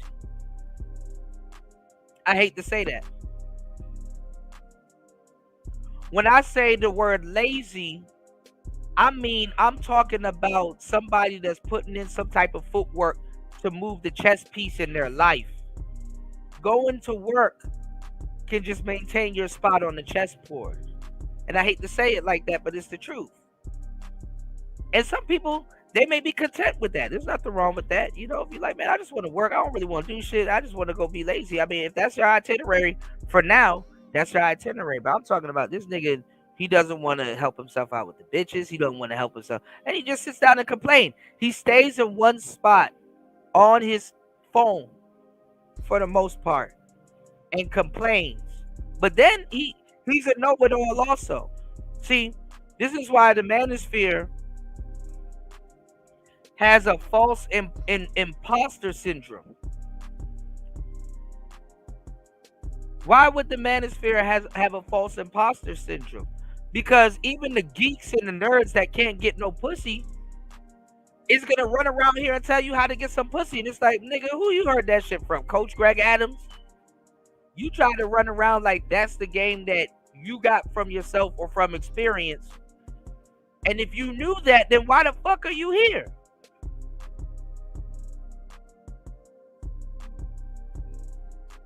A nigga that ain't got shit going on is trying to convince you that he got shit going on.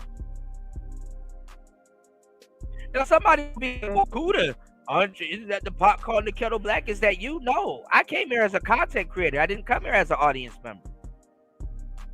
Respectfully.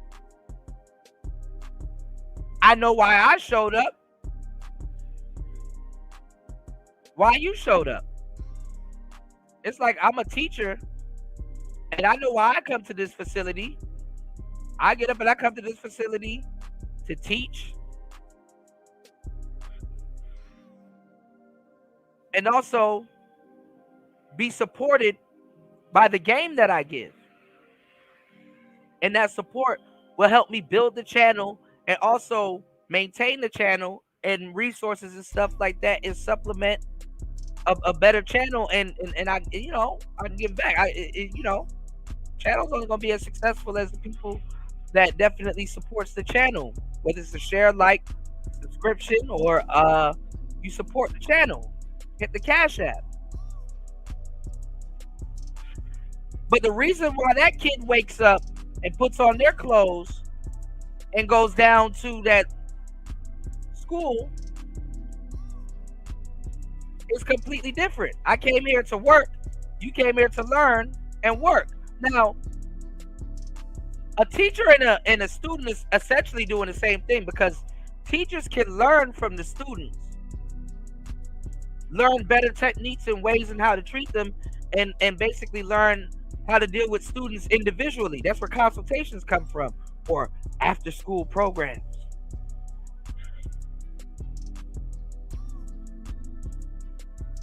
But the teacher is learning from the student. The students are definitely learning from the teacher. And they both come to a certain facility to put in work. That's understood.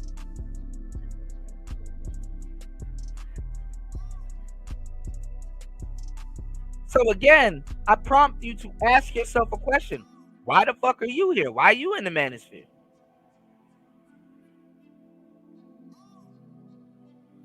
Are you here to learn? Are you here to be entertained and learn? Are you here to actually really go do something? Of course you're going to think that what I'm saying is bullshit.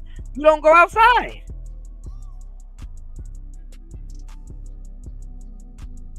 You don't even go outside. You don't talk to women. You talk to niggas on panels and tell them how wrong they are. Well, we know one thing that ain't right. You're not right with women.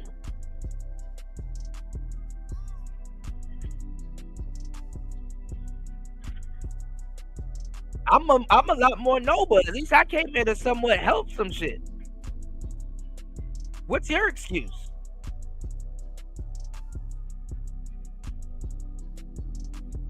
Disrupting something?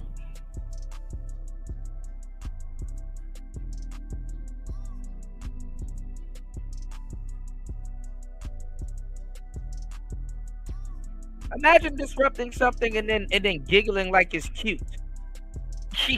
Kuda said, y'all be supporting them channels. Y'all go to these channels and listen to gossip all fucking day. Nigga, I know what I said. I said it. Well, Kuda, they ask you a question. Why don't you answer it? Have you not realized that I'm talking to 30, 40 more other people? Other than just the fool that's asking me the question? Do you not realize that this is recorded, so some jackass with good or bad intentions can come back and say, look at what he said? I think they heard it because I said it. We don't need you to be giggling and going over some shit that literally, yeah, bro, we heard him. He said it. We can do without you giggling and snickering and telling us some shit we just heard. Yes. He said that on that man's panel. Yes.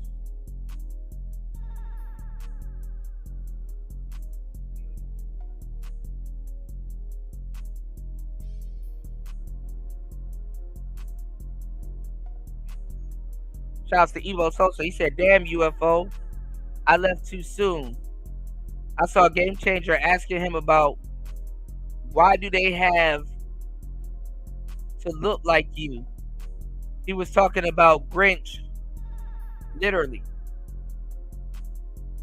Well, no, man, you got a lot of brothers here that have the same ideologies, but guess what? They want to create a treehouse. You know, they want to create a secret society. And what we're learning is that it's actually better for you to actually do that. It's actually better for you to do that in this manosphere. You got all kinds of people adding gay people to the fucking mix. And when you have a treehouse, then guess what? Hey, you already know, hey, I can go somewhere and that shit ain't gonna be there. Man, at least that man have a place to go. The Manosphere used to be a place where men can go and do their shit and be by themselves and shit like that. Yeah, shout out to Killer Swag. I appreciate you, broski. You don't even got nowhere to go to escape, respectfully, gay people, if you're not gay. Hey, bro, I cut that shit off, man. Cut the world off. Let me go find some man shit. No, you go to the place where you should find some man shit, and you got a dude talking to a trans lady. Since y'all want to know about the game so bad, let me tell y'all where the original con man came from. It came from the pimping. Not even from the pimping. The original con men are men that are conning you into believing that they are men. And after a while, back in the day, men started choosing to deal with that shit. Men are so rooted in reality, they would pay a lot of money to buy a fantasy.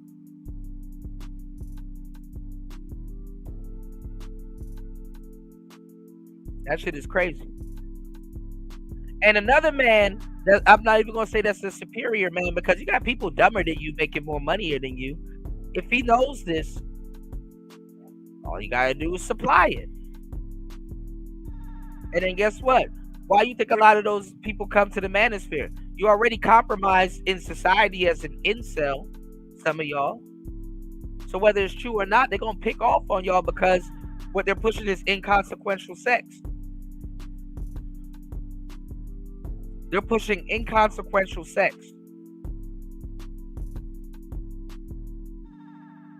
So you're a walking lick and you don't even know it. And you get on these panels and preach to the world how much of a walking lick you are. Yeah, I like the trick. Fuck you, Kuda. I don't need that game. I'm in the street for the dirty meat. And y'all niggas sit up here laughing and giggling and snickering and shit like that. Haha, it's cute. He called himself a trick. You don't know what that nigga in the street for. But y'all want to run around here and call me gay.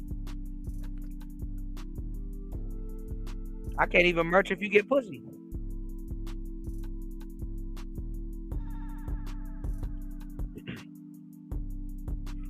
Clowning me for being in Asia. Nigga, you wish you were in Asia. If some of y'all, if you were to go to sleep tonight and wake up anywhere in the world, it would be Asia. I hope you know you look stupid when you clowning somebody for being in Thailand, nigga. You wish you were here. Talking about some noodles and shit like that. Man, them duck noodles are top notch.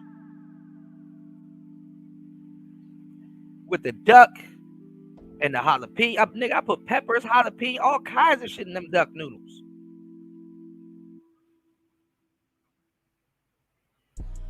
You know how much you would pay for the food out here back in America? You're easily paying $15 for a $1.60 meal out here. You think I'm listening to you? I'm listening to somebody be like, man, I pay $12 for my Chipotle. Then you get E. coli. And I love Chipotle. You get the book of E. coli. Niggas try to food shame me. Nigga, respectfully, and I love the West, because I know where to eat in the West also, but respectfully, bro, enjoy your GMO food, man. Just don't go complaining to YouTube when you got some titties on your back. Like, nigga have a whole triple D on his back. Niggas got titties on their back. Trying to clown me about some duck noodles. Absolutely, Evo Sosa. I eat injera. I'm mad I can't find injera out here.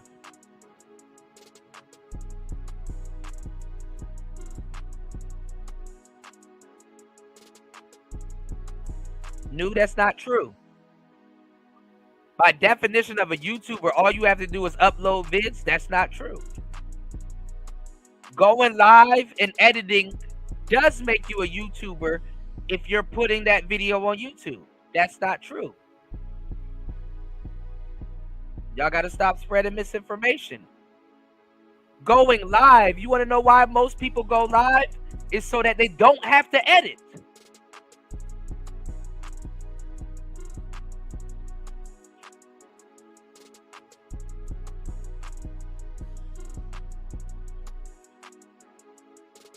Most people go live so they don't have to edit.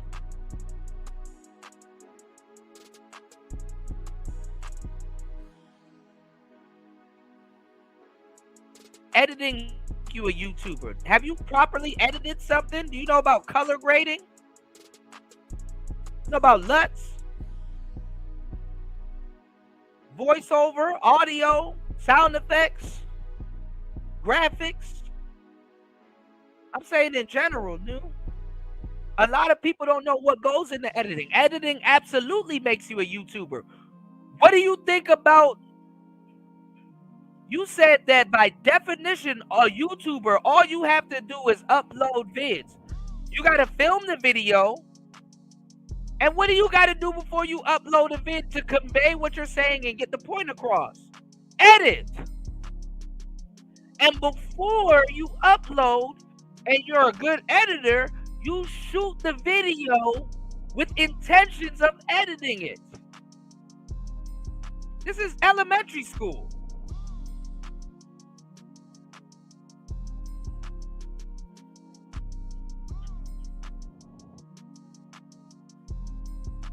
What's going on, Aaron B? This is elementary school. Iori, that's absolutely true. Peace to you.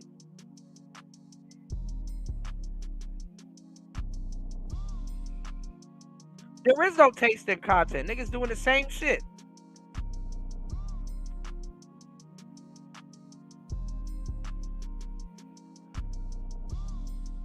Come on, man. This is one fish, two fish, red fish, blue fish.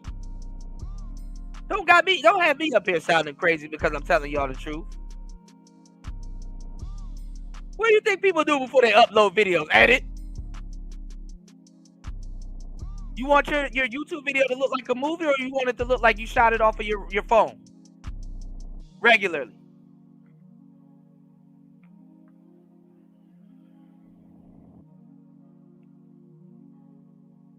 Give me 1 second. I want to play something real quick. We're going to switch to politics real quick. Give me 1 second. I'll be right back.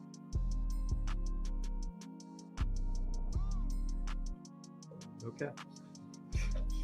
Okay, wonderful. Good. Awesome.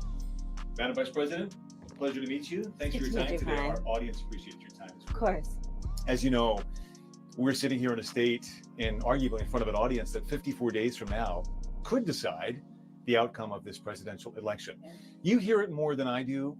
People want to know more about you and about your specific plans. At the debate the other night, you talked about creating an opportunity economy. I wonder if we can drill down on that a little bit. When we talk about bringing down prices and making life more affordable for people, what are one or two specific things you have in mind for that? Well, I'll start with this. I grew up a middle-class kid. My mother raised my sister and me. She worked very hard. She was able to finally save up enough money to buy our first house when I was a teenager. I grew up in a community of hardworking people, construction workers and nurses and teachers. And I try to explain to some people who may not have had the same experience, if a lot of people will relate to this. I grew up in a neighborhood of folks who were very proud of their lawn, and I was raised to believe and to know that all people deserve dignity, and that we as Americans have a beautiful character. We have ambitions and aspirations and dreams, but not everyone necessarily has access to the resources that can help them fuel those dreams and ambitions. So when I talk about building an opportunity economy, it is very much with the mind of investing in the ambitions and aspirations and the incredible work ethic of the American people, and creating opportunity for people, for example, to start a small business. My mother, worked long hours, and our neighbor helped raise us. We used to call her, I still call her, our second mother. She was a small business owner. I love our small business owners. I learned who they are from my childhood, and she was a community leader. She hired locally, she mentored. Our small businesses are so much a part of the fabric of our communities, not to mention, really, I think the backbone of America's economy. So my opportunity economy plan includes giving startups a $50,000 tax deduction to start their small business. It used to be $5,000. Nobody can start a small business with $5,000. But investing in people. Now, I'll run this back. If you're a voter and you think you're not being trolled, you a special type of dumb. All right. I got something else to show y'all too, because we're gonna get to the to another topic too. Y'all, we gotta go see this interview with Kamala and Oprah. I want to show y'all something very special. Y'all hit the like button, share the show. Let's get the 5K subs, y'all. Innovative ideas and giving them the ability to go. What the fuck is she talking about? Okay, wonderful. Good. Awesome. Oh, you know, all the shit that she said, oh, you can do, and oh, we're gonna do, and you can't do it under her economy. Imagine somebody telling you you can do all of this shit, and they don't even have the economy for you to do all of this shit. What's going on, checking? DK, what's going on? All right, let's go. Let's get into some real shit real quick, you know. Enough of me ranting. Y'all don't got enough hours of me ranting. Let's go. Get into some real shit. Madam Vice President, pleasure to meet you. Thanks for your time today. Our audience appreciates your time. Of course. As you know, we're sitting here in a state and arguably in front of an audience that 54 days from now could decide the outcome of this presidential election. You hear it more than I do.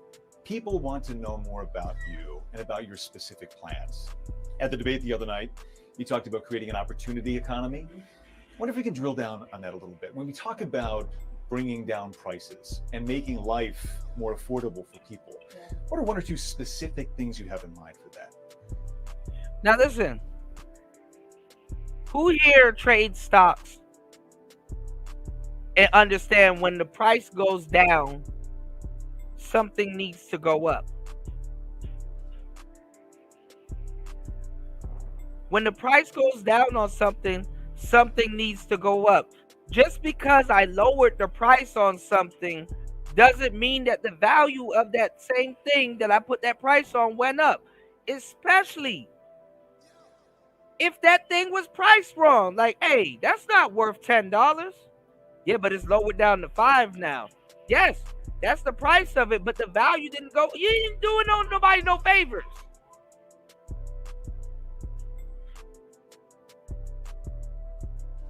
Man, y'all hit the Cash App. Hit the Cash App. I'm about to give y'all some real game. Hit the Cash App. Listen to what I'm about to tell you. You want to know how the world trolls you?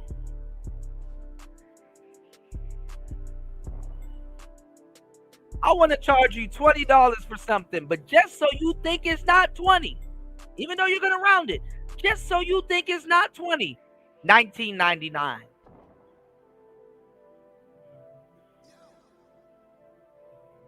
$19.99. 1 cent don't make a difference. Yes, it does. Yes, it does. When I used to sell beer and wine, y'all, I used to know the base price of certain beer and wine because guess what? Like, there's this wine called Kendall Jackson. A lot of black people like it because it sounds like a nigga made it. And these wine companies, they do all kinds of different stuff. You know what they used to do? They would change their labels. Like, they honestly, the wine company, a lot of times they're privately owned, and then, you know, they private business them, and then they get the labels and stuff like that. Like, the company pays for the labels and the distribution and stuff like that, or whatever, and the bottling and all that other shit, right?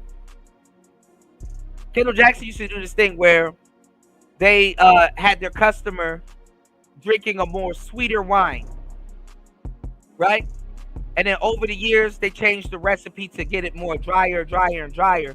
But what that did was it built a different type of base, like a cult following, because a lot of their customers that bought a lot of their wine, their palate started becoming drier and drier and drier and drier and drier. So people that started off drinking a more sweeter wine now have trained their palate to want a more drier wine. And that's with their entry level wine.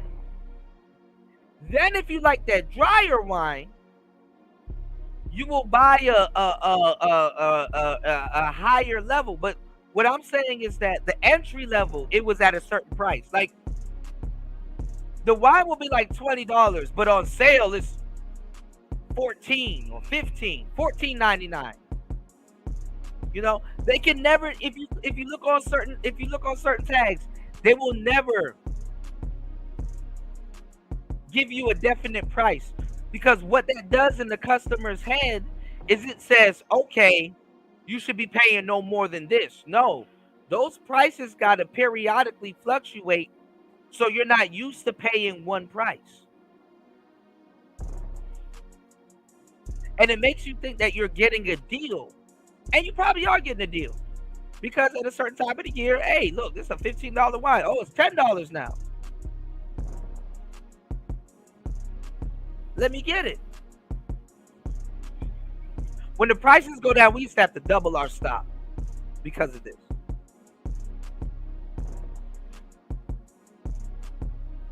And it's better than having the bottles and all that shit sitting in a warehouse for no fucking reason. So guess what? When the price of that wine went down, the volume went up. Not just the volume of the inventory that I ordered, the volume of sales went up. So Americans, if you know anything, shouldn't be happy about the prices going down without something going up.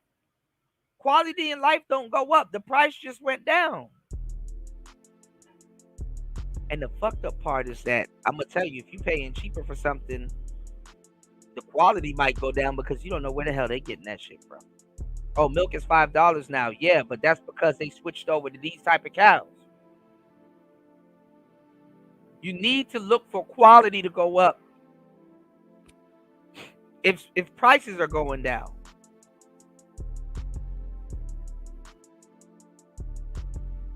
And this is basic.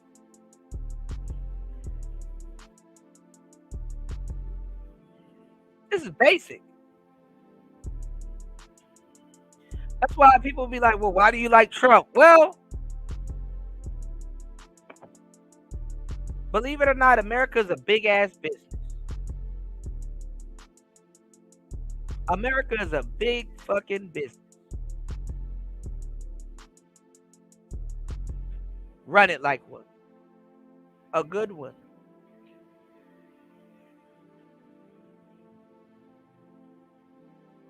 Well, I'll start with this. I grew up a middle-class kid. My mother raised my sister and me. She worked very hard. She was able to finally save up enough money to buy our first house when I was a teenager. I grew up in a community of hardworking people, you know, construction workers and nurses, right, and teachers. And that's true. I try to explain to some people who may not have had the same experience, you know, but a lot of people will relate to this. You know, I grew up in a neighborhood of folks who were very proud of their lawn, you know, and I was raised to believe and to know that all people deserve dignity, and that we as Americans have a beautiful character. You know, we have ambitions and aspirations and dreams, but not everyone. And you got to listen to speech patterns. Kamala is trying to convince herself of the shit she's talking about, but yet she's actively going against another group of Americans by saying, we're gonna take back America and we're gonna do this and we're gonna do that. Don't vote for Donald Trump. Well, guess what? There's a lot of Americans voting for Donald Trump. You're not Gandhi. and you're not coming out and saying, "Hey, listen, if you're voting for Trump, you know what, and it's all in competitiveness, right? But you know what can turn some voters to do what you want to do? You can say, hey, listen, I know you may be voting for Trump, or you may like Trump and his policies and stuff like that, and you might not like Democrat, and typically you vote this way, but let me see what I can do to actually help serve you also that doesn't go against our beliefs. Like, what are some things that, like, people will be like, oh, okay, I'm kind of interested in what you got to say. I typically don't vote left, but hey, if you're going to do something, or you're like, hey, even though you're voting for him, you are an American and you deserve certain things, and I have love for you too. Like, man, Jesus fucking Christ. My bad, y'all. God forgive me. Jesus Jamal Christ.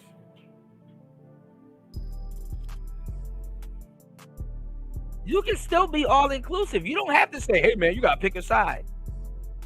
You can even loosen the tension, because guess what? A lot of voters believe that they gotta pick a side.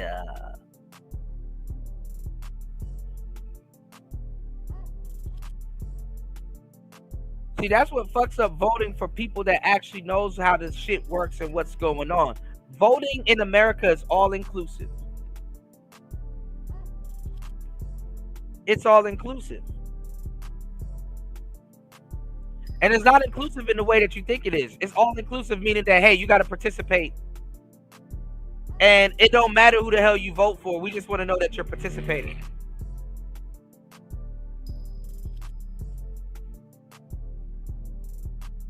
And now it got to be all inclusive a lot more than you think now, because look at all these assassin attempts on Trump's life.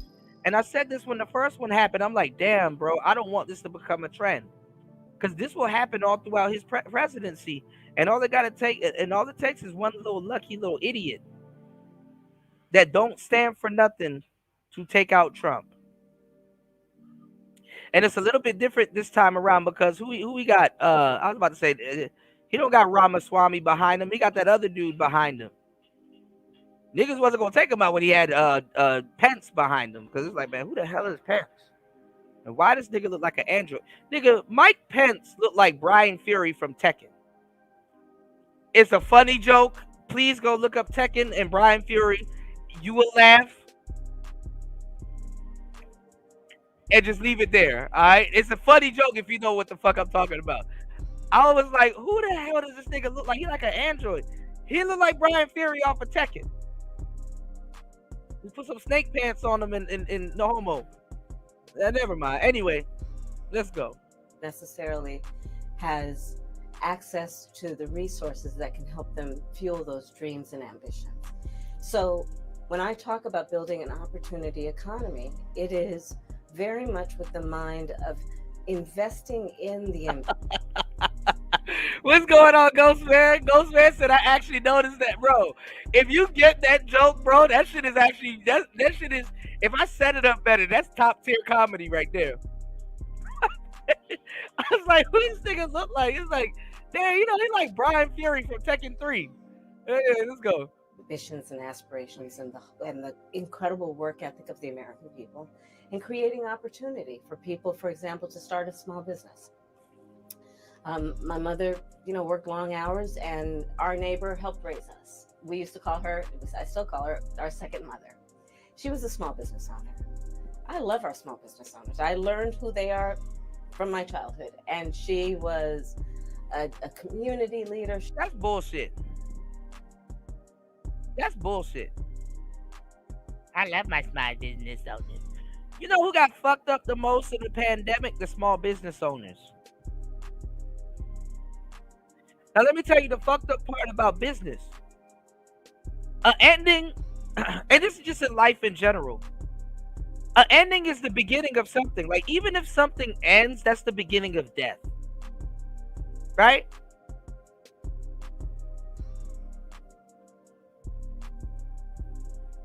When your life ends here, it probably begins somewhere else. A depression and a recession. Now, it depends on the people. When businesses go down, new businesses start, right?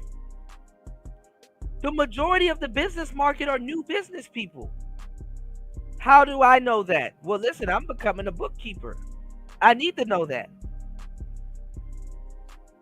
I need to know that because you know what's fucked up? I wish I became a bookkeeper before before COVID. I wrote a book, y'all. Y'all need to go get your free copy. You can go over to my Gumroad store and get your free copy. It's called Dating After COVID.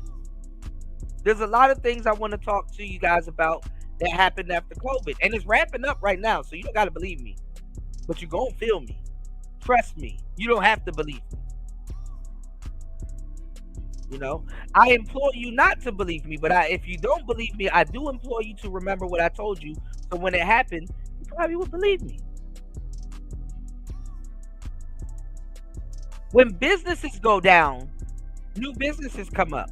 Like, for example, if you were invested in Johnson & Johnson and toilet paper and all that other type of stuff, you probably became rich doing crypto or stocks and bonds and stuff during COVID, because a lot of other companies that have jurisdiction over those items, they shot up in value, right?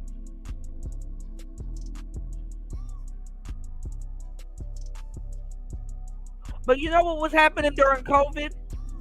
A lot of companies where it's like, okay, we're an entity.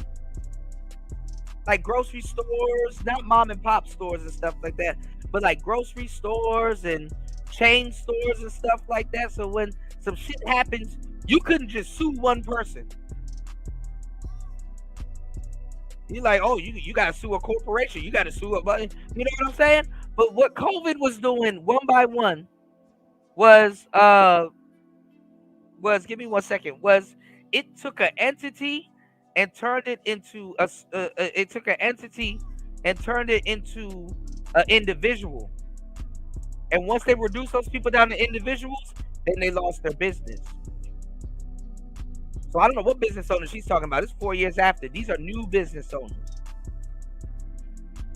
So they're probably just now starting to make some type of money. But hey, you never know. Let's get it. She hired locally. She mentored. Our small businesses are so much a part of the fabric of our communities, not to mention, really, I think the backbone of America's economy. So my opportunity economy plan includes giving startups a $50,000 tax deduction to start their small business. It used to be $5,000. Nobody can start a small business with $5,000. But investing in people's innovative... That's not true, but it is. Not in your economy. And this is the thing about Kamala. Why is she acting like she wasn't, or her politics haven't been in rule for 4 years now? Trump has fucked up this economy. We're going to change it. We're in your economy. We're in your economy. This is your economy. We're in a Harris America already. But I'm going to tell you the truth. Some people benefit. Some people don't.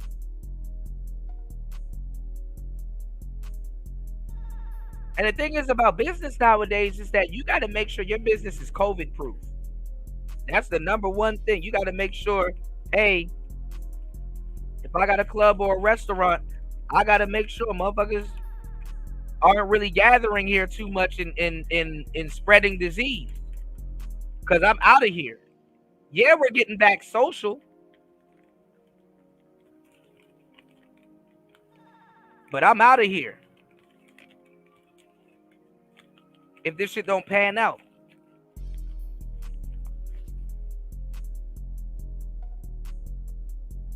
Yeah, she president already, Pastor. Absolutely. Ideas and giving them the ability to go for it. Opportunity economy means, look, we don't have enough housing in America. We have a housing supply shortage. And what that means, in particular for so many younger Americans, the American dream is elusive. It's just actually not attainable. So part of my plan is to work with the private sector and housing developers to give them a tax credit, to be able to partner with us as the government to build, and my goal is 3 million new homes by the end of my first term. In addition, to help people who just want to get their foot in the door, literally. And so giving first-time home buyers $25,000 down payment assistance to be able to just get in the door, and then they will do the work they need to do to save and to pay that mortgage and to build wealth for themselves and their family. These are some examples of what I mean when I talk about an opportunity economy. And it's fucked up if you don't know about business. What she's telling you is, and the link's in the chat, I'm gonna make you sign another death certificate.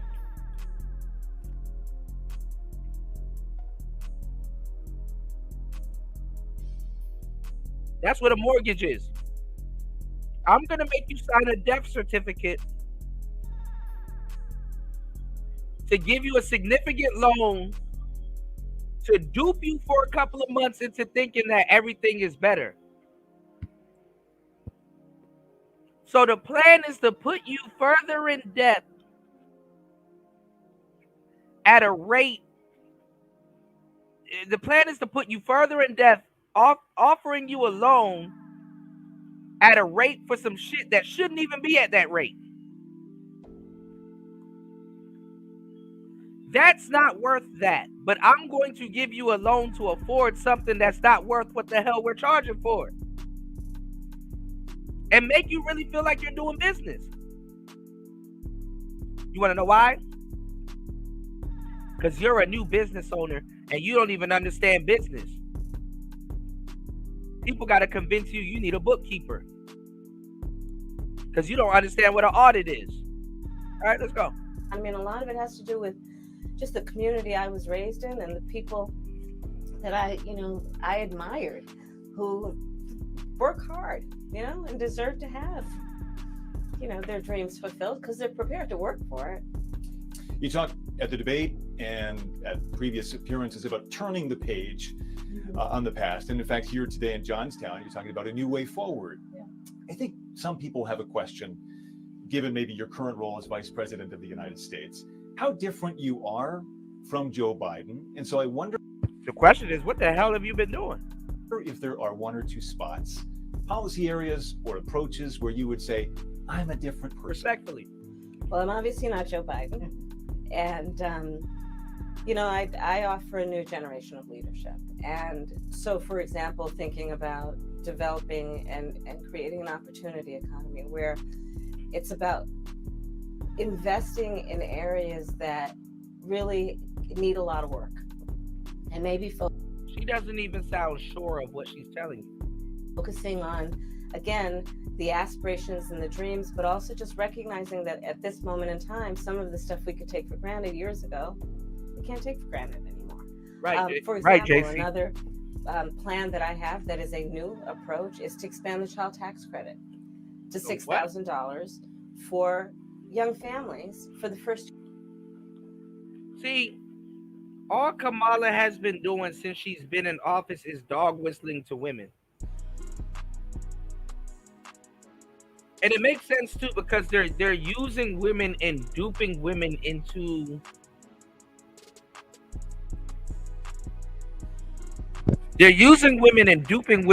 the economy, which they've been doing for a long time, and women fell for it. And listen, you know what's fucked up? Kamala is telling you all about babies and birth control and how we're going to give young families money. But ladies, you want to know the one thing she can't promise you? A fucking man. Ooh, that's bad. She can't promise you a goddamn man. She can't even promise you a family. And Trump talked about restoring the American family. He said we need to have babies. Joe Biden, he doesn't like her. He can't stand her. He said he can't stand her. Joe Biden, he can't stand her. Y'all hit the subscribe button. He can't stand her. Why you think he sits down, Red Papa? He can't stand her.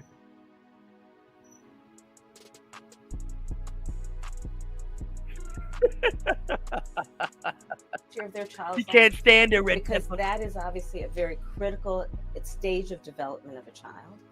And a lot of young parents need the help to buy a car seat or a crib or clothes for their kids. And so my approach is about new ideas, new policies that are directed at the current moment.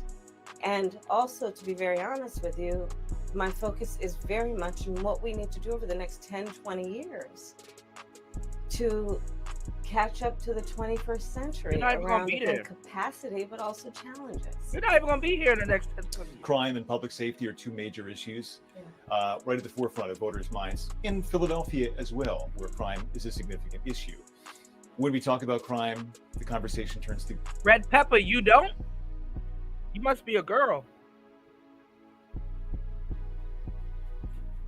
Don't have a name called Red Pepper. You don't prefer Trump. You ain't as spicy as you think you are.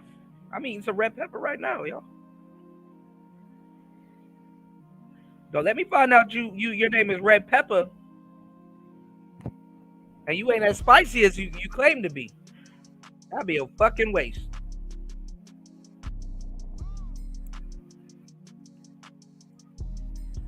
Hey yo, the Hindu hyena. Hey yo.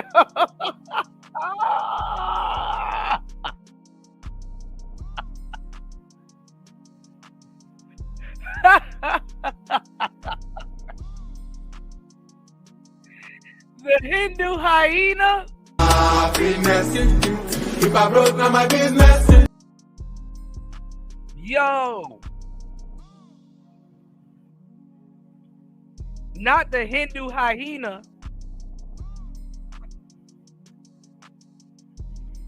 Oh, man. Whoa. Gun safety as well. And I think you actually probably caught a lot of people off guard, maybe a bit by surprise in the debate the other night when you mentioned that you are a gun owner. I know you said it in 2019 as well. Better own a gun. I want to talk about your values on this issue. When it comes to gun ownership, where do you draw the line in America on gun ownership and gun use? Well, like you said, Brian, I am a gun owner, and Tim Walz, my running mate, is also a gun owner. We're not taking anybody's guns away. I support the Second Amendment, and I support reasonable gun safety laws. Part of my approach to this is I was a career prosecutor for most of my career. I have personally prosecuted homicide cases. I have personally looked at autopsies. I have personally seen what assault weapons do to the human body. And so I feel very strongly that it is consistent with the Second Amendment and your right to own a gun to also say we need an assault weapons ban. They're literally tools of war. They were literally designed to kill a lot of human beings quickly. I say we need universal background checks. The majority of NRA members support that. Why? Because it's just reasonable. You just might want to know. I'm not going to lie. You got some pistols that are way worse. You got some pistols that are way worse than assault weapons. I know upon looking at it, assault weapons can and do cause a lot of damage. Oh, baby, but a pistol is way worse.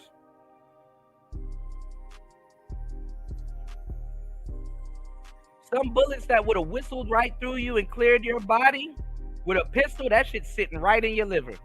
Hot.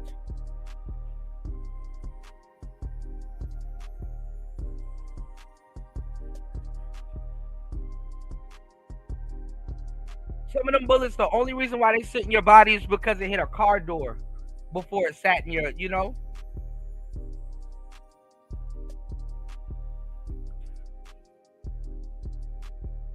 And not even nowadays, man, listen, you get a switch on it. It's a switch.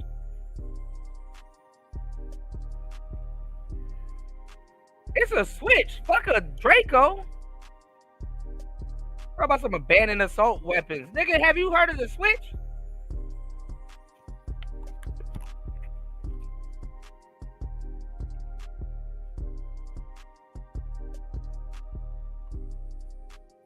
Anyway. Before someone can buy a lethal weapon, if they've been found by a court to be a danger to themselves or others, you just might want to know. 2 final questions, if I might. Sure. On the appeal of the man you were running against, as you drove here today, you likely saw a lot of Trump signs. He has an historic appeal in this country. And as you are someone running against him and trying to understand that, I wonder how you distill it. What do you understand his appeal to be? And how do you speak to his voters? Or maybe people who just share his values but are open to right, Pastor. I, based on experience and a lived experience, no. In my heart, I know, in my soul, I know that the vast majority of us as Americans have so much more in common than what separates us. And I also believe that I am accurate in knowing that most Americans want a leader who brings us together as Americans and not someone who professes to be a leader who is trying to have us point our fingers at each other. I think people are exhausted with that approach, to be honest with you. I think people want a leader who has common sense and tries to find common ground. I'm supported by over 200 Republicans who worked for both Presidents Bush, John McCain, and Mitt Romney. I'm supported by the former Vice President Dick Cheney. That's scary. Former Congressmember Liz Cheney. That's scary. And I think people are more willing now, in light of the hate and division that we see coming out of Donald Trump, to say, hey, let's put country first. And I think that just makes us stronger and more healthy as a country, to say, look, we can all debate our differences around. Sergio just said, fuck it. This nigga Sergio said, legalize meth. All right, Sergio, get that meth mouth, bro. You know, various policies, but let's stop with the division. Like, enough of nigga Sergio came in here on a 5-day bender. Dude, legalize meth, bro. All right, Sergio. Give us free pipes, bro. Yeah, let's bring everybody together.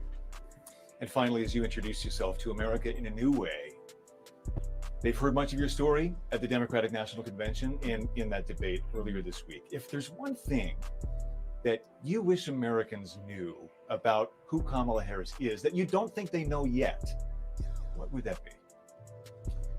I don't know. I mean, probably it's not very different from... Come on, man. I did that joke already, Slump.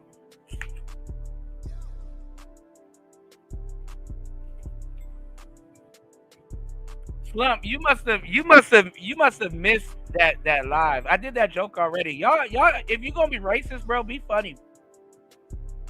Would you like to watch a tree grow or a Negro? Oh God. Hold on, let me see. I got it somewhere laying around here. Hold on, y'all. Yeah, come on, Slump. You late, man. Hold on. Here we go, Slump. Would you rather watch a tree grow or a Negro? Oh my God. You almost got me, Slump. I would have reacted the same way. Oh God. Oh God.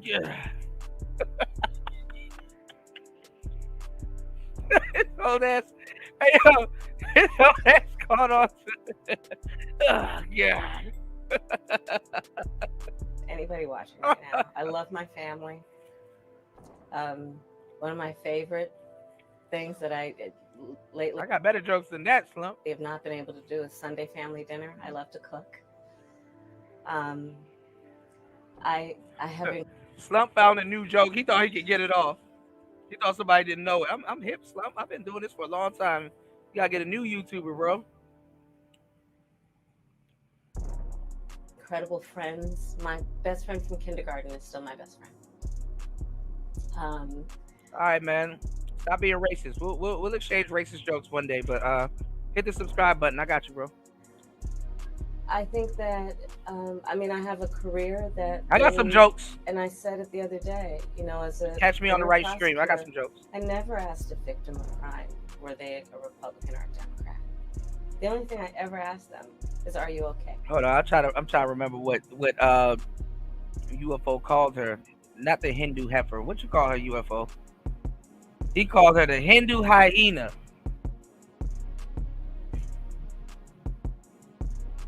Hindu hyena. Yeah, no problem, Slump. The Slump came through trying to make me say something racist and then bounce. I can deal with that. You almost got me, bro. One day you will get me. You know, camel toe Harris, goddamn. Jesus, she is sass. Yo, if y'all new here, say what's up to my mods. Tap in, let us know where you tapping in from. We got a lot of new people here. A lot of people gonna get mad at me, y'all. Let's get this up to 5,000. I got y'all. Let's get this up. Let's get our viewership up to 5,000. Greet the mods. Shout out to the mods in the building. About to make the haters real mad, y'all. Everybody waking up now. Yeah, Player Talk Radio, we up, bro. I'll tell y'all later how I somewhat got unshadow banned. That's a video in and of itself. But we on the up and up. Now, I'm not gonna lie, it's a lot of little racial tension going on because of Kamala. And it's not just black people copying Tariq Nasheed, listening to Kendrick Lamar. It's not that. Now we probably got a lot of white players in here. Shout out to the white players. Because guess what?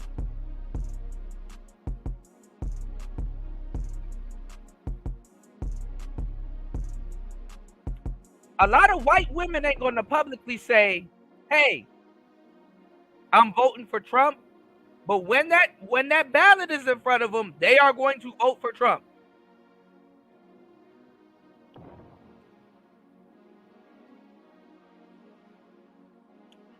And let me tell y'all something that nobody's talking about. I know I'm probably going to get crucified for it. The white women run the LGBT. So what the fuck does that mean? Do they got to posture up, get their money right under Trump?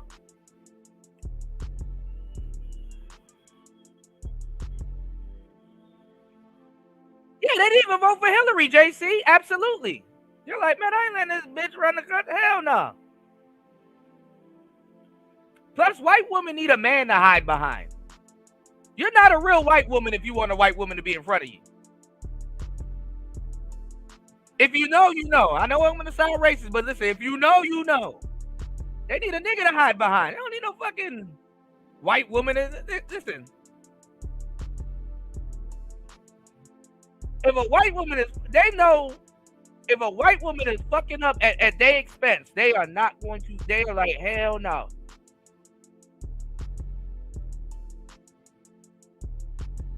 Because see, when white women get in power, they don't have to talk shit. They just lead a certain way where their leadership is shit talking. They'll direct that message through their leadership. If it's on some feminism shit, if it's on some whatever, right? But it's interesting because it's like, damn, Kamala's talking about giving y'all all of this shit, but they like, I could probably get it under Trump faster than her. They're not interested in Kamala's LGBT rollout. And that's very interesting. I want y'all to pay attention to that. They're not interested in her type of game.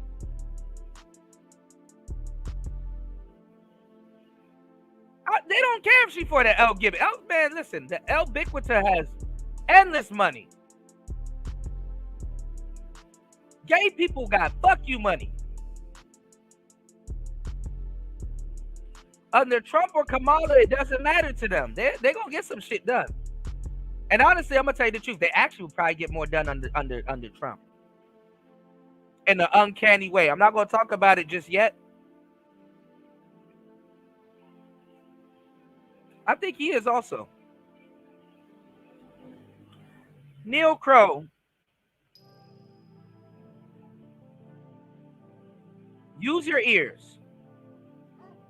I don't want to be mean to you just yet, because I was, ooh boy, I hold my tongue. I was just on the verge of cursing you out. Use your ears, bro. I'm not saying white people are racist, which they are in a lot of cases, not all of them. Anybody can be racist. But I'm talking about something that's beyond racism. They're not interested in a Kamala's. They're not interested in a Kamala's. Yeah, they got freak off money. Right. They're not interested in the Kamala's gay society. They're interested in a different type of society.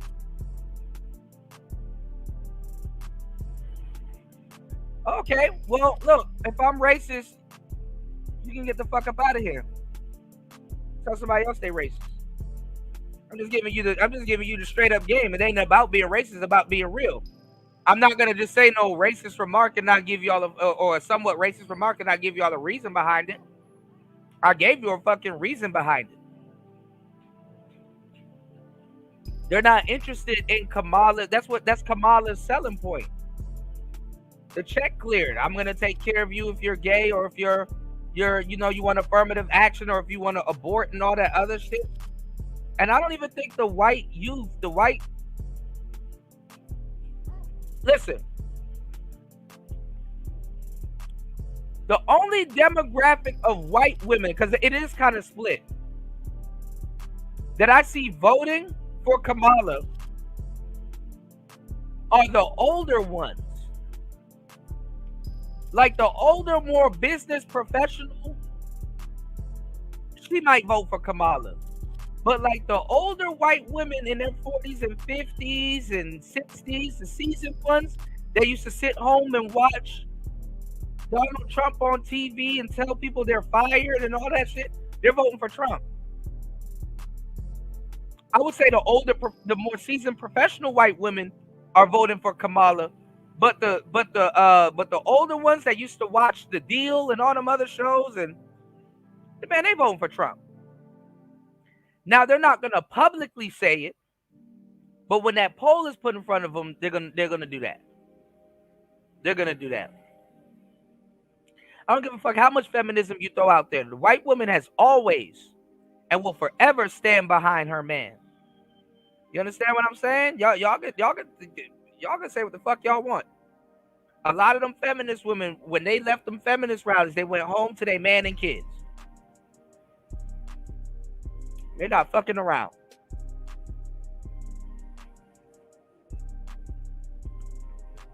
The people she needed to target are the sisters. That she needs to target black women. They're the ones that's gonna publicly lie. Oh my God, I didn't like what she did with Meg Thee Stallion, and then fuck around and vote for her. I could mail my vote in, JC. Shout outs to War Master, man. I got a P.O. box. I went and got a P.O. box. So white women are real feminists, but in certain instances, some of the stuff that they do, they can come off as a fake one, but they're real. They're the actual only woman that can really be a true feminist.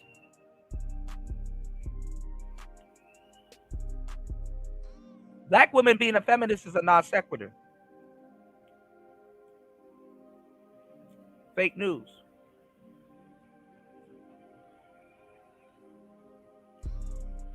Okay, Al McAllister, we'll see. We'll see, man.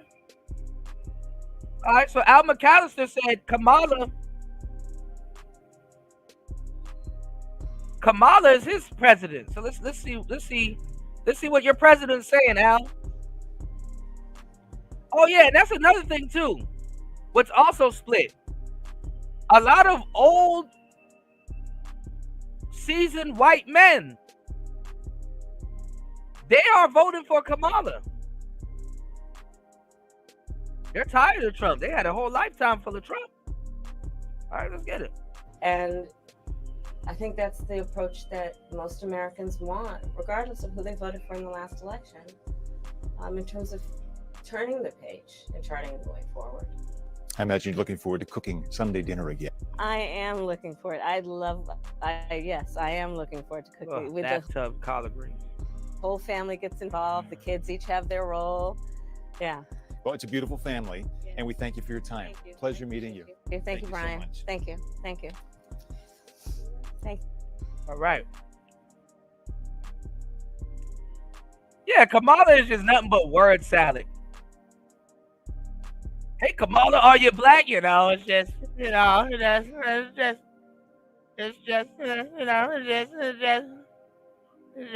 news. You know, it's just false news. You know, it's just false news, yo. It's just false news. It's just false news, y'all.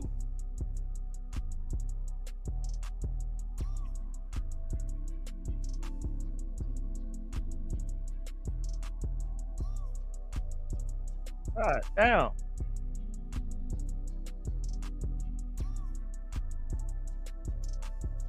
Kamala, what's going on, Devo? Peace to you, player. Kamala does not have kids. That's why I'm trying to figure out why she's bringing up a whole bunch of kid remarks.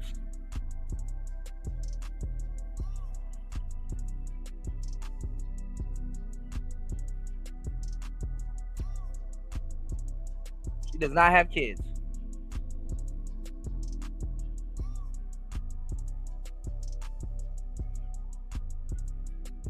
Hold on, y'all.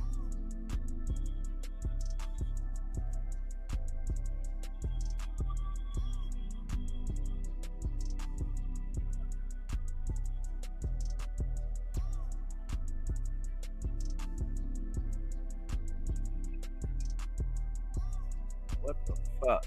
Hold on, y'all. That's why I don't like. Alright, hold on. Fuck.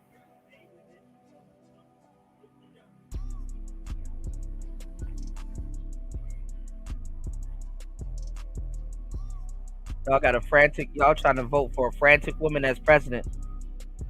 Hey, you know what's funny? You can tell when Kamala hasn't had her coffee.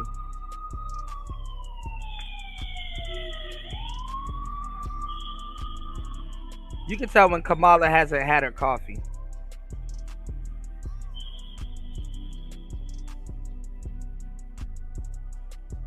A lot of Americans function like that. I haven't had my coffee. Me stay woke.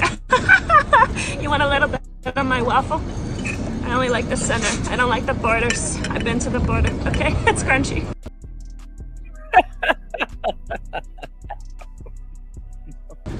This coffee's helping me stay woke.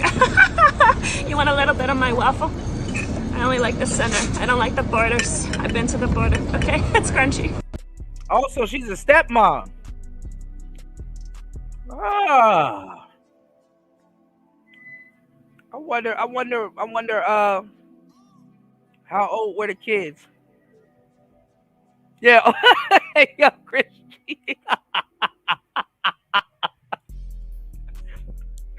Hey, y'all say what's up to my mods. My mods are some of the most funniest people you're going to meet on the planet. OCD ass. This coffee's helping me stay woke. You want a little bit of my waffle? I only like the center. I don't like the borders. I've been to the border. Okay, it's crunchy. Oh, my God.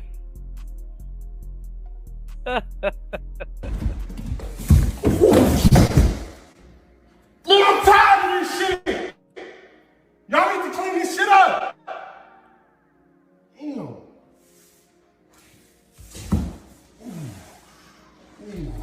Shout out to the mod squad.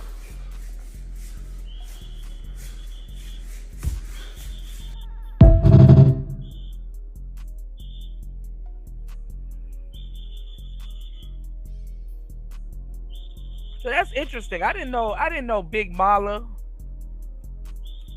I didn't know Big Mala was a stepmom. I wonder how old the kids are. How old the kids are, Al? Because you know that count. If they almost up out of the house, then it's like, ugh.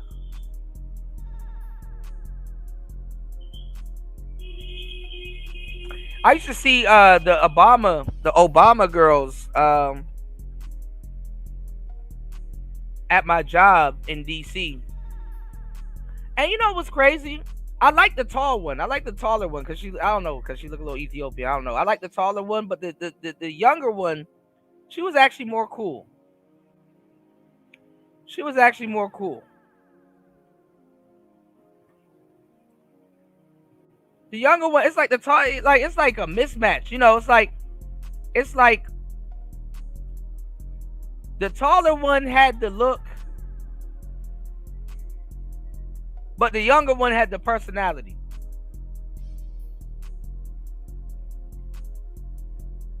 I know it's weird, but it is what it is. Helping me stay woke. You want a little bit of my waffle? I only like the center. I don't like the borders. I've been to the border. Okay, it's crunchy. So Al said that they did not tell their age. They look 10 and 14. Okay. That's still kind of prime age. I was thinking that the only people that would have been down at the White House other than the first family is going to be Kamala, her husband, and some whatever weird ass dog that they choose to have. The presidents be choosing some weird ass dogs to have.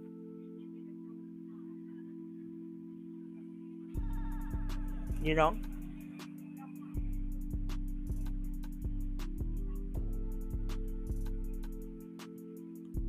You said foster kids, step kids. I'm talking biological kids. There's a difference why I asked. Yeah. I mean, look.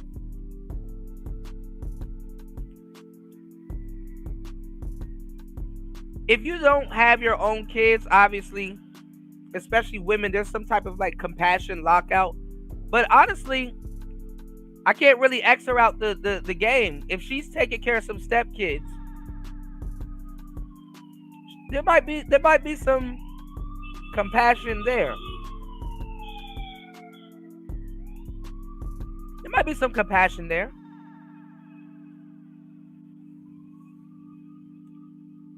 I kind of look at her a little bit different, but yeah, I mean, you know. She got with a guy that got 2 kids though, y'all. God damn. She got with a guy that got 2 kids, y'all. God damn. 2 chains, 2 kids.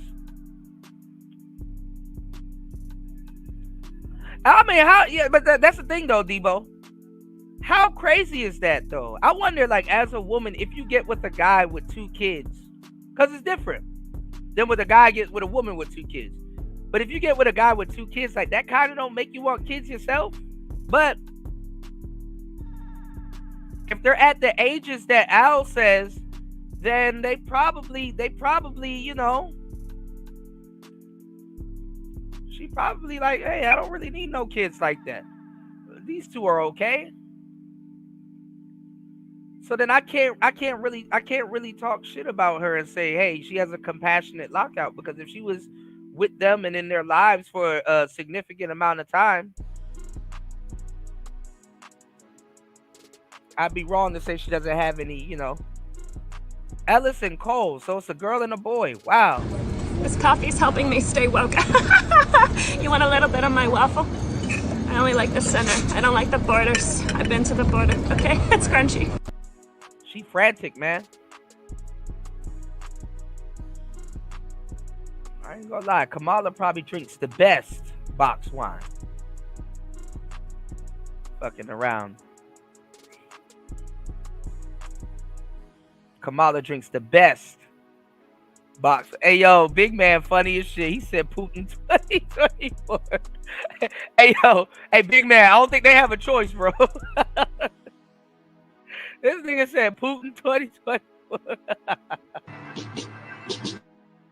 Here's Ball 2024. Let's go! Freedom, freedom, I can't move. Freedom, copy loose. Tonight, recalling Oh, on they people. wheeling out Oprah's old ass. Oprah is becoming the Black Barbara Walters before our fucking eyes, and we can't do shit about it.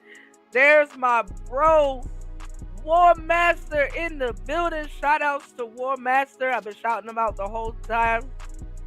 War Master, I found a way to get a P.O. box. It cost a pretty penny, but we got a P.O. box. So I'm getting that processed now. We got a fucking P.O. box. So I'm about to save up some moolah, go on Alibaba, and get me a computer. Shout outs to War Master, man. Thank you so much for always supporting the show. What's going on, Lucky De Niro? Yo, DJ Kuda, the fans love you. The fans, I appreciate you. Thank you, Lucky De Niro. Shout outs to Lucky De Niro.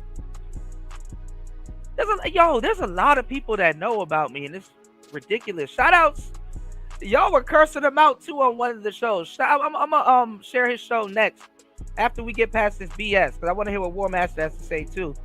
But shout outs to Reset Relationship. You know, my brother from the DMV area.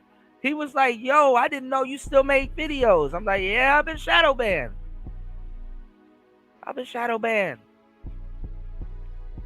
You know, I've been shadow banned, you know. So I'm glad. I had to take my computer to a shop. We got it working for a little bit. I got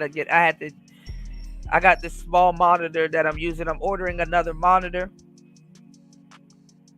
Hence the P.O. box.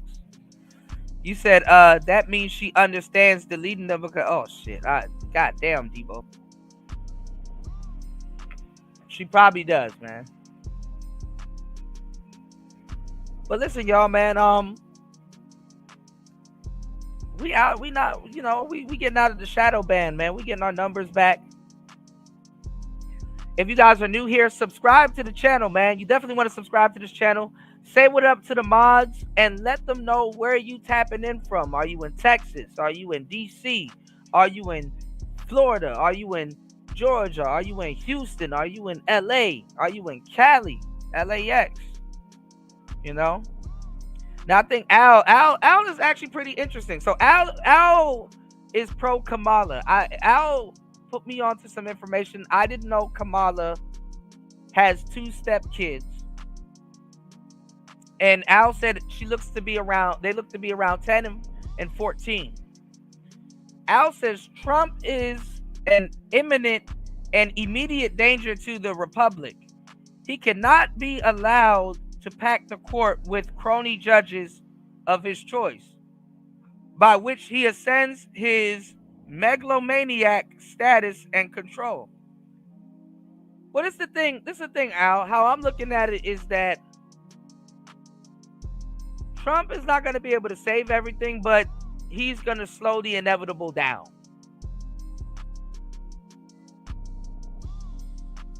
You know? And we got War Master in the building. I don't want to put the spotlight too much on War Master. War Master be low key, but War Master be dropping gems. The War Master I think Al and War Master would probably have a good convo and maybe come to common ground. But I'm telling y'all, listen, Trump cannot do anything. Listen, you have the inevitable, and the only thing how I'm looking at it is that Trump can only slow some shit down. I mean, you know, I'm not even gonna lie. When in doubt, throw a monkey wrench. You know, if Kamala's not really doing her own thing and going off of script and teleprompters and stuff like that, she's just kind of a puppet. But the president's always a puppet. But I'm not gonna lie, Trump's one of those persons where I'm like, this man might not be a puppet. He's, you know, crazy as he is, it's crazy. Grimm said he will make things much worse, and if you think otherwise, you are sheep. Well, we're not sheep, Grim. We don't have these conversations. You know, y'all might want to subscribe to the channel. Check out some of my old stuff. when this video goes off, I got a plethora of politics content that you guys can go through. Okay? Now, War Master says Trump has a history of putting constitutional, big letters, judges on the Supreme Court. Kamala left the border open. Don't.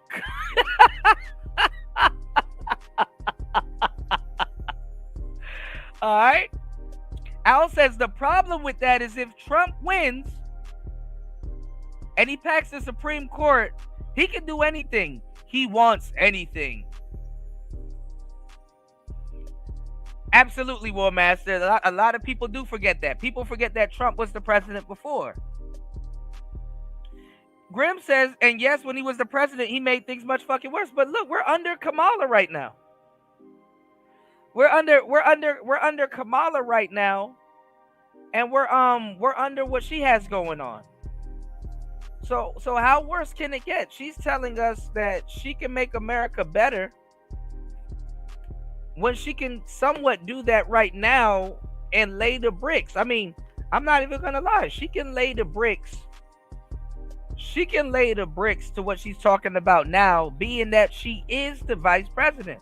Shout outs to Raven Knight. Raven Knight said, we ain't voting for a les, baby mamas, coons, rainbow, and degenerates, all Democratic Party.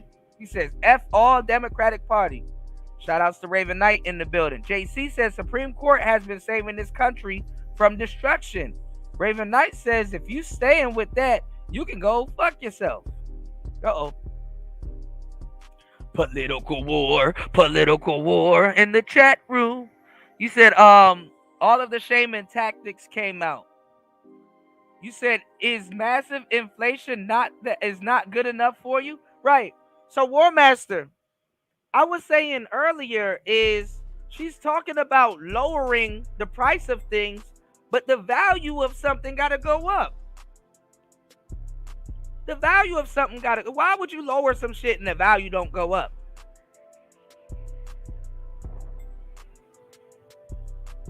All right, y'all. Let's see if she lies to Oprah. This will be your future president. Let's see. Let's get into the game.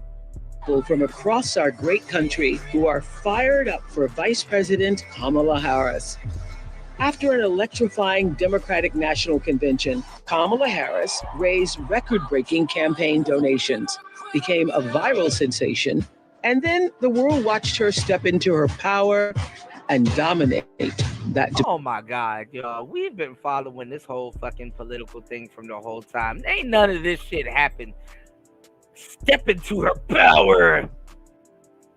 Viral donations. Really? Really, y'all? Debate. You're not running against Joe Biden, you're running against me. In an unprecedented surge, grassroots coalitions have organized in lightning speed, creating a damn. All right, Nightbot, chill out. God damn. Tidal wave of support. Black women, were you in the meeting last night? It all started the night Kamala Harris announced her candidacy. Advocacy group Win with Black Women. Bro, we covered the debate. She didn't dominate the debate. Name me one Kamala quotable from that debate. I'll name you a Trump quotable. They're eating the dogs. They're eating the cats.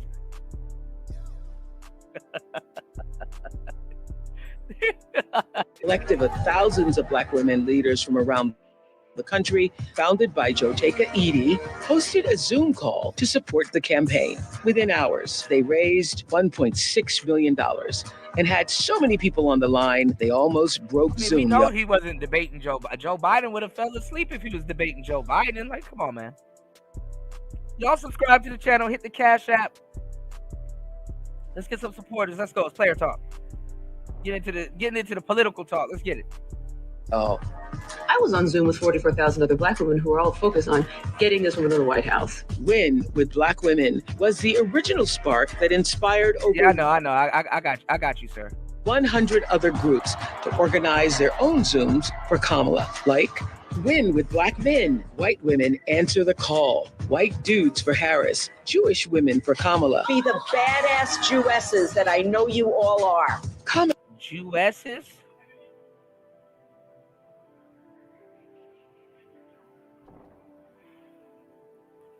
Oh no, no, yeah, I shared one War Masters. This guy, he had like a James Brown joke. He's like, they're eating the dogs. What the hell going on?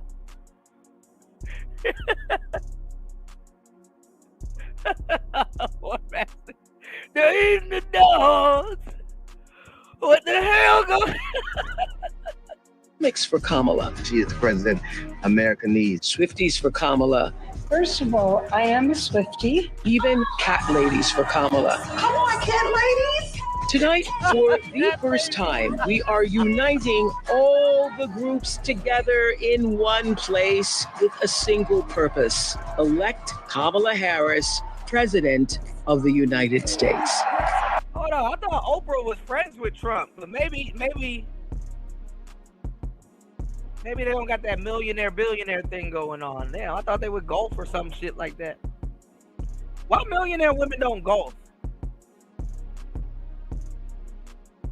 Like, I think Oprah and Trump would have been cool if they golfed.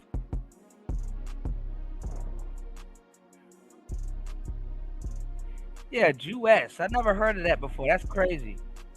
Thank you. That deep into the Illuminati. Bless you and may God bless the United States of America. Kamala backwards is Almanac. Let me stop. Alamac. Alamac. Okay. Race car backwards is race car.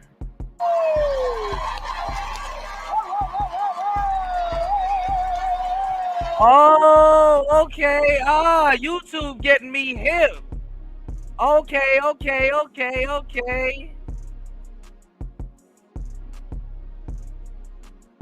So his or her name says Kamala Harris. But it says Harlem Harris. Okay. We got the Harris, but not the Kamala. Okay. All right, I'm catching on.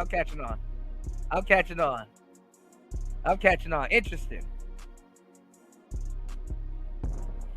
What's the War Master? Y'all Batman fans. What's the girl that used to hang out with Joker? Is it Jinx? Who was the girl that used to Joker's girlfriend? Was it Jinx?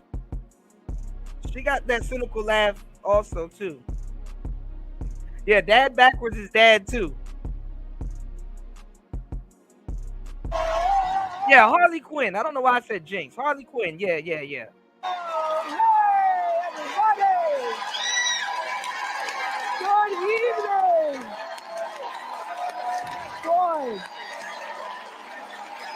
Good evening. I think people go to Oprah's show because a lot of them think that they'll get a car, and they probably will. Thanks for joining us.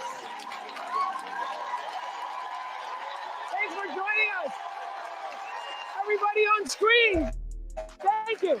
Thanks for joining us for this very special event, Unite for America! Oh, hell no. Oprah is playing a Unite for America. Oh, Jesus Christ. Y'all really want this to, like, you do know if you vote for Kamala, all the shows are going to be vaginal. It's going to be like this. All of it. I'm like watching her address the nation and watching her speak to the people shouldn't feel like I'm watching The View. Who wants to watch some presidential shit get turned into The View? Respectfully. And that's exactly what we're doing live. Oh, Kamala Harris backwards smells Syrah and Alamac. The two main stars in Andromeda. Oh. Sirius A and Sirius B. Whoa. You said all those celebs know what's best for us. Remember that. Some people can say that. I mean, all of the stuff that we have right now were once reserved for the rich. And average people are walking around now with rich hand-me-downs. I can dig it. Most people have no idea that only 20% of Americans are leftists. What the fuck? Really? Or are you saying that, War Master? Are you saying that like most people that vote for the right, they're still left, but they don't even know? Like, or most leftists don't know they're leftists. You said she might be a sorcerer, right? You said the cat thing was immediately debunked. Yeah, it's debunked. I'm not gonna lie. Trump kind of did make himself look stupid after that. Ghostman said a vote for Kamala is the vote for the government welfare soy. War Master said when Oprah endorsed Obama, she lost so many viewers. Her show got oh shit! It did go off during his. You right. Holy shit. Tonight, uniting from Farmington Hills in Oakland County, Michigan. We have 400 people in our audience and thousands more. Hello, all of you on screen. Hello, everybody on screen. On screen. Thousands more joining us on screen. And I am here because I care deeply about the future of our country. And I know that all of you do too. You care about the... When the hell did Oprah start getting political? I wonder who Dr. Phil is voting for. I'm not gonna tell you who I'm voting for. Future of our country. Hit the subscribe button, y'all. We just saw on this tape this grassroots, people-powered movement behind Kamala Harris has unleashed a unifying force. Shit, at this point, Stone Cold Steve Austin need to run for goddamn president. I'd vote. See Putin get stunned and shit. I'd vote for Stone Cold. Free beer for everybody. A very long time. And I know lots of people are feeling it because it actually is hope and joy rising. And there's been a, can you feel it? You can feel it. You can feel it. You can feel it. We can feel it. We can feel it. I'm not gonna lie, YouTube. When you said Joe Biden backwards is, I was looking at the Biden, and I ain't gonna lie. I was like, don't tell me this man's name backwards spells nigga. Nigga. I immediately saw a nigga. War Master said 40% of Americans call themselves conservative. Another call themselves very conservative, whatever that means. 20% are leftists and can't remember the survey. I think a lot of Americans, I think Americans go through like these phases, like for like 4 years, they want to be very private.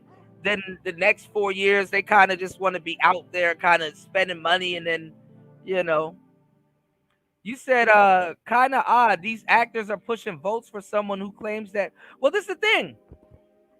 So I was just saying that like older white women is kind of like a split thing, because if they're like the older white women that are the working class and sat home and watched Who Wants to Be a Millionaire and Jeopardy and The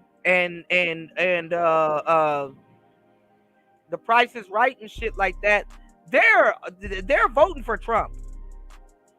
But if they're like the professional that got like a CPA and they're like in corporate America and they're kind of more business oriented, they probably would vote for Kamala. So honestly, if this was something that Kamala paid for, if Oprah was paid to do this, or they're just pushing Oprah to do this, this kind of was fucking smart to kind of bring those women down to the poll, those women, you know, out a little bit more to go vote, you know. So Kamala's playing the bad game where Trump is playing the face card game, if you notice it. Kai Cenat damn near had to curse Kamala out, like telling her to leave him alone. All right, y'all hit the subscribe button. I told my audience earlier, y'all were coming. Y'all waking up. The audience, did I tell y'all? Yeah, y'all hit the cash app. I told y'all they coming. they bumming. They coming, y'all. All right. Shout outs to everybody in the building. Hit the subscribe button. Shout outs to the wrench mods. Make sure y'all say what's up to the mods and the wrench holders. Let them know where you tapping in from. Let us know where you tapping in from, and I'm gonna put a poll in the chat. Are you voting for Kamala or Trump? So stick around. The poll will be in the chat.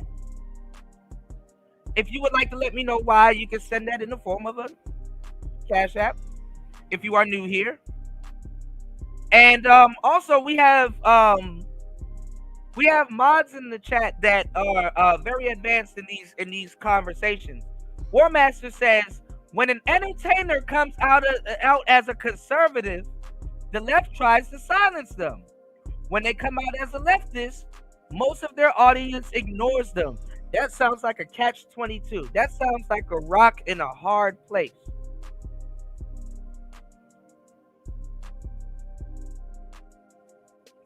Yo, War Master, UFO Kamikaze called her the Hindu hyena. So to all the new people here, UFO gave y'all the swag to run with. The Hindu hyena. I thought he was gonna say heifer. I said heifer at one point, but he said hyena. You said it'll be 65-70 Trump, like all the other pills. Oh shit! All right, let's go. There's been so much talk. Been so much talk about that word joy. And I think it's such a good thing because it means that there is a real feeling of optimism and hope, making that comeback, as Michelle Obama said, for this new day that's no longer on the horizon. The new day is actually here. We're in it. We're living it. So let me tell you how this event began. I was on the phone with Joteka Edie, founder of Win with Black Women. We're going to be damn, so that means Oprah, she's not trying to hear what Dr. Umar Johnson is talking about neither. Do you think if Umar Johnson was for Kamala, do you think that Umar Johnson would have gotten an interview with Kamala, or Kamala would have let him interview her? Let me know. Let's get the likes up. Y'all subscribe to the channel. Let's get to 5K subs. Let's go. A little later on. And we were talking about all the groups inspired by Win with Black Women who had 47,000 women on one call 3 hours after Kamala Harris announced that she was going to be running. I'm not even going to lie, War Master, that will be a good fucking debate. Oprah versus Candace Owens. Damn. 3 hours afterwards, 47,000 women were on the phone. And Joteka and I were talking, wouldn't it be great if we brought all the groups together? Because that phone call inspired all the other groups. And so we said, wouldn't it be great if we brought all the groups together at one time? And that's why we're here. So we have the Cat Ladies for Kamala here. Rural Americans for Harris. Caregivers for Kamala. Train lovers for Harris Waltz. I didn't know there were train lovers. Train lovers, chefs for Kamala, love that group. Republicans for Harris, love that group even more. We've got Swifties, where are you? Swifties for Kamala! And in addition to thousands of you all who I am just meeting here tonight on screen, I see some faces I recognize. There's Brian Cranston. Hey, Brian. Hey. Hello, hello, hello. Where are you? Brian. Yeah, they learned not to clap for a man. 104 in the box. Told y'all it's coming. Let's get it. Cranston! Yeah, let's get the likes up. Ghostman, what I say earlier? I said, watch, we gonna side on these haters, man. We gonna get over 2,000 views on today's show. Fucking Red Sings the Blues, Super Sly, and all these other people try to, let me tell you how to run your channel, Kuda. Your channel not successful. Your channel dead. 104 people in the box. Who dead, nigga? The nigga, my channel, Lazarus, nigga. I'm raising the dead. All right, let's go. I hear Chris Rock is in the house. Chris, where are you? Back up. It's gonna get bigger. Hold on. Let's get shit. Chris Rock is in the house. Stop playing. Yeah, War Master. Niggas, watch niggas start copying me now, all right? Let's play us on radio. Let's get it. Ben Stiller, Jennifer Lopez, Tracy Ellis Ross. Hold on, y'all. As always, shout outs to War Master dropping the huge $20 on the Cash App. Thank you for supporting Player Talk Radio. Make sure you guys hit the like button and also support. Shout outs to War Master. Let's get it. Hold on. I got you. Let's get it. Let's go. More. Wendy? Thanks, Chuck. We're standing here in front of the Olympic Liquor Store in Queens where scores of African Americans have been lined up for hours. We spoke to a few of them earlier. Ladies, may we get a word? Hide the money, y'all. There's poor people around. With your broke ass. Shout outs to War Master dropping the huge 20 on the Cash App, as always, supporting Player Talk Radio. He said all those groups are all leftists. Somebody want to prove War Master wrong? All of those groups are leftists. All right. Shout outs to Royce J in the building. What's going on, player? Let's get it. Jennifer Lopez! Where are you, Jennifer? Oh, she got heavy hitters, y'all. She got heavy hitters. See, I don't think Kamala paid for every single person to be here, but if she paid for Oprah, Oprah uses her connects and get all of these people on her panels. All right, let's go. Tracy Ellis Ross, where are you? Shit. Tracy Ellis, where are you on the screen? Tracy Ellis.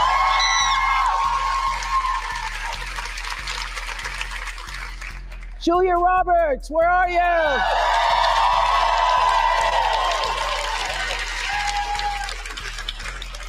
And Miss Meryl Streep is in.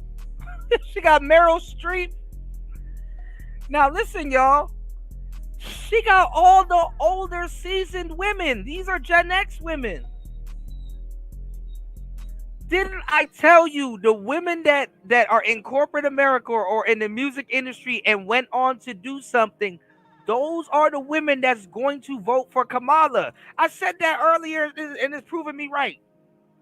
Those are the women that's going to vote for Kamala. But I'm telling you, if you were the woman that was sitting at home, grandma, auntie, Titi, and was watching Price is Right, what was Trump's show? What's it called?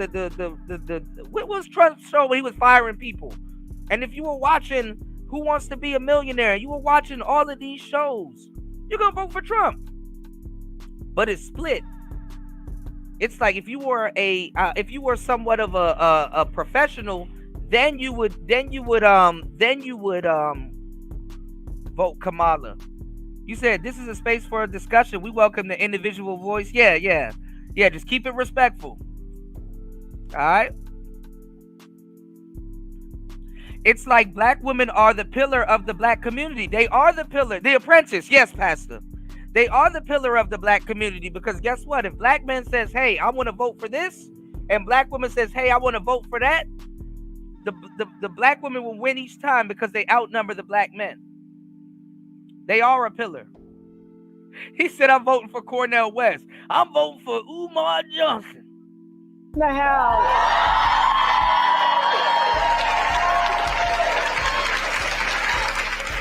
So glad to have all. And it's weird because it makes me think that the younger girls are voting for Trump. Y'all let me know if I'm bugging. Are the younger women voting for Trump? Because look at this. These older ladies, the younger generation don't really know who the hell these people are. Meryl Streep.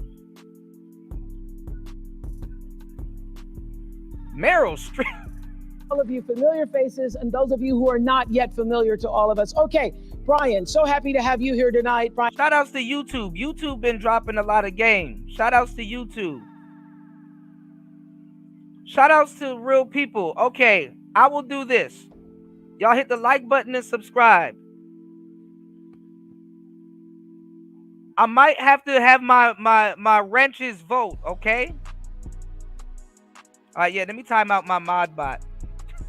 He's a bit racist. He's more racist than me, y'all. Time out my mod bot. Hey, look, he cap shaming y'all. Hold on, let me time out. Let me put my mod bot in timeout. Hold on, y'all. He's doing too much. All right, hold on, y'all. All right, look. If there's an audience, if there's a new audience member or somebody that you guys like in the chat, I want my wrenches. I want my mods. We might be giving a new wrench away to a new mod. So it's up to my mods, and then overall I'll sign off on it. If there's somebody in the chat that you guys like, had a fruitful conversation with, and you think that there will be a good mod, let me know, and we'll give a wrench away at the end of the show. Let's get it. Brian Cranston, what do you want to say? Why did you want to join us here tonight? I'm just smiling from ear to ear, Oprah. Ahmed, if you want to vote for Cornel West, we got a lot of conversation for you, because I'm telling you the truth, man. You got Tariq Nasheed and a lot of the Hoteps and the ADOS and the FBAs. They have no choice but to defend Trump right now. All right? Y'all hit that poll real quick. Get y'all booties to the poll, and let's see what Oprah got for us right now, y'all. I've never felt this much joy and optimism in a campaign in a long time. So I'm just so appreciative of Kamala to be able to bring back that sense of optimism and to squash the cynicism and the vitriol. I wonder if Oprah is Kamala Harris in a I was gonna say a fraternity. Is she in a sorority? Is Kamala Harris in a sorority? And because you know Oprah's like in the female boule. All right, 132 people in the building.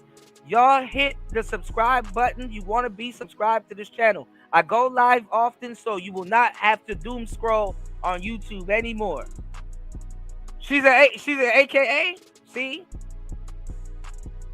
I gotta get Beach up here. Beach is in a sorority, because I want to do a show. Can we trust a sorority if we're not in a sorority? Like, let me ask y'all a question. Like, Kevin Samuels and a lot of people are in fraternities and sororities. If you guys aren't in those same fraternities or sororities, do you trust people in those sororities? I said sororities. Sororities.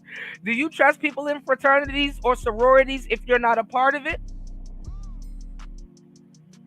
Or are you the type of people to say, hey, I do know some fraternities and sororities and they're not that bad, so even though I'm not a part of them, I'm adjacent and I trust them? Do you guys trust people in fraternities or sororities? So I'm gonna see if we could contact Beach and we could talk about it. Al McAllister says yes. Pastor said, Kuda, those people don't trust each other. I've seen that. I've seen infighting in the fraternities and the sororities. War Master said, these leftists want us to ignore them destroying the economy and own nothing and be happy.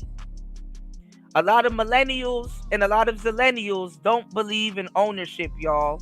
Can you blame them? And the years that they were supposed to be believing in ownership, they've seen a lot. A large segment of the population are easily swayed by spiritual shit and women. Okay. Charles said it depends on some. He said it depends. Some are glorified clubs. I do agree with that, Charles, also. All right.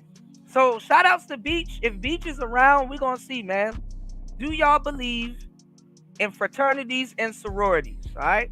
And the rancor that just seems to be floating all around Washington.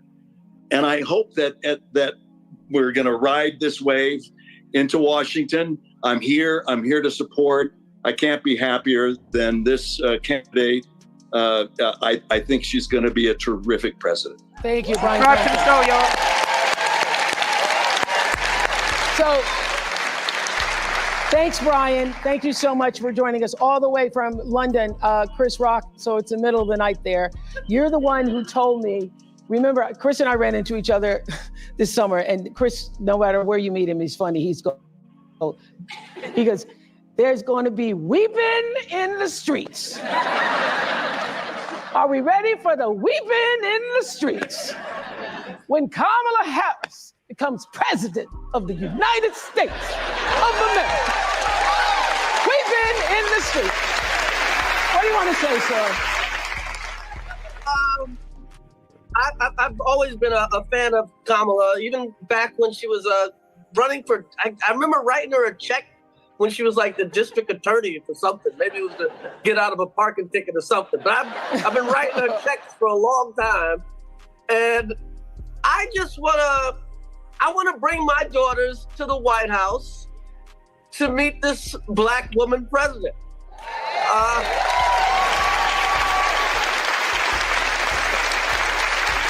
That's a reason.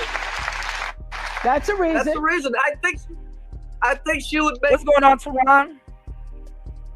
Yeah, we bringing the old third shift back, man. We about to have over 200 something people in the building, y'all. I told y'all days like this finna come. Shout outs to War Master, one of the hardest working men I know. Blue collar worker here. I have no F's to give about sororities or fraternities. But see, this is the thing. The reason why I asked that question is because sororities and fraternities, they do have a chain of command and methods and style of doing things. So the question is, do you guys trust somebody that's a part of a fraternity or a sorority in a position of power if you aren't affiliated or a part of, you know, their group? All right, y'all hit the poll. Let me know who y'all voting for. Okay, y'all hit the poll, subscribe to the show, and let me know who y'all voting for. Remember, subscribe first, then hit the poll, and let me know who you guys are voting for. Is America divided? What's going on, JC? JC, is the channel dead, bro? Is it like a dead channel? Bro, I keep telling y'all that hating shit don't work, man. That hating shit don't work, all right?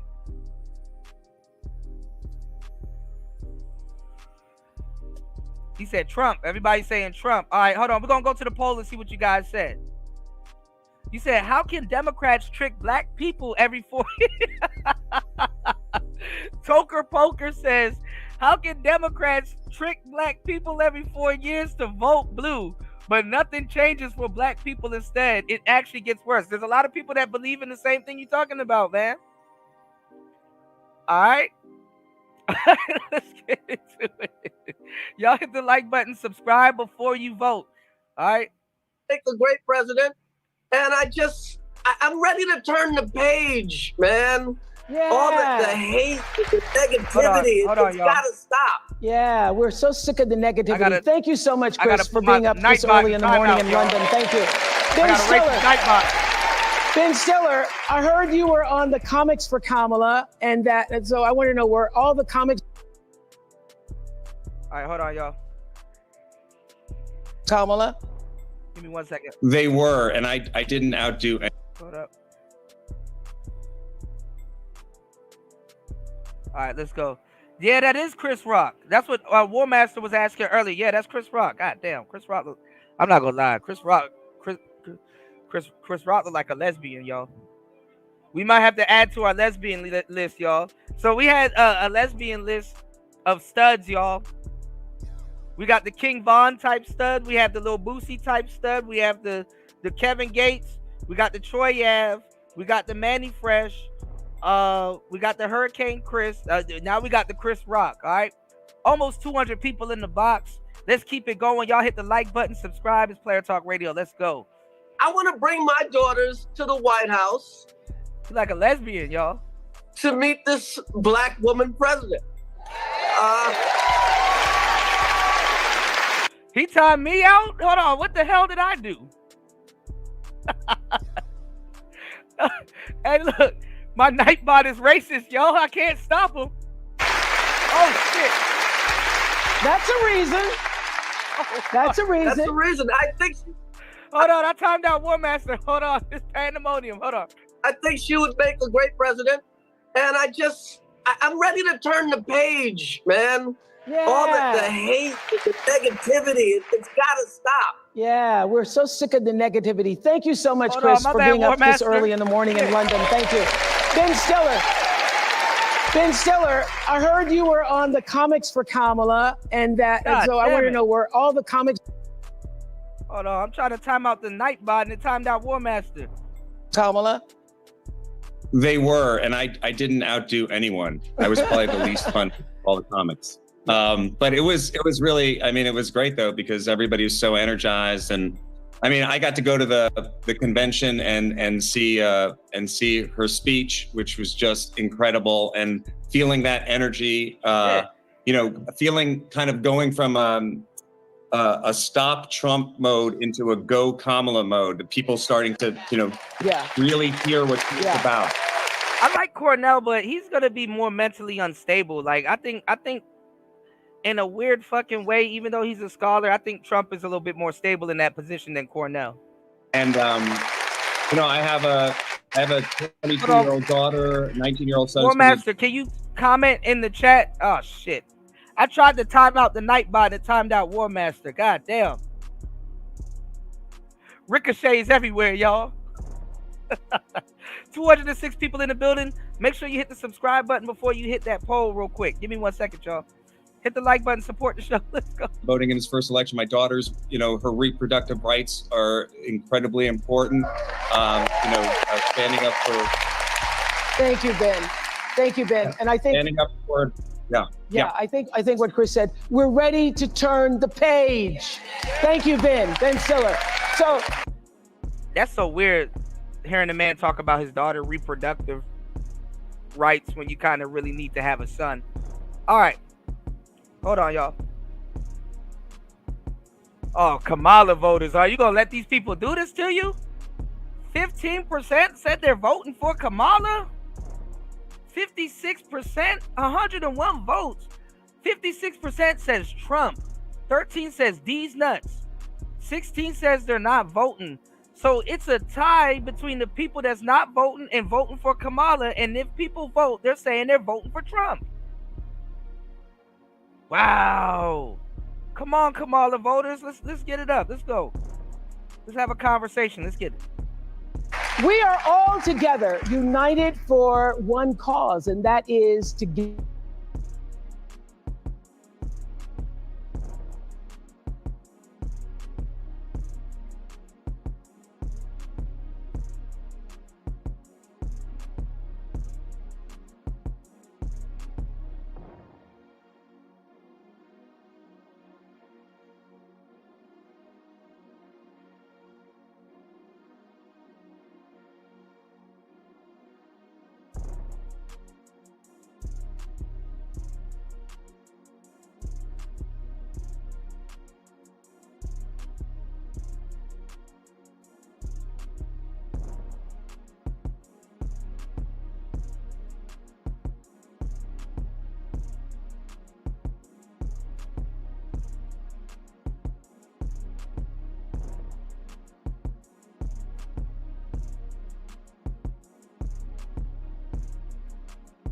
All right, we're back. My bad, Charles.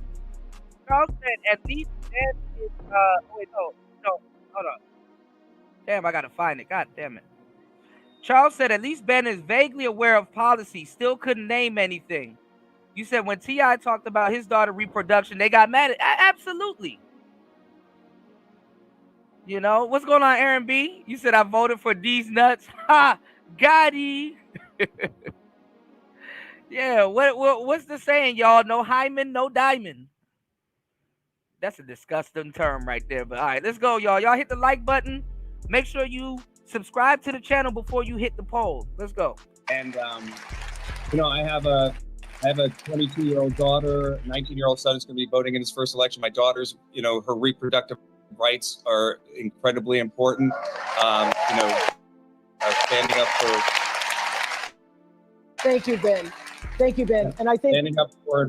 I think what Chris said. We're ready to turn the page. Thank you, Ben Stiller. So we are all together. So you would think in a day for... and age like this, the feminist agenda would be gone, but that shit alive and popping. I even think, I'm gonna tell you some real shit. I even think in 2024, women are way smarter than the men. Men are literally and eternally resetting themselves. The fact that Oprah can still run a feminist campaign, I'm not even gonna lie, not even with no young bitches, with a bunch of old bitches, respectfully, is crazy. What in the bell hooks books is this?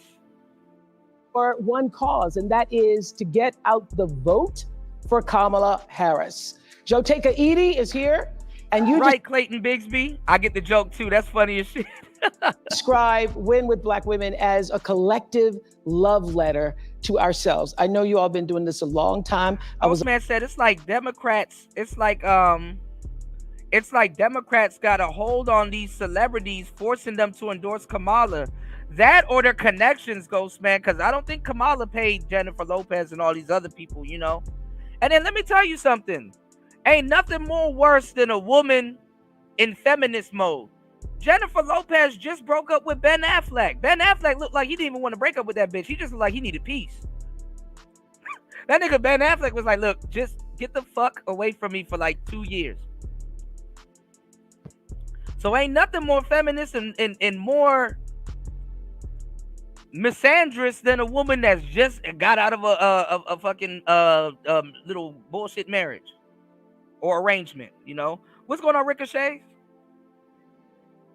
Republicans stand for low taxes, less regulation, and strong military. The left do not. Yeah, Kamala was saying that she's going to lower the price of everything. But listen, don't be duped, y'all. When the price of something goes down, something else must go up. So the quality and value of the stuff that y'all are going to be getting is going to go down also. Keep in mind, y'all already eating tons of GMO food, man. All right? It's on a lot of calls. I don't know, Enoch. You gonna have to subscribe to the channel and hit that poll, man. Trump is winning on that poll. Everybody in the chat is saying Kamala, but the poll is saying something different. See, and let me tell y'all why I'm doing this with you guys. It's a lot of people in here. Okay, hit that poll because this is how real voting works. Y'all will say, "Hey, I'm voting for Kamala," but I have a poll in the chat and it says Trump. And there's not no little bullshit number. 16 to 50 something, 55 to 16. It might have went up now, but give me 10 minutes. We're gonna read it again. All right, hit that poll. Let's chop it up. But we ain't never seen nothing like this before. We ain't never seen nothing like this before. And y'all, Kamala might start acting black on this show. You better, hey, and every single one of y'all, before you hit my subscribe button, because I know you're gonna hit the subscribe button. I'm funny as hell. And double tap the screen. Let's get these likes up. Put me in the algorithm, y'all. We getting a 5K. You better hit a union. When you subscribe to my channel, you better think of you. My chat, the people with the wrenches in my chat been a union for a while. You better think a union member. Stand up. Tell us what is happening. Explain the power. Explain the power of what happened 3 hours after Kamala, we knew that she was going to step into this candidacy. First of all, Oprah, this is amazing to just be united. And that night, Black women everywhere, we knew one thing. First of all, Oprah, at nighttime, I like to whistle through my gap sometimes. All right, let me stop. All right, we wanted to gather in our joy, and we knew that we needed to get to work. And on that night, Black women, the 44,000 on that Zoom, and the additional 50,000 Black women and our friends that joined to watch that Zoom, what we knew— He said Oprah works for the devil. She got on a red suit. Was that it was a moment in our country to show what Black women have always done. That love letter that I often speak of. Yeah, that love letter is a letter that started years before any of us in this room, you, myself, were even born. And it started by Black women years ago who knew this moment would be here.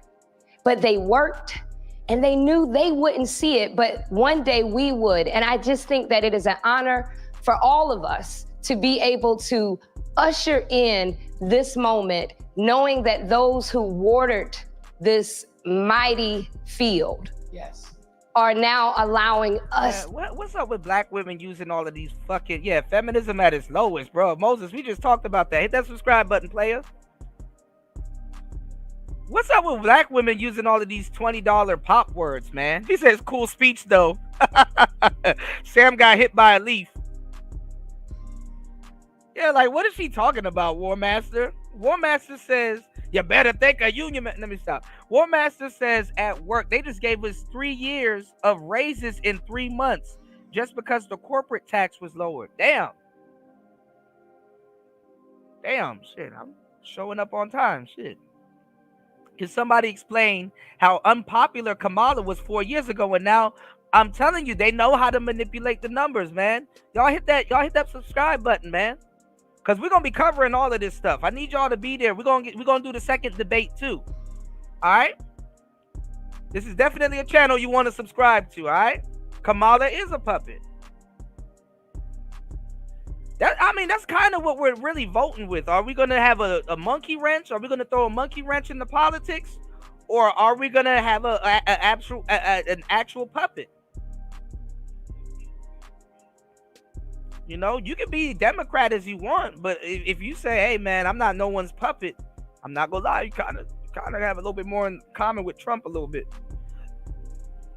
Oprah does love Diddy. King Mac and Cheese coming in with the game. Yeah, like nobody cared about Kamala, but now all of a sudden she's the epitome of a. I can see if it was Michelle Obama, but it's Kamala, y'all. Big Mala. Megan Thee Stallion Mala. Oh, speaking of Megan Thee Stallion, y'all, I think Megan Thee Stallion got a sex tape out.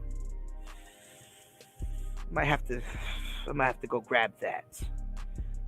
I might have to go grab that. To eat of the fruit.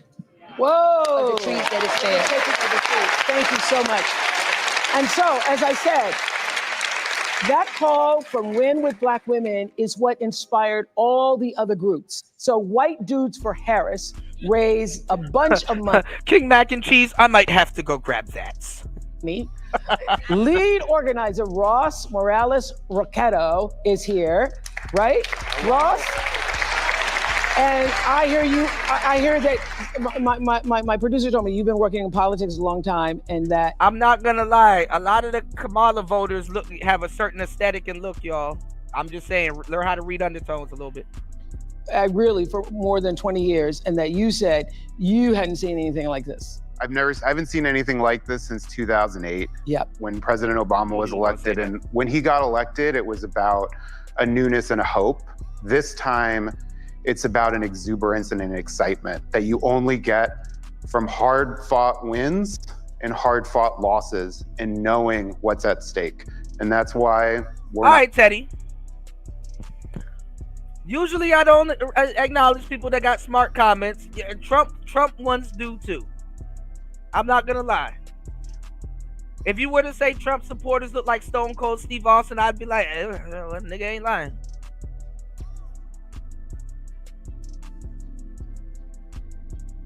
Never voted in my life, never will, never voted in my life, nor will I ever vote.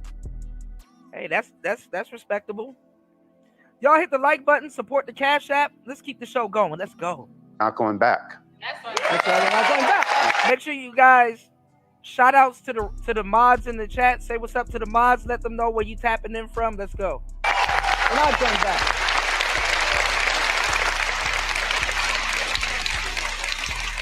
Thank you, Mr. White Dude. Thank you so much.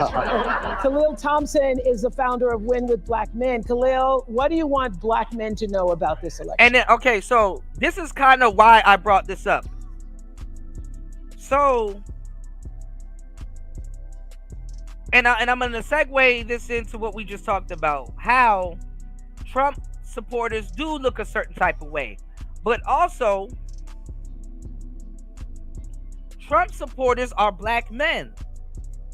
And the reason why I wanted to bring this up was because I heard that they had some type of bullshit excuse and argument as some type of weird last-ditch effort to get black men to not... Most black men are voting for Trump. Now, a lot of the black men that I do see voting for Kamala, they have families, their daughter dads, you know, there's other things going on, or they're just a certain type of brother, not gay. I'm talking about, I've seen, like, you know, manly man, black dudes say, yo, I'm voting for Big Mala, right? But let's take a look at this, okay? So now you had this whole feminist ensemble.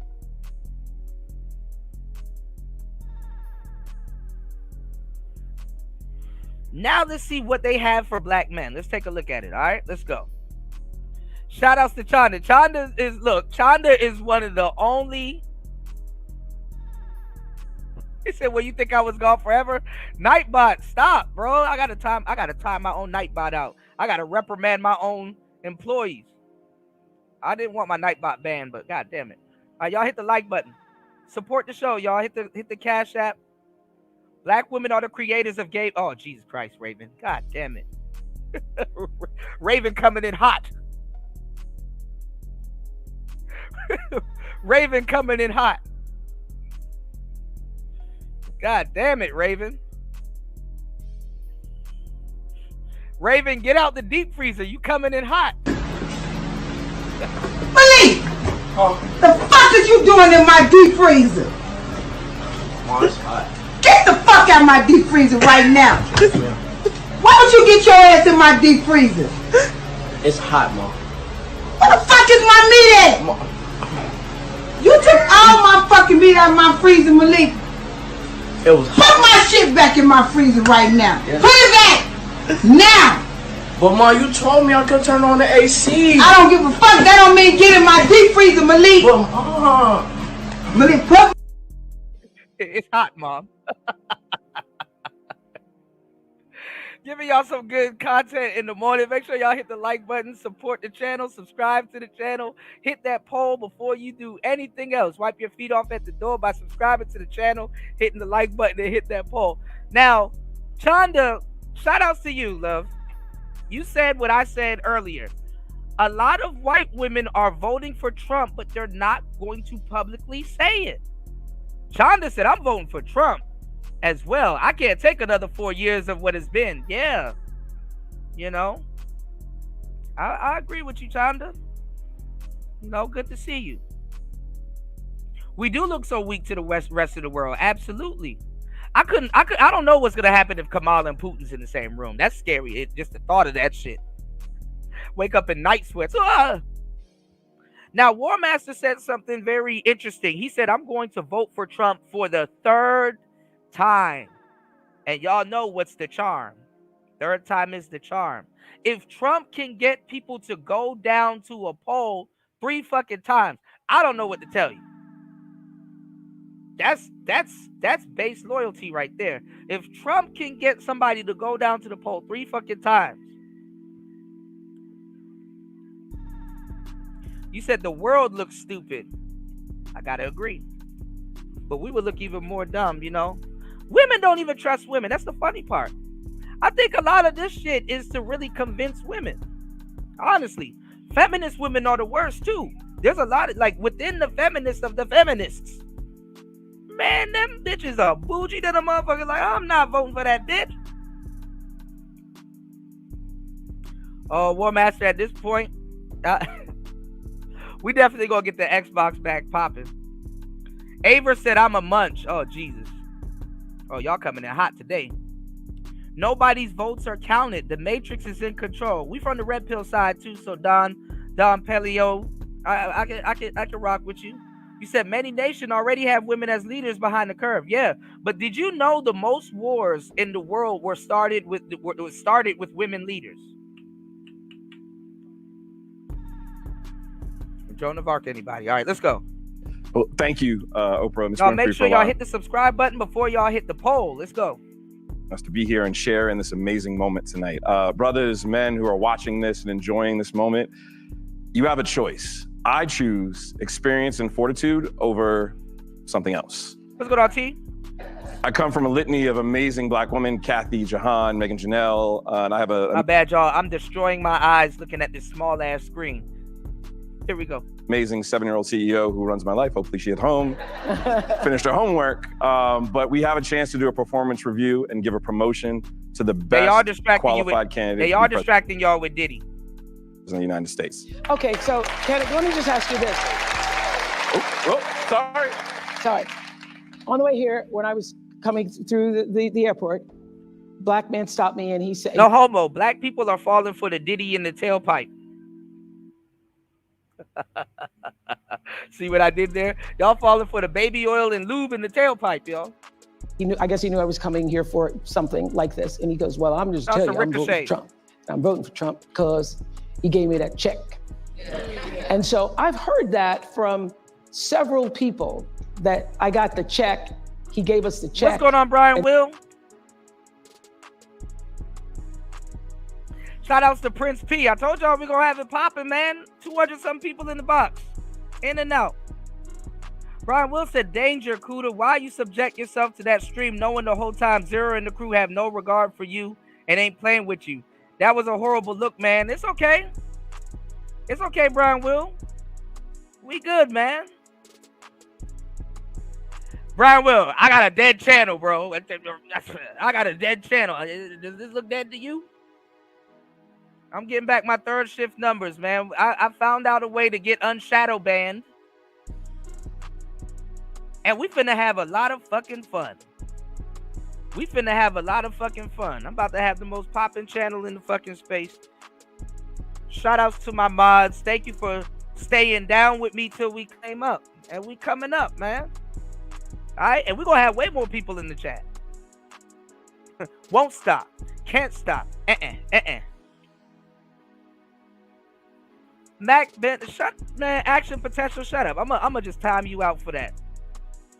Good morning, bro. I'm going to just put you in timeout. But shout outs to everybody here. It's Player Talk Radio. You ain't paid for no fucking bots. Let's get it. And so therefore, forget about everything else. Bots don't comment. It's about the checks. Well, what he doesn't know is that Congress actually paid for the check and the American people paid for it. I like how you niggas try to pop up now that people are over here. Y'all some D-riders, bro. Oh my God, Kuda's getting popular again. Let me start popping up around this channel.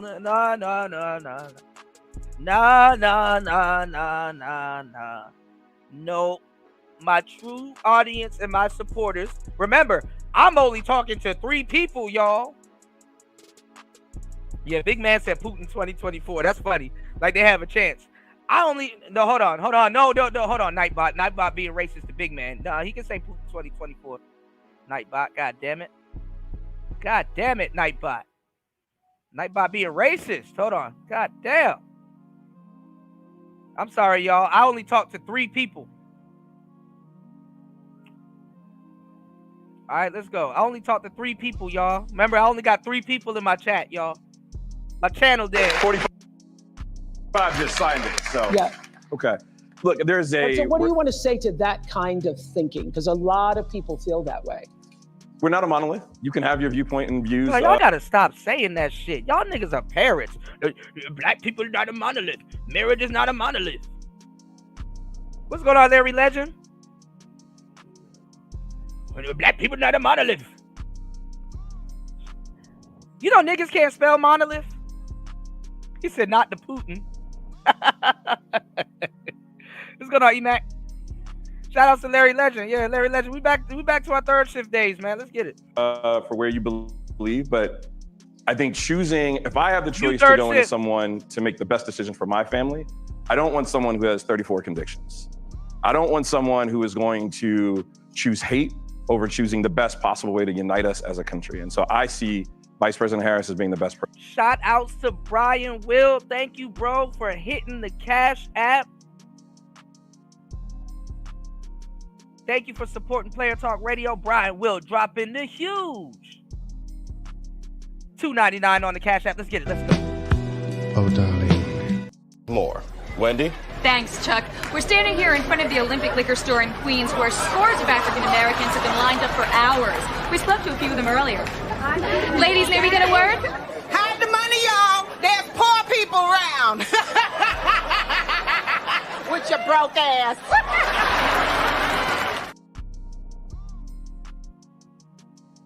Now, War Master says black women are a monolith. Black men are stepping off. Ooh. Person to do that. Thank you very much, sir. Thank you. Shannon Watts. is the organizer of White Women Answer the Call. All right, hold on. We're going to let this go for a good minute without my black ass interrupting it. But let's look at the polls. Are y'all voting? We got 213 votes. Y'all hit the like button. Let's get the likes up and let's get these votes up. Okay, because the Team Kamala's coming back, y'all. We got 23%. Okay.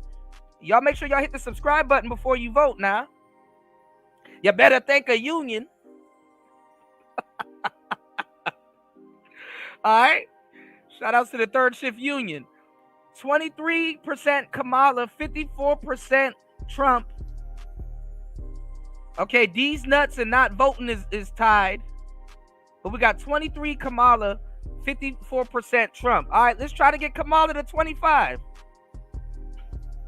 Let's try to get Kamala. Yeah, double tap that screen. Thank you, Kami. Let's try to get Kamala to 25, y'all. Cause see, this is what I'm saying. Y'all are saying Kamala in the chat, but it's not reflecting on the votes. And if you think that real polls don't work like this, I'm telling you, at this point, y'all got Trump boy winning, Trumpy winning, T-Rump winning, Donnie boy got it. What do you want to say? What do you want to say specifically to white women?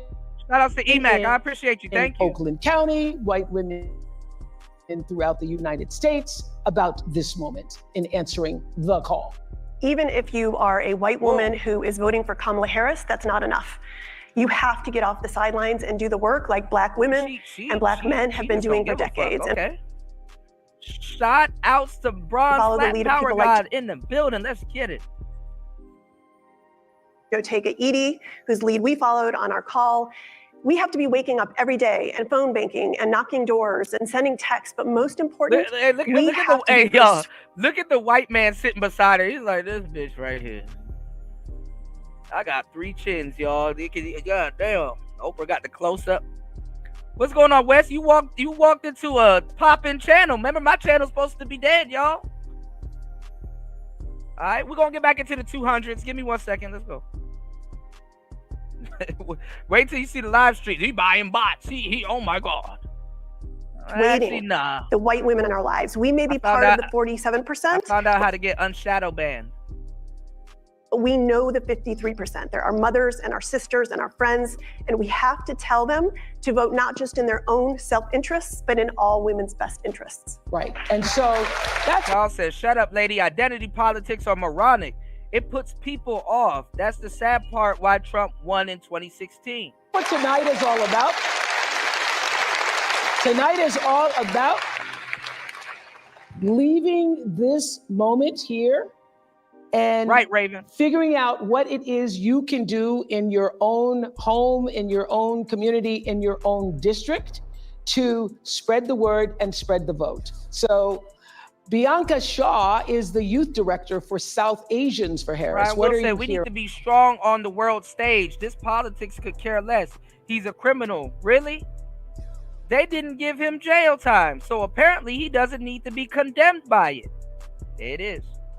From the South Asian community. Yes, thank you so much for that question. I want to start off and say, when I answered that call that I would be here, I said, me? Are you sure? Because I cannot believe it, but thank you so much. South Asians for Harris, we are an official, AANHPI campaign affiliate. We're going to do with Xbox and I just soon, want to say man. that Very the soon. aunties, the uncles, the students, we're coming out in numbers we've never seen before, out to mobilize for Kamala Baby Harris in this Kamala campaign. Baby Harris. What the fuck? Because not She's only Indian. does she, Hold up. She's Indian.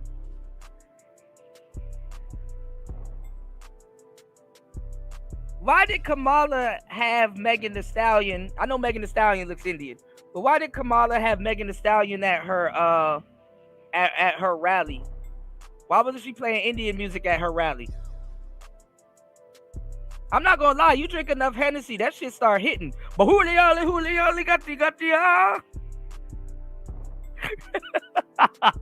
gatti. She represent, our South Asian heritage, our love for Italy, but she also represents the values that, our parents, our This woman grandparents. is Indian. parents immigrated to this country to keep and maintain, and she does that so well, and we need to maintain that. Thank you. It's about the values. I'm with you. Right, War Master. They look different but sound the same. Thank you.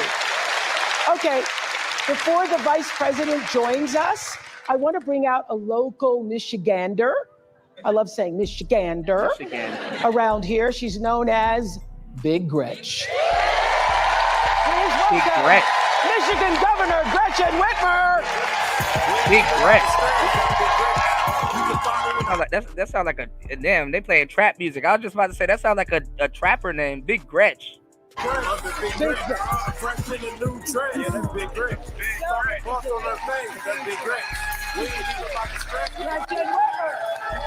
not bro. You're not botting me. That's cap. I know what's going on with my views. You're not botting me, bro.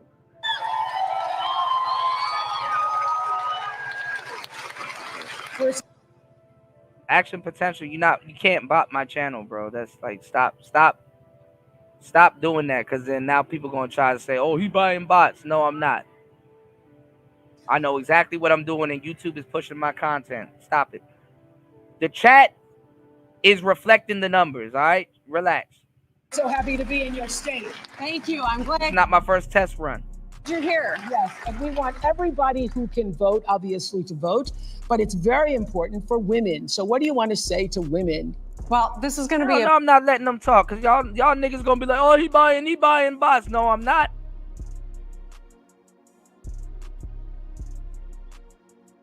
Y'all don't stop telling me what to do. big, close race. Michigan is always tight. We know we're feeling good, but we got to translate. Nobody buying no fucking bots, because you know why? Yeah, everybody who does vertical understands this. Yeah, but it's some other shit that goes into it, so don't even worry about where my views are coming from. Y'all said I had a dead channel. Dead this. Y'all said I had a dead channel. Y'all spent a good amount of time, day in and day out, month in and month out, weekly, talking shit about me in the Discord. Dead this. Dead this. I'm talking to 3 people, right? Yeah, add a 133 to that. Dead this. That feeling into action. We deserve a leader who is strong and kind. It's not mutually exclusive. And that's why I think what happens when you hate on another black man is so important for all of us today, but for made this channel to look out for you. Our kids and future generations too. There's so much at stake here, from our individual reproductive freedom I appreciate to the everybody ability hitting the like button and supporting the show. Yeah, back to work. Let's go. Yeah. Get ahead and make a good living and take care of your family. That's all on the line this election. Yes, strong and kind. Yes. Isn't that a notion? And what can Michigan do to help get Kamala Harris to the White House? I think we've Larry got Legend, to do they've activated my Madden trap card. the hard work. In 2016, we were short 11,000 votes. That's 2 votes per precinct, which tells you that a conversation you have with a loved one or a neighbor You're right about that, Wes. The new people don't know who I'm talking about. Keep cooking. You're right. fellow parishioner, whomever in your life you can talk to, we've got to do it. Do something, as Michelle Obama said at the convention. Well, this is what we're doing tonight. We're doing something. Thank you for allowing us in your state. Thank you so much. Thank you so much. Have a seat there. Right there.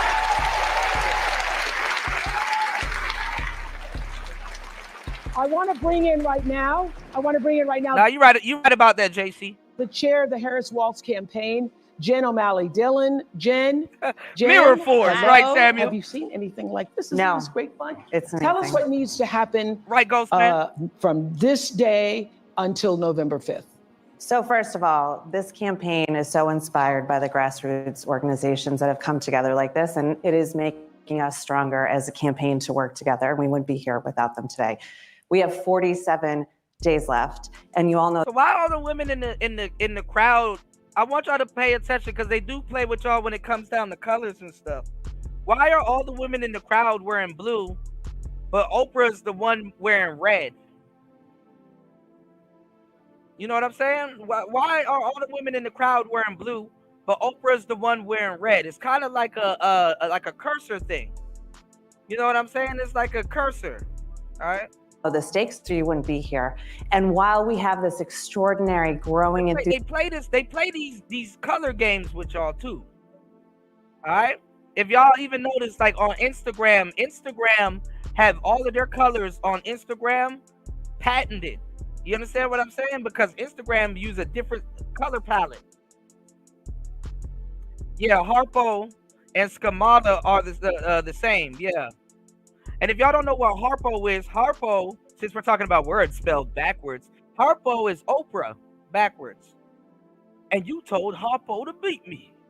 that the vice president and Governor Walz are seeing everywhere, we are still in a margin of error race. It's tied. It's tied right here in Michigan. It's tied in all the battleground states. So it's going to take all of us to build a pathway, many pathways to 270 electoral votes. That's what we're focused on the campaign. In every state, we have to register more people. We have to mobilize our voters to turn out to vote. And then we have got to go persuade those people that still don't know enough about the vice president and her vision for the future. And if we do that together, all of us, we're going to get over the top. But it's they're crunching it though. They're crunching it. She didn't put out, I don't even think she still has out a mission statement. I don't think she still has a mission statement.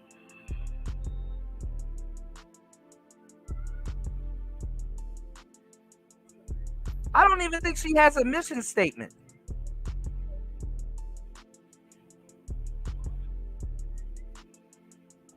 So what's her mission statement?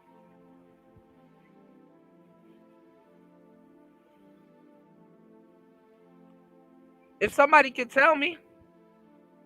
And then she puts it out at the last minute. So if she has like a last minute mission statement, now they're no Diddy. Now they're scraping and scrambling. Shout outs to Prince Pierre.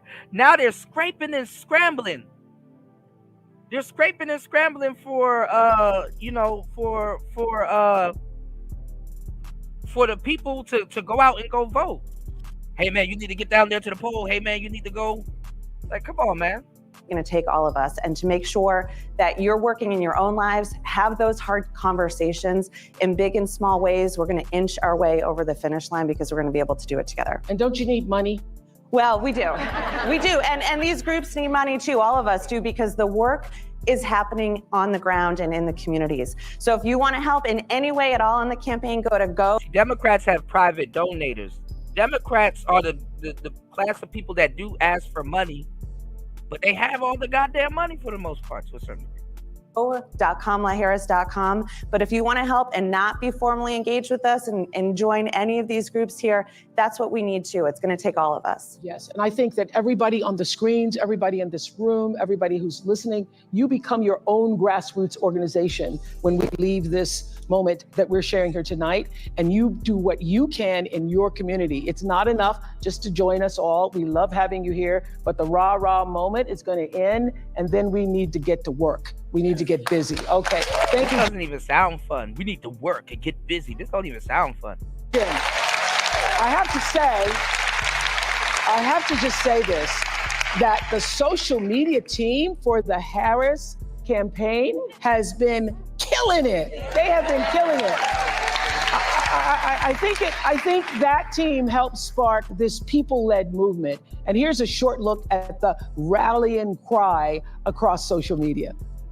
I'm watching the Kamala Harris. Toya, what I tell you what was gonna happen on the next live stream? I told you we get way more than over 1K. Third shift is back, man. Third shift is Bizac. Y'all hit the subscribe button before you hit the polls. Talking to my 3 people over here, y'all. Rally right now, and wow, I'm like crying.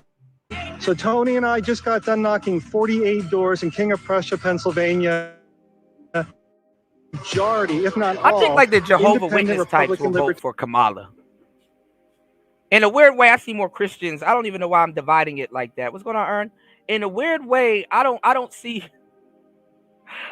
Christian types voting for Kamala. Well, certain Christian types, but I think Jehovah's Witness type women certainly are gonna be voting for Kamala. Libertarian doors. Republicans for Harris is growing explosively too. We just need to get back to a place in this country where we can have disagreements and have them still be respectful. I'm here with Richard, a 77-year-old registered Republican who's going to be voting for Kamala Harris. They're eating the dogs, the people that came in. They're eating the cats. They're eating the she laughing. pets of the people that live there. Obviously, a narcissist just doesn't stand for anything that I stand for. What issues are most important to you personally? First of all, not electing a felon to the White House. I'm voting Harris Walls and a blue ticket all the way. In 2020, only 50% of young eligible voters actually showed up, and that was record-breaking. So if you really want to be brat, you better be showing up in droves in November. Y'all getting too bold, bro. What the fuck she said? If you really want to be black? Did she just say that? Vote for Trump. I voted for Nikki Haley in the primary. I'm going to be voting for Kamala Harris. That's the right choice for America in 2024.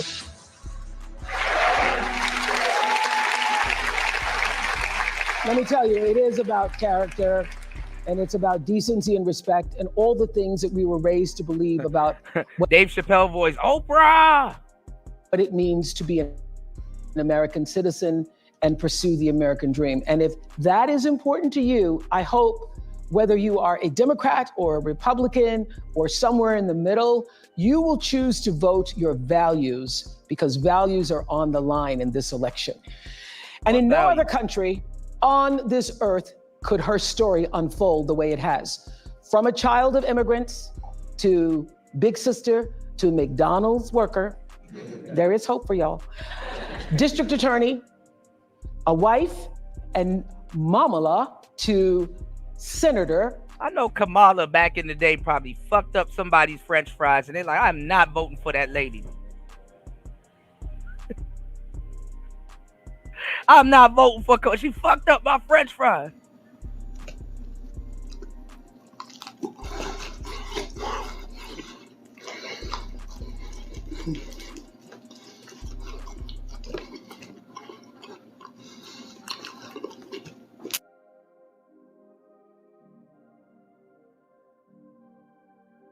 She fucked up my French fries. Chanda said those people are Delulu. Shout out to Chanda. War Master has a soundbite where it's like a lady was like, that motherfucker back there is not real. Shout out to War Master. To Vice President, please welcome Kamala Harris.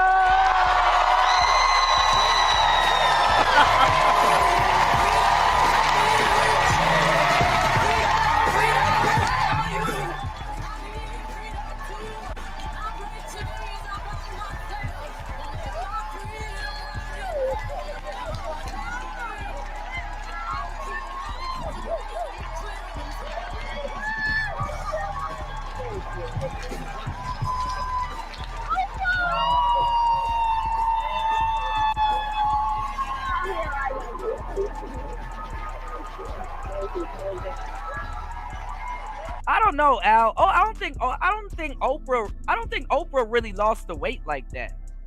Like, she did get smaller, I'm not gonna lie, but one minute she did look good, but like she did get smaller, man. You did?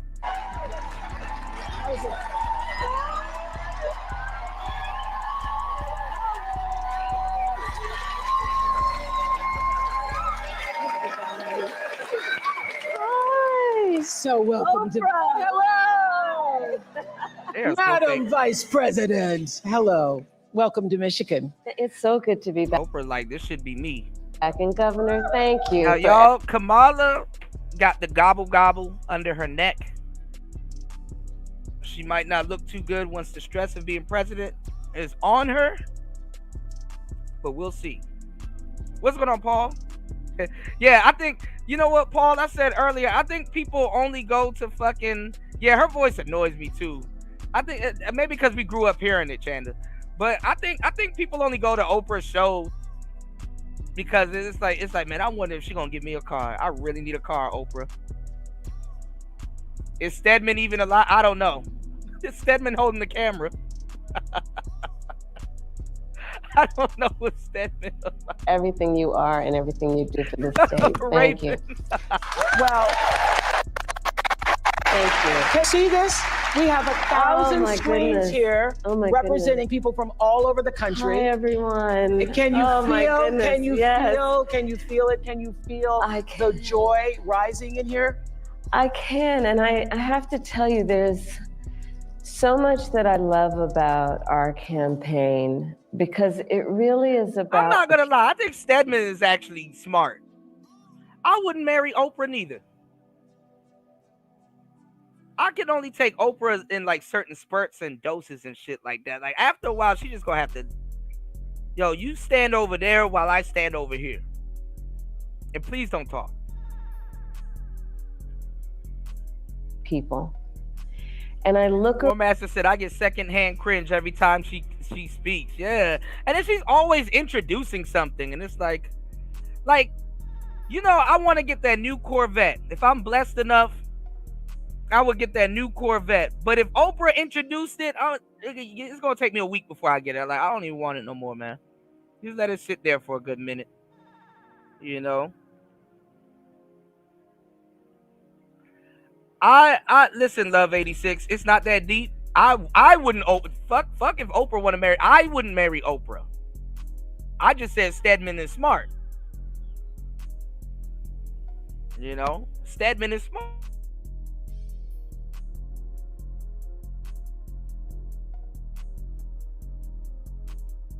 $312 votes, and Kamala is still losing at 22%. Oh yeah, Trump winning this one, y'all. Okay. See you later, Love 86. There's like 200 something people in here. She said, I'm gonna leave. Hey, hey. You want one of my mods to escort you out? You got the door? Okay, shit.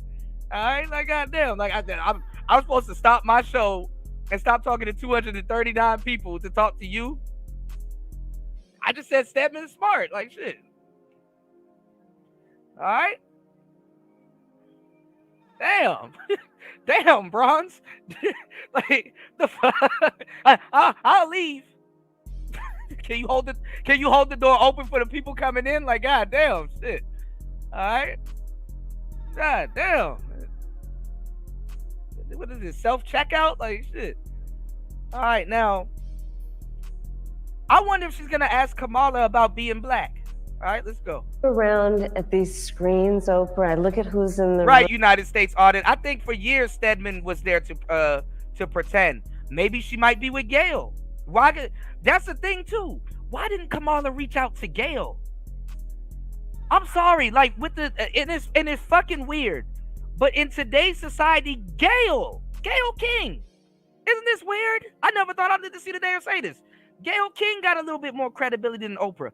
I would rather watch a Gayle King interview than Oprah. Oprah's like the black Barbara Walters now. Well, not even. Because, no, I got to put respect on Barbara's name. But y'all know what I'm talking about. All right, let's go. And this is America. This is America. You know, I was saying with a group of friends earlier, I think in this moment where we've dealt with so much that I think is quite exhausting around powerful forces that would try and divide us and try us to have us as Americans pointing fingers at each other. Yes. That this movement that is about reminding each other that we have so much more in common than what separates us is so critically important. And this is about the strength. All right, y'all, we have a theory that Kamala Harris drinks box wine. You know, the wine that you put in the box in your refrigerator. We believe Kamala Harris drinks box wine. Preferably Franzia, or if she does drink any type of different wine, it's like Taylor Port or Franzia or coffee, because she always seems frantic. All right, It's helping me stay woke. You want a little bit of my waffle? I only like the center. I don't like the borders. I've been to the border. Okay, it's crunchy. All right. We believe that Kamala is always, for some reason, drunk a little bit off the box wine. Yeah, you use your common sense. Okay? Is this camera on me? Yes, it's on. That's stupid. Use your common sense. All right, let's go. All right, Box Wine Mala. Of who we are as Americans. And this movement that we're in about, as I like to say, seeing in the face of a stranger a neighbor. Yes. Right? Yes. An extension of love thy neighbor, that you literally in the face of a stranger see a neighbor. Yes. And approach each other with that level of dignity and grace and kindness. Well, that's exactly what happened with the Win with Black Women. I know you've known Joe Taker for many years. Thank you, my That's dear. exactly what happened. Shout outs to everyone hitting the subscriber button. Hit the subscribe button. Hit that poll. We at 3,098. Let's get 3.1K. Let's go. We on the road to 5K. Yeah, word salad. Let's get it. He started it. Is that Taker started it? It had to be called. It had to be called and then said, let's open. What's going on, Gemini? Good to see you. Good morning, my brother. Shout out to Gemini 605 in the place to be. Let's get it. It's player talk. The door. Yeah. Let's open the door and invite everybody else in and everybody. I know. You know what's funny? Somebody has said that earlier. They're saying that Kamala and Oprah are high priestess witches. Shout outs to Earn in the building. Let's go. High priestess witches. And somebody said they both had kids, but they were sacrificed. I don't know. Is Oprah, I wouldn't be surprised. Is Oprah in a fraternity? I mean, not a fraternity, but a sorority. We got to get Beach on here because I want to ask Beach, okay? I posed this question earlier and some new people are in the building. Let me ask y'all a question. Would you follow someone if they are in a position of leadership and you found out that they belong to a sorority? You found out they belong to a sorority. Would you follow them? Yeah, where's right? Where's Fasting at, man? The Fasting could have answered that question in like 2 seconds. You know what Fasting would say, War Master? They both have testicles. Actually came organically. Yes. Organically. Like, this is the beauty of our country. There's so much at stake in this election. And ultimately, the question before us is, what kind of country do we want to live in? And the beauty of a democracy, as long as we can hold on to it, the beauty of a democracy is each of us has the power. Each of us has the power. That's right. To answer that question. That's right. Everybody on this call and beyond has the power. But can I just start with this? Yes, please. I have to say this because in all of my private conversations, Gail and I've said this 100 times. And everybody is saying it. You all have said it. I know you have. It seems to us that something happened to you the moment President Biden, stepped aside and withdrew his candidacy, that a veil or something dropped and you just stepped into your power? Why do they keep saying this shit? Something dropped and you picked up the torch and stepped into your power? If you're a vice president, it happens when something happens to the president. How the fuck are you stepping into your power if you're a vice president? And that's automatically supposed to happen. Lord have mercy. And then why y'all can't just use regular terms for women? Like when a nigga gets the fucking job, we didn't step into our power. It's like, oh shit. Responsibility done fell on us. But now all of a sudden, she gets the power, stepped into your power. Okay. Shout outs to Earn. That's my website. Hold on. I'm gonna throw the link for my book in the chat. Thank you so much for supporting the show, Earn. I appreciate you, bro. Hold on, let's get it. I mean, literally, looking at you at a speech like the week before. Right, Michael, like Jesus, Jamal Christ, like stepped into your power. It was a great speech, very nice. And then the next week, I saw you walking in the thing. said, what Like Kamala put on a power suit and shit. happened to you? Then she turns into Satan halfway. You done stepped into your power. You know, we each have those moments in our lives where it's time to step up. Time to step up. Time to step up, you know? Well, the moment you heard, I mean, I really have been saying to people, it felt like a veil dropped and you sort of stepped through that veil. Did that actually, did you feel like that? I felt a sense of responsibility, to be honest with you. It's a lot of stepping, and man. with that comes a sense of purpose. But I mean, we're all here and you all are taking time out of your busy lives, everyone here, everyone on the screen, because there really is so much at stake. You know, I have spent the majority of my career being concerned about the well-being of other people. Yeah. As I've said, in my career as a prosecutor, I never hold on, looked let me time out a victim Nightbot. or a witness and asked them, are you a Republican or a Democrat? The only thing I ever asked them is, are you okay? Are you okay? I'm sorry, y'all. My Nightbot has turned on me. My Nightbot is timing people out. Nightbot is voting for Kamala, and my Nightbot is really upset. My Nightbot is extremely upset. Let me time out my Nightbot, y'all. I gotta time out the misogyny Nightbot. The misandry Nightbot. Y'all definitely follow me on coffee.com. Definitely you can support the show at Coffee via PayPal. And if you would like to support the show, there's a link pinned to the top for the Cash App. Hit the like button, support the show. It's Player Talk Radio. Let's get it. Y'all hit the subscribe button and let us know. This Kamala, y'all are saying Kamala in the chat, but she's losing on the poll. And I'm telling you, this is how real voting works. Y'all will say one thing and then the polls will reflect something else, because guess what? When the poll gets put in front of people, they buckle or they change. Or you know what? They be like, you know what? Let me go ahead and flip this switch real quick and see who gonna, you know.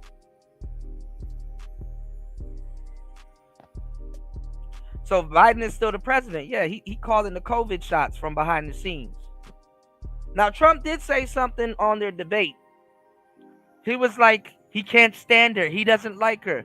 And I'm not going to lie, Kamala has been kind of missing the 4 years. She just kind of really came out of nowhere. So here it is. She reminded me of Oprah. Okay, I know when I heard that. You know? Touch me. And traveling this country and knowing what is at stake in terms of fundamental freedoms, what's at stake in terms of fighting against hate and those. All right, we almost at 3.1K.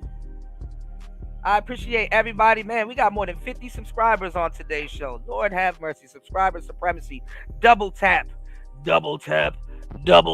that screen, please. Those efforts to divide us.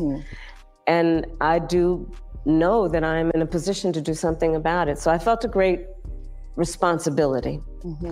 And the incredible power of the people, right? Who, you know, I'm not the only leader in this. We're all leaders in this. This is so much bigger than me. It's about who we are as Americans. And it's about making clear what we stand for. And what we stand for is, it is about. You said Poland does immigration right. What does Poland do different with immigration that America doesn't do? The ideals upon which we were founded. And I'm not going to lie. America has a bunch of sanctuary states, man. Right, Brian. Right, Brian. Will. I will very soon, War Master. I miss actually sitting down and playing a good video game. I think these days are coming back, bro. Poland doesn't. Oh shit! I shouldn't have asked you. God damn it! He said Poland doesn't allow Muslims. Jesus Christ! Don't let Myron Gaines hear you say that stuff. We're gonna let you off with that one. All right, let's go. Including. Yeah, make sure you guys go follow Mons. 257 people in here. Hit the subscribe button before you hit that poll. Make sure you hit that poll before you go and double tap that screen. Make sure you go follow my brother Mons and get that free crypto newsletter every single, not even month, week, you know, to your email and stuff like that. He gives you free crypto game. Crypto is about to take back off. Buy your candles red, but make sure you do your research instead. hit up my bro Nemons. If you see my bro Earn in the chat, he will have the link. Make sure you hit that link that he has in the chat. Hit up Nemons, tell him Kuda sent you, and you get 2 free gifts, man. Come on now. All right? You get 2 free gifts, all right? You said all the sanctuary cities in the states are unconstitutional, aka illegal. Lord have mercy. The importance of freedom and the importance of independence and the importance of dignity and purpose, but it is also about what we stand for in terms of our values. I think of it this way. I think a lot boils down to values. I just said values are on the line here. Yes. It does. I mean, think about it, Oprah.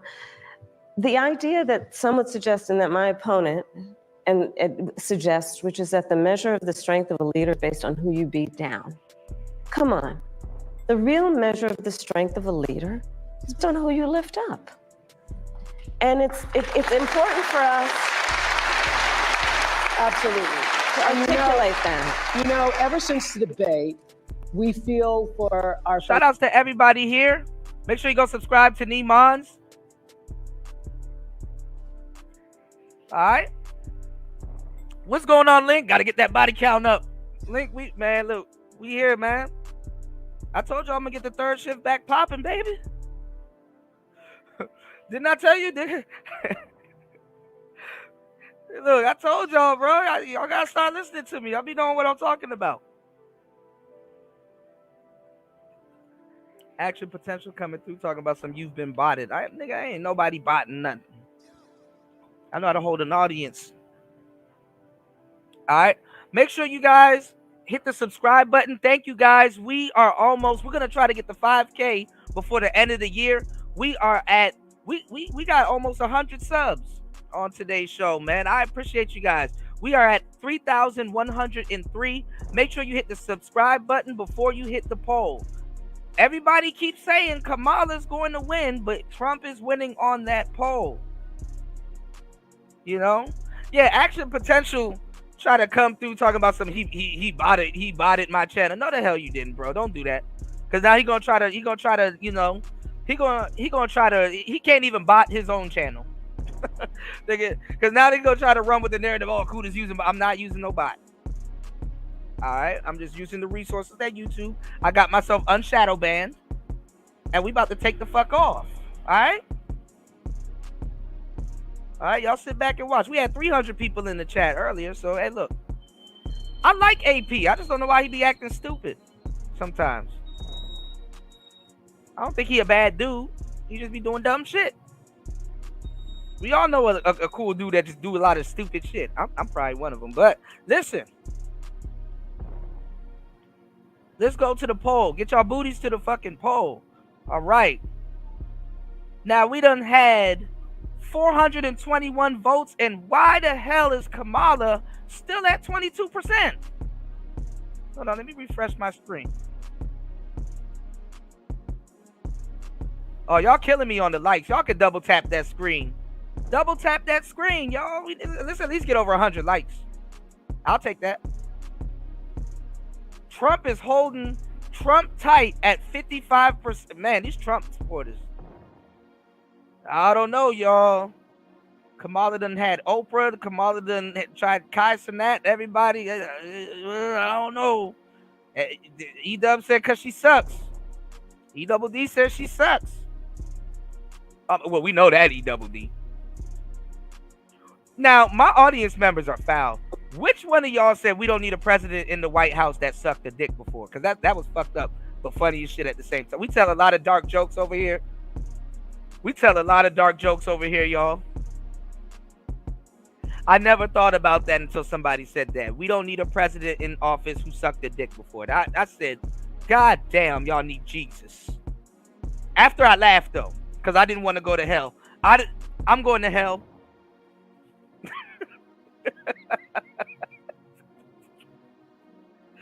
Which one of y'all niggas said that shit? Oh, Nightbot would have had a field day if he was around. Y'all said that. Which one of y'all niggas said that? citizens in Springfield? Do you not think about the fellow citizens in Springfield, Ohio, the Haitian families, the non-Haitian families, everybody having to deal with this lie that has endangered the lives of Haitian people and anybody who... Oh, you know they were gonna milk that. They're eating the dogs. They're eating the cats. They're eating the dogs. They're eating the dog. What the hell going on? Hit that subscribe button. He said no meat smoke. Yo, ain't no meat smokers in the way. A meat smoker. A meat smoker. Who looks Haitian. Everybody in America feels for that. And everybody in America, left, right, middle, has concerns about immigration. And I'm told that Justin, where are you in the audience? Justin. Hello. In our audience. Hello, Madam Vice President. You live in Michigan. Why is everybody in the audience wearing blue, y'all? It's telling y'all to influence. It's to influence your vote. Vote for Kamala. Yes, ma'am. Don't send hello, Madam Vice President. I do. All right, let me get Nightbot up out of here. What's your question? It's an immigrant. Nightbot got War Master out of here for the meat smoker.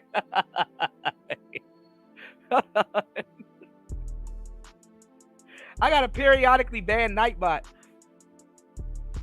Oh shit, meat smoker. Hey yo. Great question for you is y'all hit the subscribe button. Double tap the screen. When you become president, Nightbot said I had enough. I had enough. What would be your that's enough. Specific steps? Yeah, of course. What would be specific steps to strengthening the border? So it's a wonderful and important question. My background was as a prosecutor, and I was also the elected Attorney General for 2 terms of a border state. So this is not a theoretical issue for me. This is something I've actually worked on. Okay. I have prosecuted transnational criminal organizations for the trafficking of guns, drugs, and human beings. I take very seriously the importance of having a secure border and ensuring the safety of the American people. Sadly, where we are now can be traced most recently back to the fact that when the United States Congress, members of the Congress, including some of the most conservative Republicans, came up with a border... What's going on, Uncle Andy is my name. What's going on, player? Shout out to everybody from Florida, man. 305-954 in the building, man. Security bill. And here's what that border security bill would have done. It would have put 1,500 more border agents at the border. Let me tell you, those border agents are working around the clock. It would have just been about giving them some support and relief, which is probably why the border agents actually endorsed the bill. It would have allowed us to stem the flow of fentanyl. And I'm looking at people from all over the country here. So I don't need to tell the folks who are watching this what fentanyl has done to families, to kids in our country, and the need to take seriously stemming the flow coming into our country and addressing that extraordinary and tragic issue in terms of its effect. The bill would have allowed us to have more resources to prosecute transnational criminal organizations. And it would have been part of the solution. And Donald Trump called up those folks and said, don't put that bill on the floor for a vote. He blocked the bill, and you know why? Because he'd prefer to run on a problem instead of fixing a problem. Oh my God, so profound. She is painful to listen to, man. Imagine every fucking country address is gonna sound like an Oprah show. Oh my fucking God, so profound, y'all. And he has put his personal political security before border security. Because understand, even in the intervening months, what that bill would have done to give support to folks who care about this issue. And this again gets to the point about what does leadership really look like? And is it about you or is it about the people? Right. Is it about running on problems or fixing problems? My work and my career has always been about saying, let's fix problems. Let's address the needs, because we know it's within our capacity to do that. So to answer Justin's question, now that that bill has gone and hasn't passed, will you reintroduce that? Absolutely. And when I am elected president of the United States, I will make sure that bill gets to my desk and I will sign it into law. Thank you, Justin. Thank you. Thank you, Justin. Listen to this. A majority of young Americans, 18 to 34, say that the cost of living is their top issue ahead of the election. Let's take a look. Groceries are extremely expensive right now. I don't understand how people are affording life right now. For so many Americans, the high cost of living is their top concern. Now, this is the thing, though. Shout out to everybody in the building. Y'all hit the Cash app. Damn. Time went by so fast, y'all. We almost been on for 7 hours, man. These numbers about to be crazy. America is doomed. May God help us. Bro, y'all putting comments in the chat like it's 9/11, bro. Like, god damn, wait, y'all shit. But look, this is the problem with all the generations. For generation to generation, right? Each generation had less money than the other one. And it's like a trickle down effect. It's like a trickle down effect.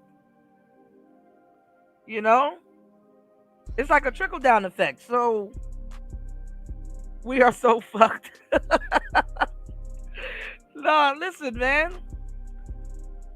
Look, the Zillennials just said, fuck it. We ain't about to own no type of houses. Let's just get the hell up out of here. You know what I'm saying? Because the millennials, we somewhat believe in ownership. You know what I'm saying? Like if you're a millennial and maybe let's say you had a boomer parent, they might have instilled, go to college. They might have instilled, not use what you got to get what you want. They're not gonna do that, but they might have instilled some type of work ethic in you, right? And then if you probably were a parent of let's say a Gen Xer, but if they had a boomer parent, then you probably got that work ethic. But a lot of millennials and zillennials don't believe in ownership. And I hate to say this though, mortgage. Remember, y'all hit the subscribe button. I'm about to drop some gems on y'all. Mortuary gauge. It's a chain and ball. I wouldn't say it's a death note, but you understand what I'm saying? Like niggas signing some shit talking about some in 30 years I'm gonna pay. Are you gonna be alive in 30 years? I ain't gonna lie, the first 30 years of my life was crazy. You understand what I'm saying? And I hate to say it like this, because I'm not telling y'all to own an apartment all your whole fucking life and shit like that. Because sometimes you want a garden, you want a nice backyard, you want to not be able to deal with the hoes, house of HOA, the house, housing authority and shit like that, and want to do what the hell you want, right? But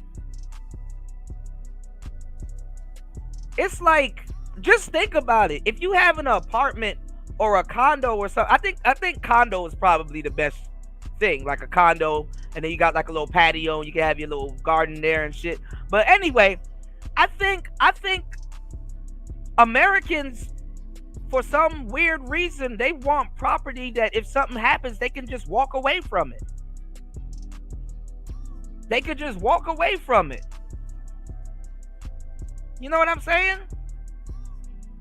If you do want a nice house, yeah, Raven, you do need it, because they do make sure you're not destroying the property and adding from the property. And then certain property that you do buy, them niggas are hoes, bro. They're like, oh, you're gonna add an attachment on? Good. That's good, because when we finesse this house back from you, we can sell it at a higher price. So a lot of Americans in general and zillennials, and then look, It ain't even that. That was the millennial and zillennial mindset before COVID. After COVID,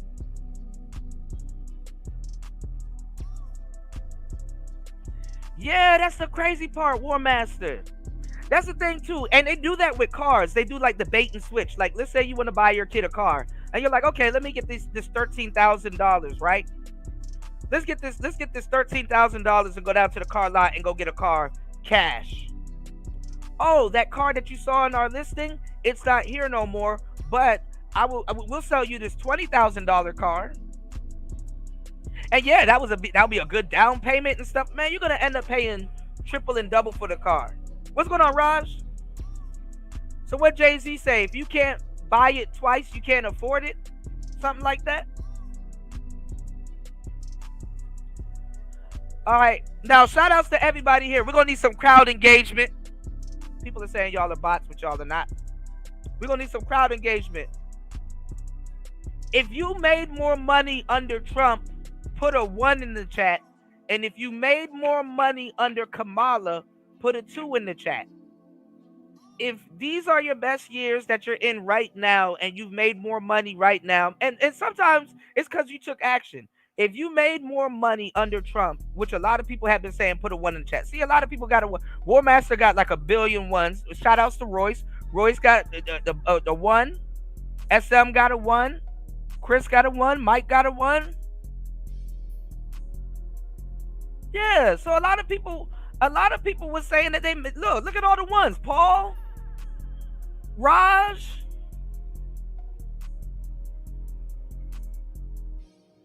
yeah, Gortuba got a 1. Jason said 3. Jason like, I'm broke, nigga, I'm broke. Shouts to Jason Clark in the building, man. Jay said 1. Derek said 1. T said 1. You said I bought my house when Trump was in. Oh shit. Hold on, y'all. God damn it. Nightbot ain't for the crowd engagement, y'all. I gotta time out my racist Nightbot, y'all. Okay, Uno. All right, y'all hit the subscribe button. Let's look at this poll. Oh, Trump is still whipping ass, y'all. And we got over 500 votes, y'all. And Trump is still at 55. This is fucking... Hold on. Am I watching the same poll? What poll? What are y'all seeing on this poll? Hold on. Y'all double tap that like screen. Hold on. Let me see. Yeah, Trump's still at 55. Damn. Yeah, Trump finna win this one. You said Trump. Yeah, that's the thing too. I got really afraid, y'all, and I don't know why. Maybe because I don't want to look at a speech and see I ain't gonna lie. That's some crazy shit to see a president take one in the head like that while he's talking. You know, I always said the Zabruta film with Kennedy is probably one of the craziest because I ain't gonna lie, and his wife was thick as shit. Go. She had a booty. Kennedy took that nigga took off what I ain't gonna lie. That nigga took off Kennedy's head plate. A bike, that nigga took off Kennedy's bike helmet. Like a good corner of his head was gone.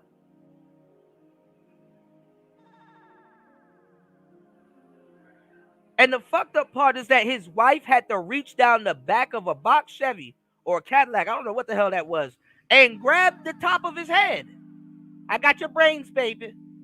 Like this bitch, she grabbed the top of his head like she was gonna put it back in his head and shit, and he'd be okay.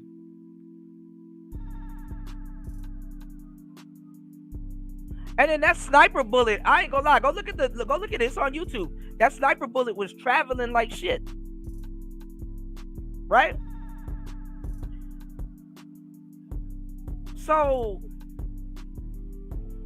at least Kennedy, I ain't gonna lie, at least they got him while he was driving though. Yeah, he was alive for a second, I heard, but he died with his eyes open. They you know what they say about that. But I don't know. I mean, like they didn't like the corner that they brought him to. It was a whole kerfuffle. I was looking at a documentary about it. Like everything was bad, and then like the casket and shit couldn't fit in the place. It was like a lot of little crazy shit, and they had to redo everything when he got back to Washington. All right, so Kennedy.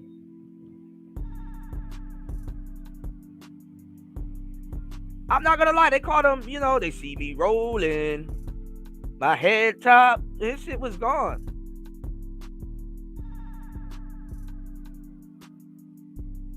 But I'm talking about if you're looking at a Trump rally and he's like looking at you, and you were to see I ain't gonna lie, that first sniper, that was crazy by luck. I ain't gonna lie, you know. When I was in the DMV area, right, we had a sniper scare. Remember when there was those two snipers that was outside shooting, and it had everybody scared looking for a Chevy Astro van, right? Niggas was looking for a Chevy Astro van. You know what I'm saying? I ain't gonna lie. We putting Mexicans through hell that them years, right? So niggas was looking through the you know, niggas was looking to get, you know, hit or something. I ain't gonna lie. I was tip drilling. I was twerking at the gas station and shit like that. I couldn't believe, you know what I'm saying, dudes are out here getting shot. And I ain't gonna lie, I wasn't trying to fucking, you know, get clapped up by no damn sniper rifle until you found out it was some dude, the DC sniper, it was some dude shooting out the back of a box Chevy. Cause you know, the box Chevys, they got those, like they don't have a gas tank on any side of the car. Like the gas tank is right behind the license plate and shit. You know what I'm saying? So, and the funny thing is they showed the little kid talking too, because he I guess he completed some type of program or some shit, and basically what's going on, Misha? Good morning. Good to see you. They killed the old guy, John Allen Muhammad or something, and then I think the other kid, the younger dude, was Malvo. And they were trying to say that, oh, he was coerced into it and all that other shit, you know. But he was out there executing people. He was out there picking people off, man. And then I don't know how they was breaking it down, but I don't know if they could tell. I don't know if they could tell which shootings. I think they probably confessed to it. So. But I think the boy killed more people than the grown-up dude, the Allen Muhammad dude. So that's why they took his ass out. But they gave that boy life in jail, and he's like a smart dude. He sounds like a nerdy type of smart dude. You know, I don't know if he was coming. You know, they try to get him to come home. I'm like, nah, you need to keep that nigga. You know. Martin Luther King, I think, got hit with a sniper rifle also too, but he was still alive for a little bit. You dig? But I'm not gonna lie, that first assassination attempt. I mean, the second one, they tried to kill him on the golf course. I'm not gonna lie, that's crazy. But that first assassination attempt, that would have been some wild internet right there. Cause that bullet would have went through one side of the ear and it would have cleared his head. But then again, I think the shooter was dumb. I was talking about the AR-15 earlier. The AR-15 is a dumb fucking gun if you're trying to use it as a sniper rifle. Like for a little bit close quarters to like a medium length, that's okay. You know what I'm saying? But depending on what type of bullets you got, because the AR-15, that bullet might probably land and stay in your head. You know what I'm saying? Because the depending on if you modified it, that hammer really doesn't, you know. You said, why are all of these random live streams are pro-Trump? Who said they're pro-Trump? We just talking. You can vote for Kamala and double tap that like button, Odysseus. But yeah, it depends on the barrel too, because you know those guns get modified a lot. those AR-15s, you know, and that's just out the box. No AR-15 is really the same, to tell you the truth. You did? So I don't know why he would have used that pistol. But then again, you could, I guess he probably hid the pistol on him, because those AR-15s, you could just sit there and assemble them for real. You know, the bump stock and then all of that shit. You could assemble that shit. And look, AR Winning Circle said, for real. He's like, he ain't lying, man. I got a couple of them guns. I'm disassembling one right now. Let me stop. But nah, man. And then, y'all, shout outs to my bro Dusty, right? Shout outs to my bro Dusty. Dusty, he's a DJ, right? And I use the MPC, right? And oh yeah, I'm definitely about to trigger the gun fanatics. Y'all might want to hit that subscribe button. We can get the 4K shit. But nah, y'all hit the Cash App, y'all. I'm gonna tell y'all some real shit. Like Dusty, my friend Dusty was here, right? And he was at, I don't know if it was a golf book concert or whatever, but that country concert, right? That they had a minute ago, and it was that sniper. He wasn't even a sniper. I don't even think if you use an AR-15, you would be considered a sniper. But then again, the stock, he got 5 AR-15s. So you know what I'm about to talk about, because I was talking about the fucking what's going on, Joey? Joey, I told y'all, man. But anyway, I told y'all about the clip drop, and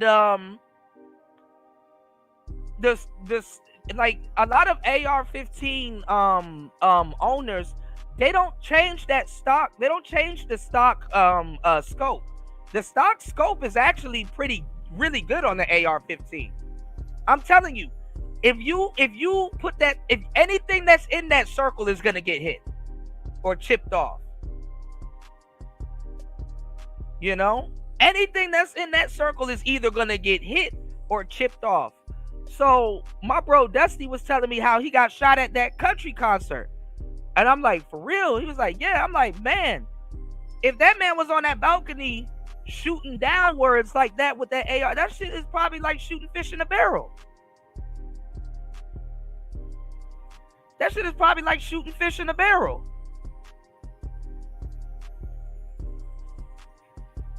I said, that's cold-blooded right there, man. And that's funny as shit. We were laughing at him because he was black at a country concert, listening to Garth Brooks and shit like that. And he's like a hip hop kind of guy, but that shit was funny. All right, let me let this play for a little bit. Then we're gonna get up out of the building. We will be back this time tomorrow. It's Player Talk Radio. Happy Sunday, everybody. Make sure you like and subscribe. I do go live often, so you're not subscribing for nothing. You don't need to doom scroll no more. It's Player Talk Radio. Shout outs to my mods in the building. Make sure y'all hit the like button, support the show. It's Player Talk. Let's get it. Selection. Rich, we have $435. What's the last until the end of the month? Oh, hold on. Okay. What? In Philadelphia, Rachel. Shout out to Dusty, right? We were laughing at him because he was black at a Garth Brooks concert. Warmaster said, facts, Kuda, a regular AR-15 doesn't have the kinetic energy to do much damage past 300 yards. An AR-10 is something very different. Yeah. And then you know what, too? I got to look up this gun because apparently it's very popular in Florida. And Fulio, that rapper from Jacksonville, just got killed with one. ARPs. I wonder what's the difference between an AR-15 and the ARP. Because the ARP looked like a damn pellet gun. Not a pellet gun, but like a paintball gun. And the dude that shot him, they were laughing at him because he was a cameraman. I said, damn, I didn't even think about that. If you know how to shoot a goddamn camera lens or shoot something, I think the perfect person to shoot a pistol is a cameraman. So it's a pistol, yeah, because you know what's funny? They consider an AR-15 a pistol. They consider an AR-15 a hand pistol. I'm like, that's not a hand pistol.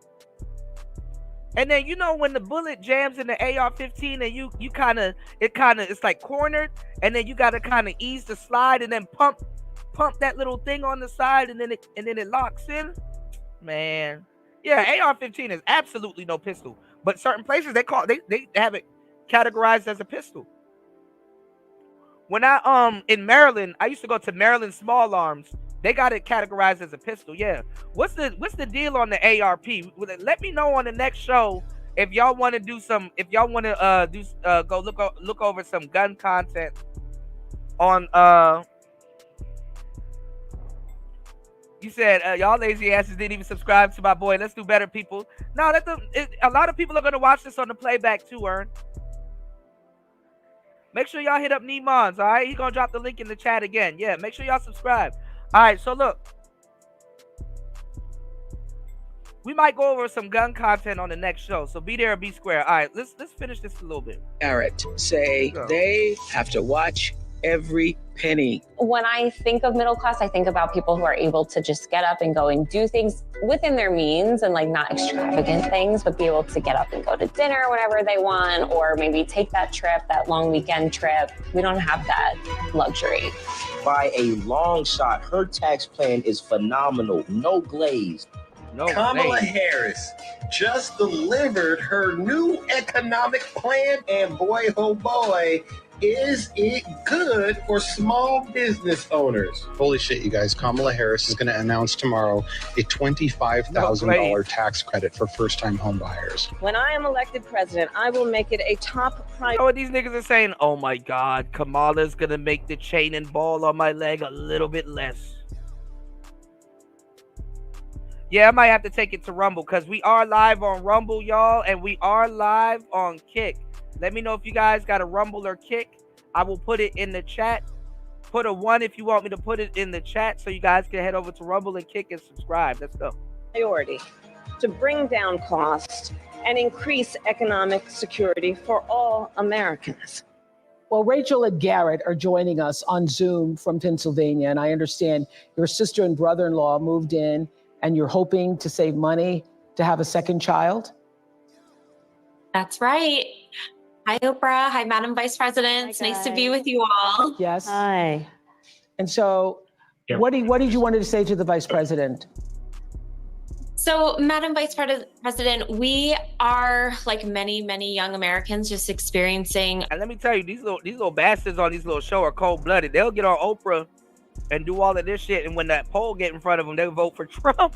A very high cost of living. We ended up giving up our apartment, moving in with our parents who were so gracious to take us in for over a year so that we could save money and ultimately buy a home, because that's what we thought the American dream was, to get married and buy a home and have a baby. And now here we are, and our mortgage is incredibly higher than what we thought it would be. And my sister and our brother-in-law are living with us right now so that they can hopefully one day do the same. And while it's beneficial for us because they help us pay off some of our mortgage, it's also beneficial for them because they can save on cheaper rent. But we really would love to know what your plan is to help lower the cost of living. Yeah, first of all, thank you both for being here. And yours is a story I hear around the country as I travel. And in terms of both rightly having the right to have aspirations and dreams and ambitions for your family, and working hard and finding that the American dream is, for this generation and so many recently, far more elusive than it's been. And we need to deal with that. And there are a number of ways. One is bringing down the cost of everyday necessities, including groceries. So that's why I'm taking on, for example, price gouging, which is when, most companies and corporations are good, but for those bad ones, they take advantage of people, especially during a pandemic or extreme weather, and they end up jacking up prices, and there needs to be accountability and consequence for that. So I'm going to be taking on price gouging. But it's also about dealing with what we need to do around home ownership, right? So as someone mentioned during this film, look, I grew up a child. Every time Somebody was like, when your boss tells you to pick up the pace and stuff like that, and they had like a Kamala meeting. It was like, listen, I came from a 2-parent household. Why don't this couple ask her what the... Hold on, y'all. Let me time out my Nightbot. Why don't this couple ask for what they really want? Kamala, just give us the house for free. Just give us the fucking house for free. We want the new Tesla. We can't get the Tesla because this house is holding us down. Give us the house for free, Kamala. You can do it. A mother who worked very hard. She raised me and my sister, and she saved up. And by the time I was a teenager, she was able to buy a home. And we grew up actually for a long time in an apartment on top of a childcare center that just give us the house, Kamala. owned by the woman we called our second mother because she helped my mother raise us. And she was a small business owner, Miss Shelton. So I'll bring all this together to tell you the way I think about it is this housing market shit is gonna be crazy because y'all don't understand. This time around, a lot of companies other than people own a lot of these houses. They bought up a lot of these houses during COVID. So these house prices are going to be ridiculous, and you're going to need to put the houses back in the hands of the people and not the companies, y'all. is one, when people work hard and have a dream of buying a home, we should give you the opportunity to be able to do that, which is why part of my plan is for first-time homeowners, buyers, to have a $25,000 down payment assistance to buy your first home. Because people just need to be able to get their foot in the door, and then you'll do the hard work. Part of my plan is what we need to do to support small. I remember one time I was at McDonald's and I was on the fries and somebody cursed me out because I didn't give him enough fries, and then I came from a 2-parent household, and then businesses, because my second mother was a small business owner, and I love our small businesses and our small business owners. They are not only business leaders, they are community leaders. They mentor, they hire locally, and we have so many entrepreneurs in our country who have great ideas, incredible work ethic, but not necessarily access to capital, because not everybody, like my opponent, was handed $400 million on a silver plate that he filed bankruptcy 6 times on. And so part of my plan is to give startup small businesses a $50,000 tax deduction to start up their small business. Right now it's $5,000. Nobody can start a small business with $5,000. So that's part of my plan. That's a teeny tiny business. That's a business in teeny tiny business. It's a concept of a business. Shit, I need that 50K, Kamala. It's my money and I want it now. Yeah. Right. Yes. You know where I'm going.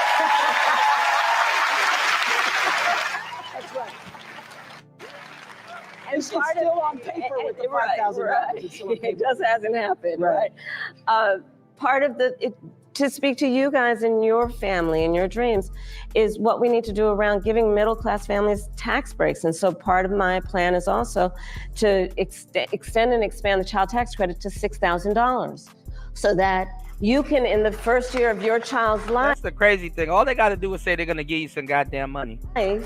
Have the resources to be able to buy a crib and a car seat and clothes for your baby, knowing that's such an extraordinarily important time in their development, and you shouldn't have to worry about how you're going to take care of their basic needs. All of this... Ludwig came in here. I'm reporting this channel. Bye. Damn, bro. Did you say hello? More as part of what I plan to build, and I call it an... What'd you go report me for? Streaming? What did I do? Opportunity economy, and it's basically about creating opportunities. No, hold on. It's my Nightbot. My Nightbot is very racist. That's probably why he doesn't like me. He came in here and said, "I'm reporting this thing." Nigga, not if my nigga, you ain't about to report shit if my Nightbot get a hold of your ass. my mods are like, "Yo, Kuda, get the Nightbot off my ass, bro. This Nightbot's off my ass." Right. I had an opinion.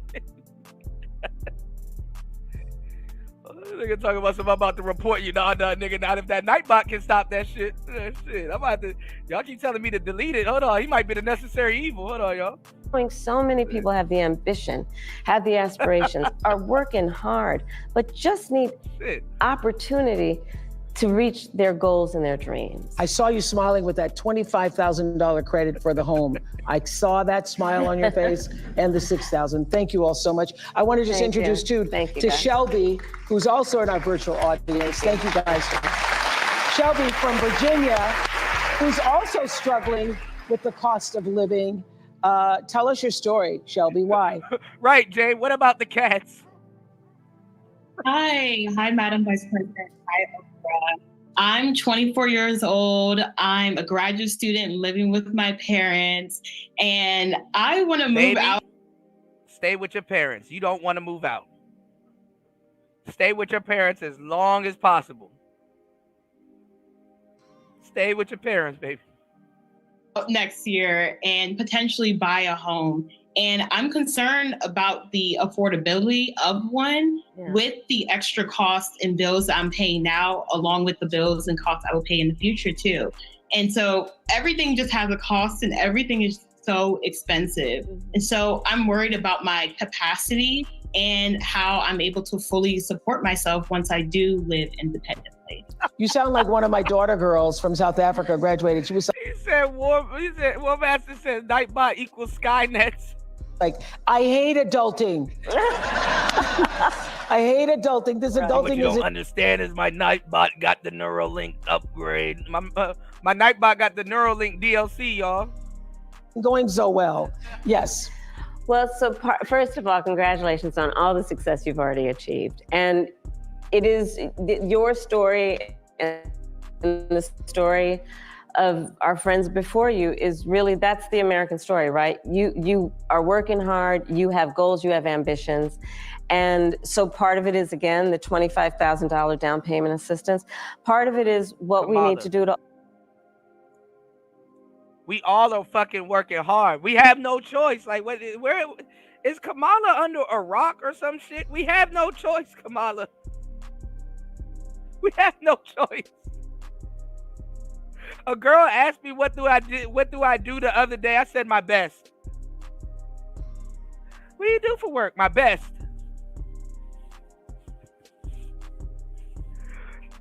God damn. Which American you know ain't working hard? She is under a rock. This is her shit. We've been under Kamala for 4 years.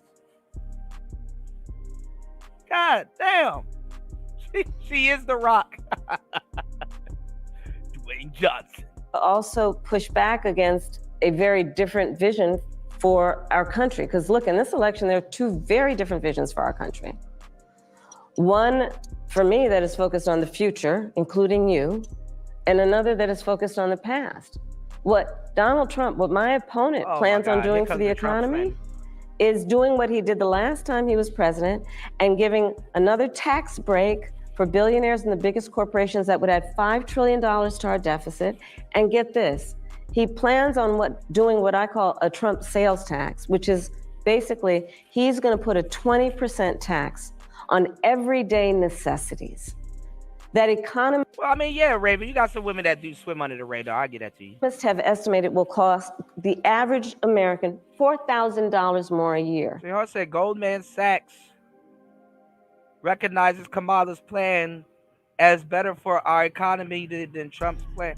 I mean, y'all, listen, you're producing workers, but the thing is that, okay, what about AI technology, man?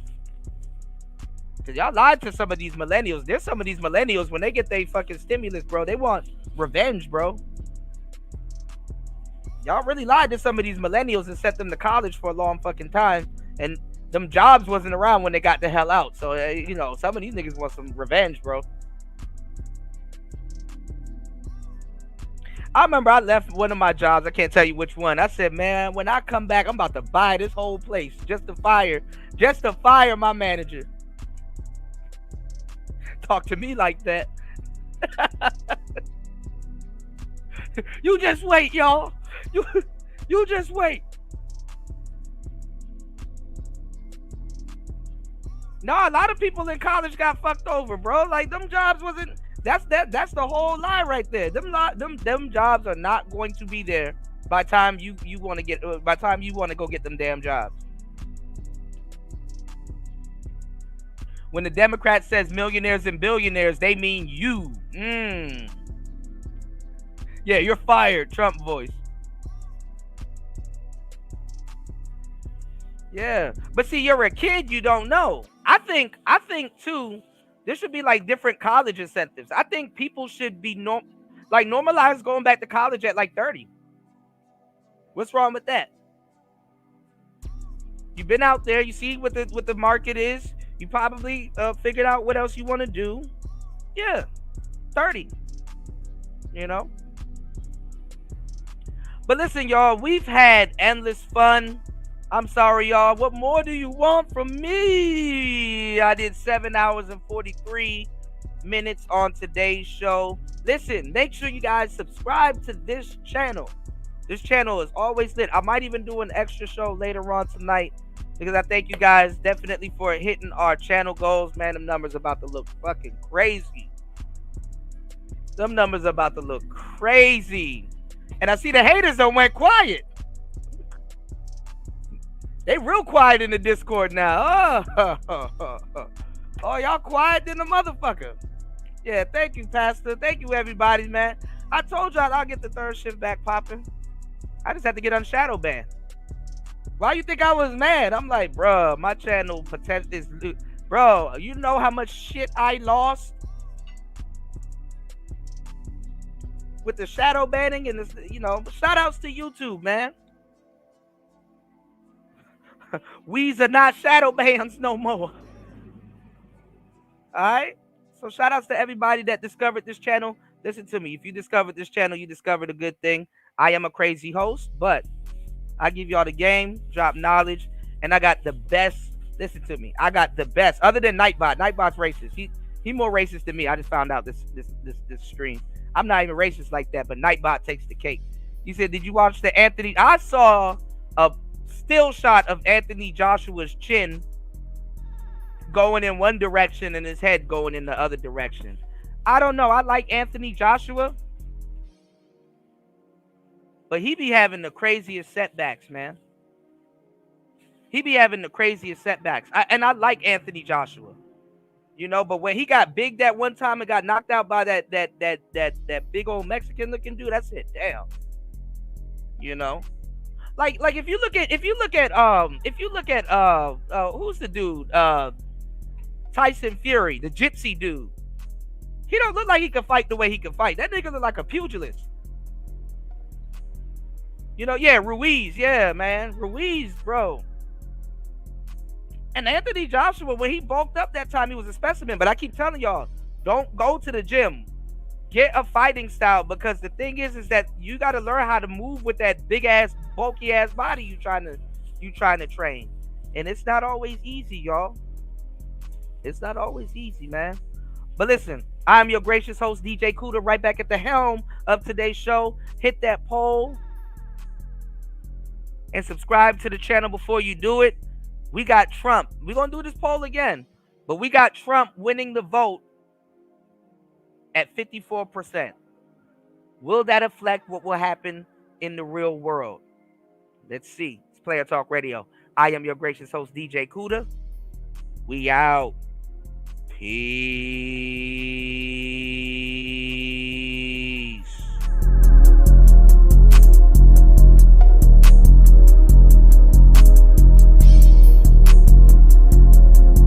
Shout outs to everybody that hit the like button, support the show. Thank you so much. Player Talk Radio. Let's get it. Let's go.